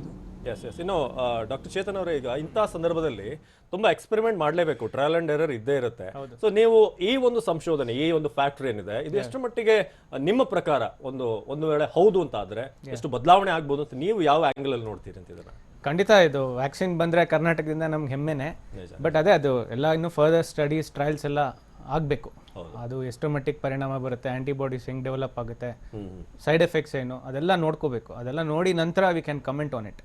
ಸೊ ಬಟ್ ಬಂದ್ರೆ ಖುಷಿ, ಒಳ್ಳೇದೆ. ಯಾಕಂದ್ರೆ ಇಷ್ಟು ನಮ್ಮ ಜನಸಂಖ್ಯೆಗೆ ಹರ್ಡ್ ಇಮ್ಯುನಿಟಿ ಬರಲಿಕ್ಕೆ 40% ಆಫ್ ದ ಪಾಪ್ಯುಲೇಷನ್ ಇನ್ಫೆಕ್ಟ್ ಆಗಬೇಕು, ಇಲ್ಲ ವ್ಯಾಕ್ಸಿನ್ ಬರಬೇಕು. ಸೊ ಇನ್ಫೆಕ್ಟ್ ಆದ್ರೆ ನಾನು ಹೇಳಿದಾಗೆ ಮಿನಿಮಮ್ 5-6 ಕೋಟಿ ಜನ ಸಾವು ಆಗುತ್ತೆ ಇನ್ ಕೇಸ್ ಹೋಲ್ ಇಂಡಿಯಾ ನಮ್ಗೆ ಹರ್ಡ್ ಇಮ್ಯುನಿಟಿ ಬರಬೇಕು ಅಂತ. ಸೊ ಆ ಚಾನ್ಸ್ ನಾವು ತಗೊಳ್ಲಿಕ್ಕಾಗಲ್ಲ. 5 ಕೋಟಿಯಷ್ಟು ಸಾವು ನೋವು ಆಗಲಿ, ಅಷ್ಟು ಒಂದು ಚಿಕಿತ್ಸೆ, ಒಂದು ಬೆಡ್ಸ್, ಐಸೋಲೇಷನ್, ಟ್ರೀಟ್ಮೆಂಟು, ಅಷ್ಟು ಫೆಸಿಲಿಟೀಸ್ ನಮ್ಮಲ್ಲಿ ಇಲ್ಲ. ಸೊ ಹಾಗಾಗಿ ಆ ರಿಸ್ಕ್ ತಗೋತಿಲ್ಲ. ಸೊ ನಾವು ಇದೆಲ್ಲ ಪ್ರಿಕಾಷನ್ಸ್ ಫಾಲೋ ಮಾಡ್ತಿದ್ವಿ. So the other way is only to get a vaccine. So ಅದು ಎಷ್ಟು ಬೇಗ ಸಿಗುತ್ತೋ ಅಷ್ಟು ಒಳ್ಳೆಯದು. ಅಟ್ಲೀಸ್ಟ್ 50% ನಮಗೆ ಆಂಟಿಬಾಡೀಸ್ ಡೆವಲಪ್ ಆದಲ್ಲಿ ನಮ್ಮ ಜನರಲ್ಲಿ, ಅವಾಗ we will be safe. But ನಾನು ಹೇಳೋದೇನು ಅಂದರೆ, ಈ ಥರ ವೈರಸ್ ಮತ್ತೆ ಬರುತ್ತೆ 2-3 ವರ್ಷ ನಂತರ, ಬೇರೆ ಥರ ವೈರಸ್ ಬರ್ಬೋದು, ಇಲ್ಲ ಇದೇ virus antigenic shift and antigenic drift ಅಂತ ಹೇಳ್ತೀವಿ, ಅದು ಬರ್ಬೋದು. ಸೊ ನಾವೇನು ಮಾಡಬೇಕು, ನಮ್ಮ ಇಮ್ಯುನಿಟಿ ಚೆನ್ನಾಗಿ ಮಾಡ್ಕೋಬೇಕು. ಸೊ ನಮ್ಮ ಇಮ್ಯುನಿಟಿ ಸ್ಟ್ರಾಂಗ್ ಮಾಡ್ಕೊಳ್ಳಿಕ್ಕೆ ನಮ್ಮ ಆಹಾರ, ವ್ಯಾಯಾಮ ಎಲ್ಲನೂ ಮುಖ್ಯ. ನಾವು ಒಂದು ಹೆಲ್ದಿ ಲೈಫ್ ಸ್ಟೈಲ್ ಬೆಳೆಸ್ಕೋಬೇಕು, ನೇಚರ್ ಜೊತೆ ಬಾಳೋದು ಕಲಿಬೇಕು. ಸೊ ಒಂದು ಗಿಡ ಮರ ನೆಡೋದಾಗ್ಲಿ, ಆದಷ್ಟು ವೆಜಿಟೇರಿಯನ್ ಡಯಟ್ ತೊಗೊಳೋದಾಗ್ಲಿ, ಎಕ್ಸಸೈಸ್ ಮಾಡೋದಾಗ್ಲಿ, ಒಳ್ಳೆ ಆಹಾರ ಸೇವನೆ, ಇದೆಲ್ಲ ಮಾಡಬೇಕು. And it doesn't happen over A period of time. ಇವತ್ತು 1 ತಿಂಗಳು ನಾನು ಚ್ಯವನ್ಪ್ರಾಶ್ ಅಥವಾ ಏನೋ ಒಂದು ಗಾರ್ಲಿಕ್ ವಾಟರ್ ತೊಗೊಂಡಿದ್ದ ತಕ್ಷಣ ಇಮ್ಯುನಿಟಿ ಚೆನ್ನಾಗಾಗಲ್ಲ. It will come from my childhood. ಚಿಕ್ಕ ವಯಸ್ಸಿಂದ ನಾವು ಏನು ಆಹಾರ ಕ್ರಮ ತಗೋತೀವಿ, ಏನೇನು ವ್ಯಾಯಾಮ ಮಾಡ್ತೀವಿ, ಏನೇನು ಆಟಗಳು ಆಡ್ತೀವಿ, ಎಷ್ಟು ಹೊರಗಡೆ ಮಿಂಗಲ್ ಆಗ್ತೀವಿ, ಎಷ್ಟು ಹಾಗೆ ಡಾಕ್ಟರ್ ಹೇಳ್ದಂಗೆ ಸ್ಟೆರೈಲ್ ಎನ್ವೈರನ್ಮೆಂಟಲ್ಲಿ ಇದ್ದಷ್ಟು ಮಕ್ಕಳ ಇಮ್ಯುನಿಟಿ ಕಮ್ಮಿ ಆಗುತ್ತೆ. ಆದಷ್ಟು ಆಟ ಆಡ್ಲಿಕ್ಕೆ ಬಿಡಬೇಕು. ಅದಕ್ಕೆ ನೀವು ನೋಡಿದ ಹಾಗೆ ಹಳ್ಳಿಗಳಲ್ಲಿ ಸಾಮಾನ್ಯವಾಗಿ ಇಮ್ಯುನಿಟಿ ಚೆನ್ನಾಗಿರುತ್ತೆ. ಅವರಲ್ಲಿ ಆಹಾರ ಕ್ರಮ ಆಗಲಿ, ಮತ್ತೆ ಕಷ್ಟಪಟ್ಟು ಕೆಲಸ ಮಾಡ್ತಾರೆ, ಮತ್ತೆ ಬಿಸಿಲು, ಇದೆಲ್ಲ ಫ್ಯಾಕ್ಟರ್ಸ್ ಇದಾಗುತ್ತೆ. ಸೊ ಬರೀ ನಾವು ಎಲ್ಲನೂ ಟೆಕ್ನಿಕಲಿ ನಾವು ಈ ಥರ ಮಾಡ್ಕೊಳ್ತಾ ಹೋದರೆ ಅದಕ್ಕೆ ಕೊನೆ ಇಲ್ಲ. ಸೊ ನಮ್ಮ ಇಮ್ಯುನಿಟಿ ಸ್ಟ್ರಾಂಗ್ ಮಾಡ್ಕೊಡೋದ್ ಕಡೆ ಗಮನ ಹರಿಸೋಣ. ಸೊ ಈ ಥರ ನೆಕ್ಸ್ಟ್ ವೈರಸ್ ಬರುತ್ತೆ, ಅದಕ್ಕೂ ವ್ಯಾಕ್ಸಿನ್ ಕಂಡುಹಿಡಿಯೋಕ್ಕೆ ಟೈಮ್ ತೊಗೊಳುತ್ತೆ. ಆಗ ಮತ್ತೆ ಇದೇ ಥರ ಲಾಕ್ಡೌನ್ ಮಾಡೋಕ್ಕಾಗಲ್ಲ. ಸೊ ಓವರ್ ಆಲ್ ನಮ್ಮ ಇಮ್ಯುನಿಟಿ ಸ್ಟ್ರಾಂಗ್ ಮಾಡ್ಕೊಳ್ಳೋದ್ರ ಕಡೆ ಜನ ತುಂಬ ಗಮನ ಕೊಡಬೇಕು ಅಂತ ನಾನು ಕೇಳ್ತೀನಿ. ಡಾಕ್ಟರ್ ಅಂಬಿಕಾ ಅವರೇ, ಇಲ್ಲಿ ಡಾಕ್ಟರ್ ಹೇಳ್ತಾ ಇದ್ರು, ನಾಯಿ ಮತ್ತು ಹಸುವಿನ ದೇಹದ ರಚನೆಯನ್ನ ಇಟ್ಕೊಂಡು ಅಥವಾ ಅವು ತಮ್ಮ ಒಳಗಡೆ ಇರುವಂತಹ ವೈರಸ್ನ ವಿರುದ್ಧ ಹೋರಾಡ್ತಾ ಇರುವಂತಹ ಆ ಇಡೀ ಪ್ರಕ್ರಿಯೆನ ಇಟ್ಕೊಂಡು ವ್ಯಾಕ್ಸಿನ್ ಕಂಡು ಹಿಡಿಯೋದಕ್ಕೆ ಸಾಧ್ಯ ಇದೆಯಾ ಅಂತ? ಚಾನ್ಸಸ್ ಇದೆ. ಯಾಕಂದರೆ ಕ್ರಾಸ್ ಇಮ್ಯುನಿಟಿ ಮತ್ತು ಇದು ಸ್ಪೈಕ್ ಪ್ರೋಟೀನ್ಸ್ ಎಲ್ಲ ಸೇಮ್ ಎಲ್ಲ ಸ್ಟಡೀಸ್ ಆಗ್ತಾ ಇರೋದ್ರಿಂದ ಎಲ್ಲ ಒಂದೇ ಥರ ಇದೆ ಆ್ಯನಿಮಲ್ಸಲ್ಲೂ ಅಂತ they are trying to prove that. So since there is cross immunity and receptors are also same, the vaccine produce ಮಾಡೋ ಚಾನ್ಸಸ್ ಇದೆ. So that's what it's will be under trial ಇವಾಗ. ಓಕೆ, ಇನ್ನು ರಿಸರ್ಚ್ಗಳು ಆಗಬೇಕು ಈ ವಿಚಾರಕ್ಕೆ ಸಂಬಂಧಪಟ್ಟ ಸಾಕಷ್ಟು ರಿಸರ್ಚ್ ಆಗಿ ಹೌದು ಅನ್ನೋದಾದ್ರೆ. ಹೌದು. ನಮ್ಮಲ್ಲಿ ಏನಾಗ್ತಿದೆ ಅಂದರೆ ಬೀಗಲ್ ಅಂತ ಒಂದು ಡಾಗ್ ಬರುತ್ತೆ, ಅದನ್ನು ಈಗಾಗಲೇ ರಿಸರ್ಚ್ಗೆ ಯೂಸ್ ಮಾಡ್ತಾ ಇದ್ದಾರೆ. ಇವನ್ ಕ್ಯಾಟಲ್ಲಿ ಆಗಲೇ ಹ್ಯೂಮನ್ ಕೊರೋನಾ ವೈರಸ್ನ ಇಂಜೆಕ್ಟ್ ಮಾಡಿ, ಆ್ಯಂಟಿಜನ್ ಇಂಜೆಕ್ಟ್ ಮಾಡಿ ಆಗಲೇ ಪ್ರಯತ್ನ ಪಟ್ಟಿದ್ದಾರೆ. ಬಟ್ ಅದರಲ್ಲಿ ಯಾವುದೂ ಕೂಡ ಸಿಂಪ್ಟಮ್ಸ್ ಬಂದಿಲ್ಲ. ಬಟ್ ಕೊರೋನಾ ವೈರಸ್ ಕೂಡ ಇದಾಗಿಲ್ಲ ಅದಕ್ಕೆ. ಇವನ್ ಮಂಕೀಸಲ್ಲೂ ಕೂಡ ದೇ ಆರ್ ಟ್ರೈಯಿಂಗ್.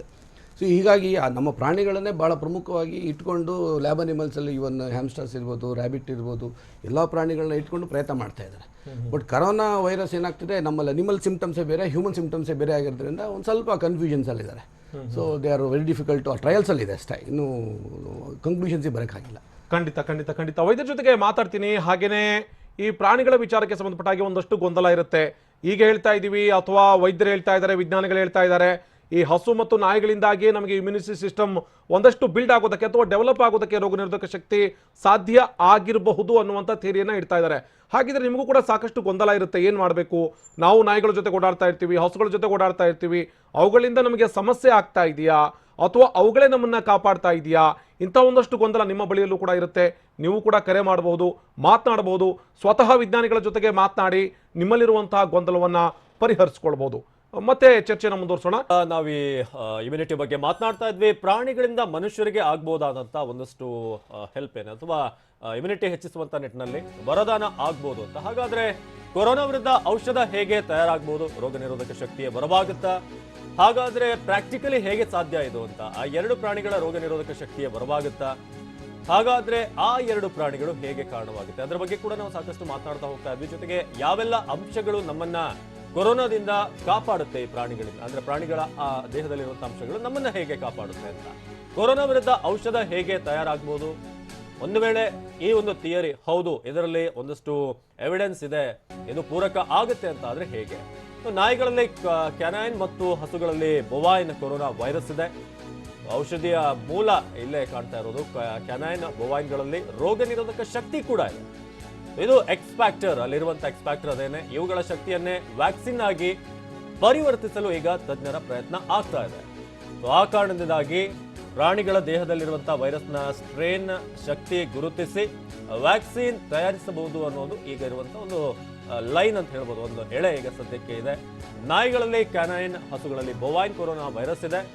ಇದು ರೋಗ ನಿರೋಧಕ ಶಕ್ತಿ ಕೂಡ ಇದೆ ವೈರಸ್ಗಳಲ್ಲಿ. ಹಾಗಾಗಿ ಇದು ಕೊರೋನಾದ ವ್ಯಾಕ್ಸಿನ್ ಕಂಡುಹಿಡಿಯುವಂತಹ ನಿಟ್ಟಿನಲ್ಲಿ ಬಹಳ ದೊಡ್ಡ ಮಟ್ಟದ ಒಂದು ಪ್ರಮುಖವಾದಂತ ಎಕ್ಸ್ಫ್ಯಾಕ್ಟರ್ ಆಗುತ್ತೆ. ಇವುಗಳ ಶಕ್ತಿಯನ್ನೇ ವ್ಯಾಕ್ಸಿನ್ ಆಗಿ ಪರಿವರ್ತಿಸುವಂತ ಒಂದು ಕಾನ್ಸೆಪ್ಟ್ ಇದು. ಇಲ್ಲಿ ಸಾಕಷ್ಟು ವಿಚಾರ ಇದೆ. ಇಲ್ಲಿ ಒಂದು ದೇಹದ ರಚನೆ, ಹಾಗೇನೆ ಈ ಕ್ಯಾನೈನ್ ಹಾಗೇನೆ ಬೊವೈನ್ ಕೊರೋನಾ ವೈರಸ್ನ ಮೂಲವನ್ನು ಪತ್ತೆ ಹಚ್ತಾ ಹೋದ್ರೆ ಅಥವಾ ಅವುಗಳಲ್ಲಿರುವಂತಹ ಈ ಕೊರೋನಾ ವೈರಸ್ ವಿರುದ್ಧ ಹೇಗೆ ಹೋರಾಡ್ತಾ ಇದೆ, ದೇಹದ ಒಳಗಡೆ ಭಾಗಗಳು ಹೇಗೆ ಸ್ಪಂದಿಸ್ತಾ ಇದ್ದಾವೆ, ಹೇಗೆ ಅದರ ವಿರುದ್ಧ ಕಾರ್ಯನಿರ್ವಹಿಸ್ತಾ ಇವೆ ಅನ್ನೋದರ ಮೇಲೆ ನಾವು ವ್ಯಾಕ್ಸಿನ್ ಕಂಡು ಹಿಡಿಯಬಹುದು ಅಥವಾ ಕಂಡು ಹಿಡಿಯೋದಕ್ಕೆ ಸಾಧ್ಯ ಆಗುತ್ತೆ ಎನ್ನುವಂಥ ಥಿಯರಿ ಇದೆ. ಡಾಕ್ಟರ್ ವಿಶಾಲ್ ರಾವ್ ಅವರೇ, ಇಂಥದ್ದೇ ಒಂದು ಕಾರಣ ನೀವು ಕೂಡ ಸಂಶೋಧನೆ ಮಾಡೋದಕ್ಕೆ ಶುರು ಮಾಡೋದಕ್ಕೂ ಕೂಡ ಸಾಧ್ಯ ಆಗಿತ್ತು. ಹೇಗೆ ವ್ಯಾಕ್ಸಿನ್ ಕಂಡು ಹಿಡಿಯೋದಕ್ಕೆ ಇವೆಲ್ಲವೂ ಕೂಡ ಅನುಕೂಲ ಆಗಬಹುದು ಅಂತ? ಸೊ ಮುಖ್ಯವಾಗಿ ಈಗ ಈ ಲಸಿಕೆ ತಯಾರಿ ಮಾಡುವ ಮೊದಲು ನಾವು ಈ ಸೈಟೋಕೈನ್ ಥೆರಪಿ ಬಗ್ಗೆ ನಮ್ಮ ಇಲ್ಲಿ HCG ಸೆಂಟರ್ ಮತ್ತು ನಮ್ಮ ಐಕ್ರೆಸ್ ಸೆಂಟರಿಂದ ಇದರ ಬಗ್ಗೆ ಸಂಶೋಧನೆ ನಡೆಸ್ತಾ ಇದ್ದೇವೆ. ಇದಕ್ಕೆ ನಮಗೆ ಆಲ್ರೆಡಿ ಗವರ್ಮೆಂಟ್ ಆಫ್ ಇಂಡಿಯಾದ ಪರ್ಮಿಷನ್ ಸಿಗಿತ್ತು. ನಮ್ಮ ಆ್ಯನಿಮಲ್ ಎಕ್ಸ್ಪೆರಿಮೆಂಟ್ ಸಕ್ಸಸ್ಫುಲ್ ಆದ ನಂತರ ನಾವು ಹ್ಯೂಮನ್ ಟ್ರಯಲ್ಸಿಗೆ ಹೋಗಿದ್ದೇವೆ, ಫೇಸ್ 1 ಕ್ಲಿನಿಕಲ್ ಟ್ರಯಲ್ಸಿಗೆ. 3 ದಿನ ಮೊದಲು ನಮ್ಮ ಹ್ಯೂಮನ್ ಟ್ರಯಲ್ಸ್ ಸ್ಟಾರ್ಟ್ ಮಾಡಿದ್ದೆವು. ಇವತ್ತಿಗೆ ಹ್ಯೂಮನ್ ಟ್ರಯಲ್ಸ್ ಕಂಪ್ಲೀಟ್ ಆಗಿ ಅದರ ರಿಸಲ್ಟ್ಸಿಗೆ ನಾವು ವೇಟ್ ಮಾಡ್ತಾ ಇದ್ದೇವೆ. ಅಂದರೆ ಫೇಸ್ 1 ಕ್ಲಿನಿಕಲ್ ಟ್ರಯಲ್ಸ್ ಇದು ರಿಸಲ್ಟ್ಸಿಗೆ. ಇನ್ನೊಂದು ವಾರದಲ್ಲಿ ಅದರ ರಿಸಲ್ಟ್ಸ್ ನಮಗೆ ಗೊತ್ತಾಗುತ್ತೆ. ಅದರ ನಂತರ ನಾವು ಫೇಸ್ 2 ಕ್ಲಿನಿಕಲ್ ಟ್ರಯಲ್ಸಿಗೆ ಹೋಗುವ ಪ್ರಯತ್ನದಲ್ಲಿದ್ದೇವೆ. ಈ ನಿಟ್ಟಲ್ಲಿ ನಮಗೆ ಈ ಒಂದು ಮಾಹಿತಿ ಕೂಡ ಬರುವುದು ಭಾರಿ ರಿಲೆವೆಂಟ್ ಟೈಮಿಗೆ ಬಂದಿದೆ. ಆ ಕಾರಣದಿಂದಾಗಿ ಎರಡನ್ನೂ ಒಟ್ಟಿಗೂಡಿ ಇದರ ಬಗ್ಗೆ ಸಂಶೋಧನೆ ಎದುರಿಗೆ ನಡೆಸ್ತಾ ಹೋಗ್ತೇವೆ ಹೇಳುವ ಒಂದು ತೀರ್ಮಾನ ಮಾಡಿದ್ದೇವೆ. ಡಾಕ್ಟರ್ ವಿಶಾಲ್ ಅವರೇ, ಒಂದು ಪ್ರಶ್ನೆ ಒಬ್ಬ ಸಾಮಾನ್ಯ ವೀಕ್ಷಕನಾಗಿ ಅನ್ನಿಸ್ಬೋದು, ಕೇವಲ ನಾಯಿಗಳು ಮತ್ತು ಹಸುಗಳು ಮಾತ್ರ ಯಾಕೆ? ಕುರಿಗಳನ್ನ ಸಾಕ್ತೀವಿ, ಬೆಕ್ಕನ್ನ ಸಾಕ್ತೀವಿ, ಕೋಳಿಗಳನ್ನ ಸಾಕ್ತೀವಿ, ಇದರಿಂದ ಏನಾದ್ರೂ ಉಪಯೋಗ ಇದೆಯಾ? ಕೇವಲ ಈ 2 ಪ್ರಾಣಿಗಳು ಮಾತ್ರ ಅಂತ ಒಂದು ಸಾಮಾನ್ಯವಾಗಿ ಆಡಿಯನ್ಸ್ಗೆ ಒಂದು ಮೂಡುವಂತ ಪ್ರಶ್ನೆ ಇದು. ಇದೇನಾದ್ರೂ ಎಕ್ಸ್ಟೆಂಡ್ ಆಗ್ಬೋದಾ ಅಥವಾ ಕೇವಲ 2 ಪ್ರಾಣಿಗಳಿಗೆ ಮಾತ್ರ ಸೀಮಿತವಾಗಿದೆ ಅಂತ? ಇವಾಗ ನಮಗಿರುವ ಮಾಹಿತಿ ಈಸ್ ಫ್ರಮ್ ಓಲ್ಡ್ ಡೇಟಾ. ಈಗ ನಮ್ಮ ಹತ್ರ ಓಲ್ಡ್ ರಿಸರ್ಚ್ ಅಲ್ಲಿ ಗೊತ್ತಿದ್ದ ಪ್ರಕಾರ ನಮಗೆ canine corona viruses and bovine corona viruses are common in stray dogs, ಬೀದಿ ನಾಯಿಗಳಲ್ಲಿ ಮತ್ತು ಹಸುಗಳಲ್ಲಿ ಕಂಡು ಬಂದಿದೆ ಹೇಳಿ ಮೊದಲಿನ ವಿಜ್ಞಾನಗಳು ನಮಗೆ ಮಾಹಿತಿ ಕೊಟ್ಟಿದೆ.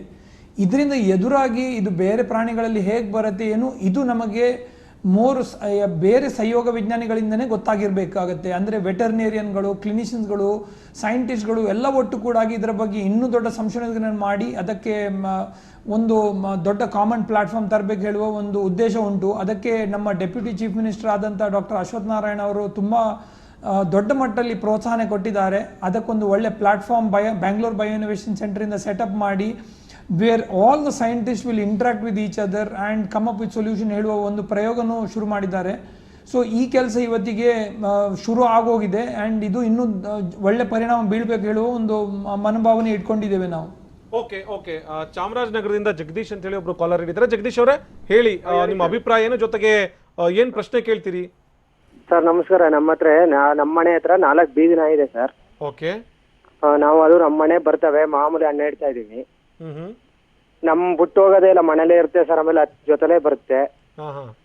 ಆಮೇಲೆ ಫುಲ್ ಹತ್ತಿರನೇ ಬರುತ್ತೆ ಸರ್. ನಮ್ಮೆಲ್ಲ ಇದ್ ಮಾಡ್ತಾ ಇದೆ, ಅದೇನ್ ತೊಂದರೆ ಆಗುತ್ತೆ ಅನ್ಬಿಟ್ಟು ಏನೋ ಇದ್ ಮಾಡಿದ್ರೆ. ಹತ್ತಿರದಲ್ಲಿ ಬರೋದ್ರಿಂದ ನಿಮ್ಗೆ ತೊಂದರೆ ಆಗೋದಿಲ್ಲ. ನೀವು ಸಾಧ್ಯ ಆದರೆ ಹತ್ತಿರದ ಪಶುವೈದ್ಯರನ್ನ ಸಂಪರ್ಕಿಸಿ ಅದಕ್ಕೆ ಲಸಿಕೆ ಹಾಕ್ಸ್ಕೊಳ್ಳಿ. ಲಸಿಕೆ ಹಾಕ್ಸ್ದೇ ಅದರ ಸಂಪರ್ಕ ಇರೋದು ತಪ್ಪಾಗತ್ತೆ. ಆಮೇಲೆ ಪ್ರಾಣಿಗಳ ಜೊತೆ ಇದ್ದಾಕ್ಷಣಕ್ಕೆ ನಿಮಗೆ ಕರೋನಾ ರೆಸಿಸ್ಟೆನ್ಸ್ ಬರುತ್ತೆ ಅನ್ನೋ ಒಂದು ತಪ್ಪು ಮಾಹಿತಿನ ಈಗಲೇ ನೀವು ಅಂದ್ಕೋಬೇಡಿ. ಆಯ್ತಾ?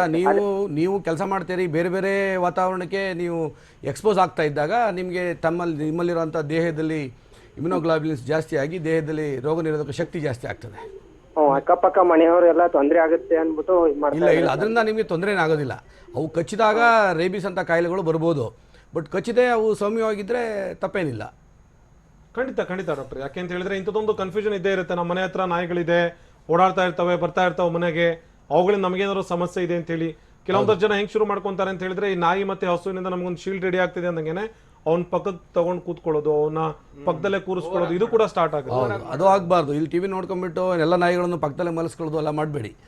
ಆಮೇಲೆ ದಯವಿಟ್ಟು ಓವರ್ ಆಗಿ ಮಾಡಬಾರ್ದು. ಹೇಳಿದರೆ ಟಿವಿಯಲ್ಲಿ ನಾವು ನಾಳೆಯಿಂದ ನಾಯಿ ಸಾಕ್ಬಿಡೋಣ ಅಂತೇಳಿ ಮತ್ತೆ again don't stick on to that. ನಿಮಗೂ ಕೂಡ ಇಂಥದ್ದೊಂದು ಭಯ ಇತ್ತು ಈ ನಾಯಿಗಳ ವಿಚಾರಕ್ಕೆ ಅಥವಾ ಹಸುಗಳ ವಿಚಾರಕ್ಕೆ, ಇದರಿಂದ ನಮಗೆ ಅನುಕೂಲ ಆಗ್ತಿದೆ ಅಂತ ಹೇಳಿದ್ರೆ ಯಾರೋ ಅದನ್ನ ತಗೊಂಡು ಹೋಗಿ ಈ ಚೆಕ್ ಮಾಡೋದು ಅಥವಾ ಅವುಗಳನ್ನ ಸಾಯಿಸಿ ರಿಸರ್ಚ್ ಮಾಡೋದು, ಈ ರೀತಿಯಾದಂತ ಒಂದಷ್ಟು ಮನೋಭಾವ ಇರುವಂತ ವ್ಯಕ್ತಿಗಳು ನಮ್ಮ ಸಮಾಜದಲ್ಲಿ ಇದ್ದಾರೆ. ಈಗ ಪ್ರಶ್ನೆ ಕೂಡ ಅದೇ ಆಗಿತ್ತು ಕೆಲವೊಬ್ರದ್ದು.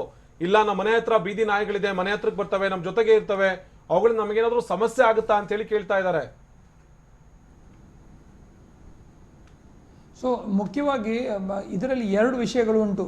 ಮೊದಲು ನಮಗೆ ಒಂದು ಚಿಂತೆ ಇತ್ತು ದಟ್ ಈ ಪ್ರಾಣಿಗಳಿಂದ ನಮಗೆ ಬರ್ಬೋದು ಹೇಳಿ ಜನರು ಅವರನ್ನು ಈ ಬೀದಿ ನಾಯಿಗಳನ್ನಾಗಲಿ ಮನೆ ನಾಯಿಗಳನ್ನು ಬಹಿರಂಗ ಮಾಡಿ ಕೆಲವರು ಅದಕ್ಕೆ ತೊಂದರೆ ಕೊಡೋಕೆ ಶುರು ಮಾಡಿದ್ರು. ಇವಾಗ ನಾವು ಅದಕ್ಕೆ ಪ್ರಯೋಜನ ಉಂಟು ಹೇಳಿ ಅದನ್ನು ತುಂಬ ಜಾಸ್ತಿ ಅಪ್ಕೊಂಡು ಇರುವುದು ಡೇಂಜರಸ್ಸು. 2 ರೀತಿ, it is not an extreme view. ನಾವಿಲ್ಲಿ ಪ್ರಪೋಸ್ ಮಾಡುವ ಥಿಯರಿಗಳು is more of a scientific approach. ಇದನ್ನು ನಾವು ಎಕ್ಸ್ಟ್ರೀಮ್ ಆಗಿ ಯಾವುದೇ ರೀತಿಯಲ್ಲಿ ತಗೊಳ್ಬಾರ್ದು. ಇದು ಭಾರಿ ಇಂಪಾರ್ಟೆಂಟ್ ಅರ್ಥ ಮಾಡ್ಕೊಳ್ಳೋದು. ಯಾವುದೇ ರೀತಿಯಲ್ಲಿ ಇಂಥ ಎಕ್ಸ್ಟ್ರೀಮ್ ಅಪ್ರೋಚಸ್ಗಳನ್ನು ನಾವು ತಗೊಂಡ್ರೆ it is going to be harmful to the person and to the society. ನಾವಿಲ್ಲಿ ಪ್ರಪೋಸ್ ಮಾಡಿದ ಮುಖ್ಯ ಥಿಯರಿಗಳು ಏನು ಆರ್ ರಿಸರ್ಚ್ ರಿಲೇಟೆಡ್. ಬಟ್ ಅದರಿಂದಾಗಿ ಇಮಿಡಿಯೇಟ್ ಆಗಿ ನಮ್ಮ ಬಾಡಿ, ನಮ್ಮ ಲೈಫ್ ಬಿಹೇವಿಯರ್ ಚೇಂಜ್ ಮಾಡೋದು ತಪ್ಪು. ಎಷ್ಟು ನಾವು ನ್ಯಾಚುರಲ್ ಆಗಿ ಇರ್ತಾ ಹೋಗ್ತೀವೋ ಅಷ್ಟು ನ್ಯಾಚುರಲ್ ಆಗಿ ನಮಗೆ ಇದಕ್ಕೆ ಪರಿಣಾಮಗಳು ಸಿಗುತ್ತೆ ಹೇಳುವ ನಮಗೆ we have the confidence. So I think that is very important for people to learn not to take extreme steps of either troubling animals or getting too close to them. ಎರಡೂ ಆಗಬಾರ್ದು. Because ಈಗ ಇವತ್ತಿಗೆ ನಮ್ಮ mortality ಕಡಿಮೆ ಇದ್ದಿದ್ರೆ ಅದು ಯಾವ ಕಾರಣದಿಂದಾಗಿ ಇರಬಹುದು ಹೇಳುವ ಯೋಚನೆ ಮಾಡ್ತಾ ಇದ್ದೀವಿ. ಅದಕ್ಕೆ ಹಲವಾರು ಉತ್ತರಗಳು ಇರಬಹುದು. ಇಲ್ಲಿರುವ ಪ್ಯಾನಲಿಸ್ಟ್ ಎಲ್ಲ ಹೇಳಿದ ಕಾರಣ. ಅವ್ರ ಹತ್ರ ಮಾತಾಡೋಣ. ಮತ್ತೆ ಕರೆಯಿಂದ ರಾಜ್ಕುಮಾರ್ ನಮಸ್ತೆ, ಹೇಳಿ. ನಮಸ್ಕಾರ. ಟಿವಿ ನೈನ್ಗೆ ನಮಸ್ಕಾರ ಸರ್. ಸರ್ ನಮ್ಮ ಮನೇಲಿ ನಾಯಿ ಇದೆ ಸರ್. ಅದನ್ನ ಯಾವ ತರ, ಅದರಿಂದ ಏನು ಎಫೆಕ್ಟ್ ಆಗಲ್ವಾ ನಮ್ಗೆ? ಏನೋ ನಿಮ್ಗೇನು ಎಫೆಕ್ಟ್ ಆಗೋದಿಲ್ಲ. ಅದಕ್ಕೆಲ್ಲ ನೀವು ಬೀದಿಗೆ ಬಿಡೋದು ಅದರಿಂದ ನಾಯಿಯಿಂದ ಕರೋನಾ ಬರುತ್ತೆ ಅಂತ ಹೇಳಿ ಆ ಥರ ಚಿಂತೆಯನ್ನು ತಲೆಯಿಂದ ತೆಗೆದುಬಿಡಿ. ದಯವಿಟ್ಟು ಹತ್ತಿರದಲ್ಲಿರೋಂಥ ಆಸ್ಪತ್ರೆಗೆ ಹೋಗ್ಬಿಟ್ಟು ವ್ಯಾಕ್ಸಿನೇಷನ್, ಕರೋನಾ ವ್ಯಾಕ್ಸಿನೇ ಇದೆ, ಬೇಕಾದರೆ ಮಾಡಿಸ್ಕೊಳ್ಳಿ ಭಯ ಇದ್ದರೆ. ಮತ್ತು ಅದ್ರದ್ದು 9-in-1 ಡಿಸೀಸ್ದು ವ್ಯಾಕ್ಸಿನ್ ಬರುತ್ತೆ, ಅದನ್ನು ಕೂಡ ಮಾಡಿಸ್ಕೊಂಡು ನೀವು ಸಾಕೋದ್ರಿಂದ ಸಮಸ್ಯೆ ಇಲ್ಲ. ಬಹಳಷ್ಟು ಜನರಿಗೆ ಹೇಳಿ. ನಾಯಿಂದ ಯಾವ್ದು ಎಫೆಕ್ಟ್ ಇಲ್ಲ ತಾನೆ? ಇಲ್ಲ ನಾಯಿಯಿಂದ ಯಾವುದೇ ರೋಗ ಬರೋದಿಲ್ಲ, ಇವನ್ ಬರ್ಡ್ಸ್ ಇಂದನೂ ಬರಲ್ಲ. ಬರ್ಡ್ಸ್ ಅಲ್ಲಿ ಒಂದು ಇನ್ಫೆಕ್ಷಸ್ ಬ್ರಾಂಕೈಟಿಸ್ ಅಂತ ಹೇಳಿ ರೋಗ ಬರ್ತಾ ಇತ್ತು, ಅದಕ್ಕೆ ವ್ಯಾಕ್ಸಿನ್ ಮಾಡಿದ್ದೀವಿ. ಅದರಿಂದ ಈ ಕರೋನಾದಿಂದ ಯಾವುದೇ ತರದ ರೋಗ ಬರೋದಿಲ್ಲ, ಬರ್ಡ್ಸ್ ಮುಖಾಂತರ ಬರೋದಿಲ್ಲ. ಬಟ್ ಬರ್ಡ್ಸ್ ಇನ್ ಹತ್ರ ಪಿಜನ್ಸ್ ಡ್ರಾಪಿಂಗ್ಸ್ ಎಲ್ಲ ಇದಾಗೋದ್ರಿಂದ ಹೈಪರ್ ಸೆನ್ಸಿಟಿವಿಟಿ ನ್ಯೂಮನೈಟಿಸ್ ಅಂತ ಇರ್ಬೋದು, ಬಟ್ ಡಿಸೀಸ್ಗಳು ಬರ್ತಾ ಇಲ್ಲ, ಅದಂತೂ. ಬಹಳ ಮಂದಿಗೆ ಇರುವಂತ ಗೊಂದಲ ಏನಂತಂದ್ರೆ ಇಡೀ ಏರಿಯಾ ಓಡಾಡ್ತವೆ, ಒಂದು ಕಂಟೈನ್ಮೆಂಟ್ ಝೋನ್ ಇದ್ರೆ ಎಲ್ಲಾ ಕಡೆ ಓಡಾಡ್ತವೆ. ಮನುಷ್ಯರನ್ನ ಕಂಟ್ರೋಲ್ ಮಾಡೋದು, ಬಟ್ ನಾಯಿಗಳನ್ನ ಕಂಟ್ರೋಲ್ ಮಾಡೋದು ಕಷ್ಟ. ಸೊ ಅವೇನಾದ್ರೂ ಓಡಾಡ್ ಬಂದ್ ಮನೆಗೆ ಬಂದ್ರೆ ಏನ್ ನಮಗೆ ಡೇಂಜರ್ ಇದೆಯಾ ಅಂತ ಅವುಗಳನ್ನ ಮುಟ್ಟೋದ್ರಿಂದ? ಇಲ್ಲ ಅದ್ರ ಬೇರೆ ಏನಾದ್ರು ಮುಟ್ಟಿದ್ರೆ, ಈಗ ಸೋಂಕಿತರು ಮುಟ್ಟಿ ಇವ್ರೇನಾದ್ರು ಮುಟ್ಟಿದ್ರೆ ಅದ ಮುಟ್ಟಿದಂತ ಸಮಯದಲ್ಲಿ ನಾವು ಹ್ಯಾಂಡ್ ವಾಶ್ ಮಾಡ್ಕೋಬೇಕು. ಹ್ಯಾಂಡ್ ವಾಶ್ ಮಾಡಿ ಹೊರಗೆ ಬರಬೇಕು. ಹಂಗಂತೇಳಿ ಮುಟ್ಟಿ ನೇರವಾಗಿ ಬಂದು ಫುಡ್ ತಿನ್ನೋದು ಅಥವಾ ಮಕ್ಕಳು ಮುಟ್ಟೋದು ಮಾಡಬಾರ್ದು. ನಿಜ. ಡಾಕ್ಟರ್ ವಿಶಾಲ್ ಅವರೇ, ಕೊನೆಯದಾಗಿ ಚಿಕ್ಕದಾಗಿ ಏನ್ ಹೇಳ್ತೀರಿ ಅಂತ ಒಟ್ಟಾರೆ ಈ ಥೇರಿ ಬಗ್ಗೆ ಜೊತೆಗೆ ನಿಮಗೆ ಸಿಕ್ಕಂತ ಈ ಮಾಹಿತಿ ವಿಚಾರಕ್ಕೆ ಕೊನೆಯದಾಗಿ ಚಿಕ್ಕದಾಗಿ ಏನ್ ಹೇಳ್ತೀರಿ?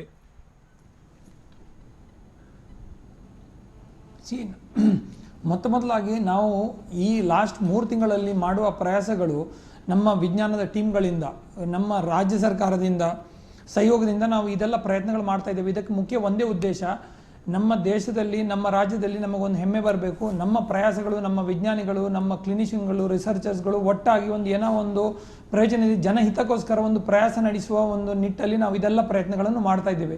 ಇದು ನಿರಂತರವಾಗಿ ನಡೀತಾ ಹೋಗುತ್ತೆ. ಇದರ ಉದ್ದೇಶ ನಮ್ಮ ಜನರು ಕಾಪಾಡಬೇಕು, ನಮ್ಮ ಜನರಿಗೆ ಒಳ್ಳೆ ಆಗಬೇಕು.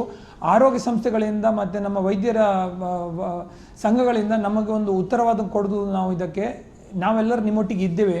ಅದಕ್ಕೋಸ್ಕರ ಆ ಒಂದು ಧೈರ್ಯದಲ್ಲಿ ನಾವು ಲಸಿಕೆಗಳನ್ನಾಗಲಿ ಟ್ರೀಟ್ಮೆಂಟ್ಗಳನ್ನಾಗಿ ಮಾಡುವ ಪ್ರಯಾಸ ನಮ್ಮ ಸರ್ಕಾರದ ಸಹಯೋಗದಿಂದ ಮಾಡ್ತಾ ಇದ್ದೇವೆ ಇವತ್ತಿಗೆ ಅಂತ ಹೇಳುವ ಒಂದು ಮಾತು ಹೇಳಕ್ಕೆ ಇಷ್ಟಪಡ್ತೀನಿ. ಜನರು ಧೈರ್ಯವಾಗಿ ಇಟ್ಕೊಳ್ಬೇಕು, ಗಾಬರಿ ಪಡಬಾರ್ದು, ಆತಂಕ ಪಡಬಾರ್ದು ಈ ವೈರಸ್ ಬಗ್ಗೆ. ನಿಜ. ಥ್ಯಾಂಕ್ ಯು ಡಾಕ್ಟರ್ ವಿಶಾಲ್ ಅವರೇ, ಥ್ಯಾಂಕ್ ಯು ಡಾಕ್ಟರ್ ಚೇತನ್ ಅವರೇ, ಹಾಗೇನೆ ಡಾಕ್ಟರ್ ಶಿವ ಅವರೇ, ಥ್ಯಾಂಕ್ ಯು ಸೋ ಮಚ್. ಹಾಗೇನೆ ಡಾಕ್ಟರ್ ಅಂಬಿಕಾ ಅವರು, ಇಷ್ಟೊತ್ತು ಇಲ್ಲಿ ವೈದ್ಯರು ಹೇಳ್ತಾ ಇರೋದು, ಜೊತೆಗೆ ವಿಜ್ಞಾನಿಗಳು ಹೇಳ್ತಾ ಇರೋದು, ನಾವು ಇಲ್ಲಿ ನಾಯಿ ಹಾಗೇನೆ ಹಸುಗಳಿಂದ ಎಲ್ಲೋ ಒಂದು ಕಡೆಗೆ ರಕ್ಷಾ ಕವಚ ಬಂದಿರಬಹುದು ಅನ್ನುವಂಥ ಒಂದು ಥಿಯರಿ ಇದೆ. ಆದರೆ ಅದೇ ಸದ್ಯಕ್ಕೆ ದೃಢವಾಗಿಲ್ಲ, ಅಥವಾ ಇಂಥದ್ದೊಂದು ಆಗಿಯೇ ಹೋಗಿದೆ ಅನ್ನುವಂಥ ಕನ್ಕ್ಲೂಷನ್ಗೂ ಕೂಡ ನಾವು ಬರ್ತಾ ಇಲ್ಲ. ಅದರ ಜೊತೆಗೆ ಈ ಪ್ರಾಣಿಗಳು ರೋಗ ನಿರೋಧಕ ಶಕ್ತಿಯನ್ನು ಇಟ್ಕೊಂಡು ಹೋರಾಡ್ತಾ ಇರೋದನ್ನ ಗಮನಿಸ್ತಾ ಅದರ ವಿಚಾರಕ್ಕೆ ಸಂಬಂಧಪಟ್ಟ ಹಾಗೆ ಒಂದು ವ್ಯಾಕ್ಸಿನ್ ಅನ್ನ ಬಿಲ್ಡ್ ಮಾಡೋದಕ್ಕೆ ಸಾಧ್ಯ ಇದೆಯಾ ಅನ್ನುವಂಥ ಥಿಯರಿಯನ್ನು ನಾವು ಸ್ಟಾರ್ಟ್ ಮಾಡ್ತಾ ಇದ್ದೀವಿ, ಸಂಶೋಧನೆಯನ್ನ ಸ್ಟಾರ್ಟ್ ಮಾಡ್ತಾ ಇದ್ದೀವಿ. ಇದನ್ನ ಇಟ್ಕೊಂಡು ಜನ ಈ ನಾಯಿಗಳನ್ನ ಬೀದಿಗೆ ತಂದು ಅವುಗಳ ಮೇಲೆ ಪ್ರಯೋಗ ಮಾಡೋದಾಗ್ಲಿ ಅಥವಾ ಹಸುಗಳ ಮೇಲೆ ಪ್ರಯೋಗ ಮಾಡೋದಾಗ್ಲಿ ಮಾಡಬಾರ್ದು ಅನ್ನುವಂಥ ಎಚ್ಚರಿಕೆಯನ್ನು ಕೂಡ ಕೊಡ್ತಾ ಇದ್ದಾರೆ. ಇದು ಈ ಹೊತ್ತಿನ ವಿಶೇಷ. ನಿರಂತರ ಸುದ್ದಿಗಾಗಿ ನೋಡ್ತಾ ಇರಿ TV9. ಜಸ್ಟ್ ಬೆಂಗಳೂರು ಪ್ರತಿದಿನ ರಾತ್ರಿ 10 ಗಂಟೆಗೆ TV9ನಲ್ಲಿ ಮಾತ್ರ.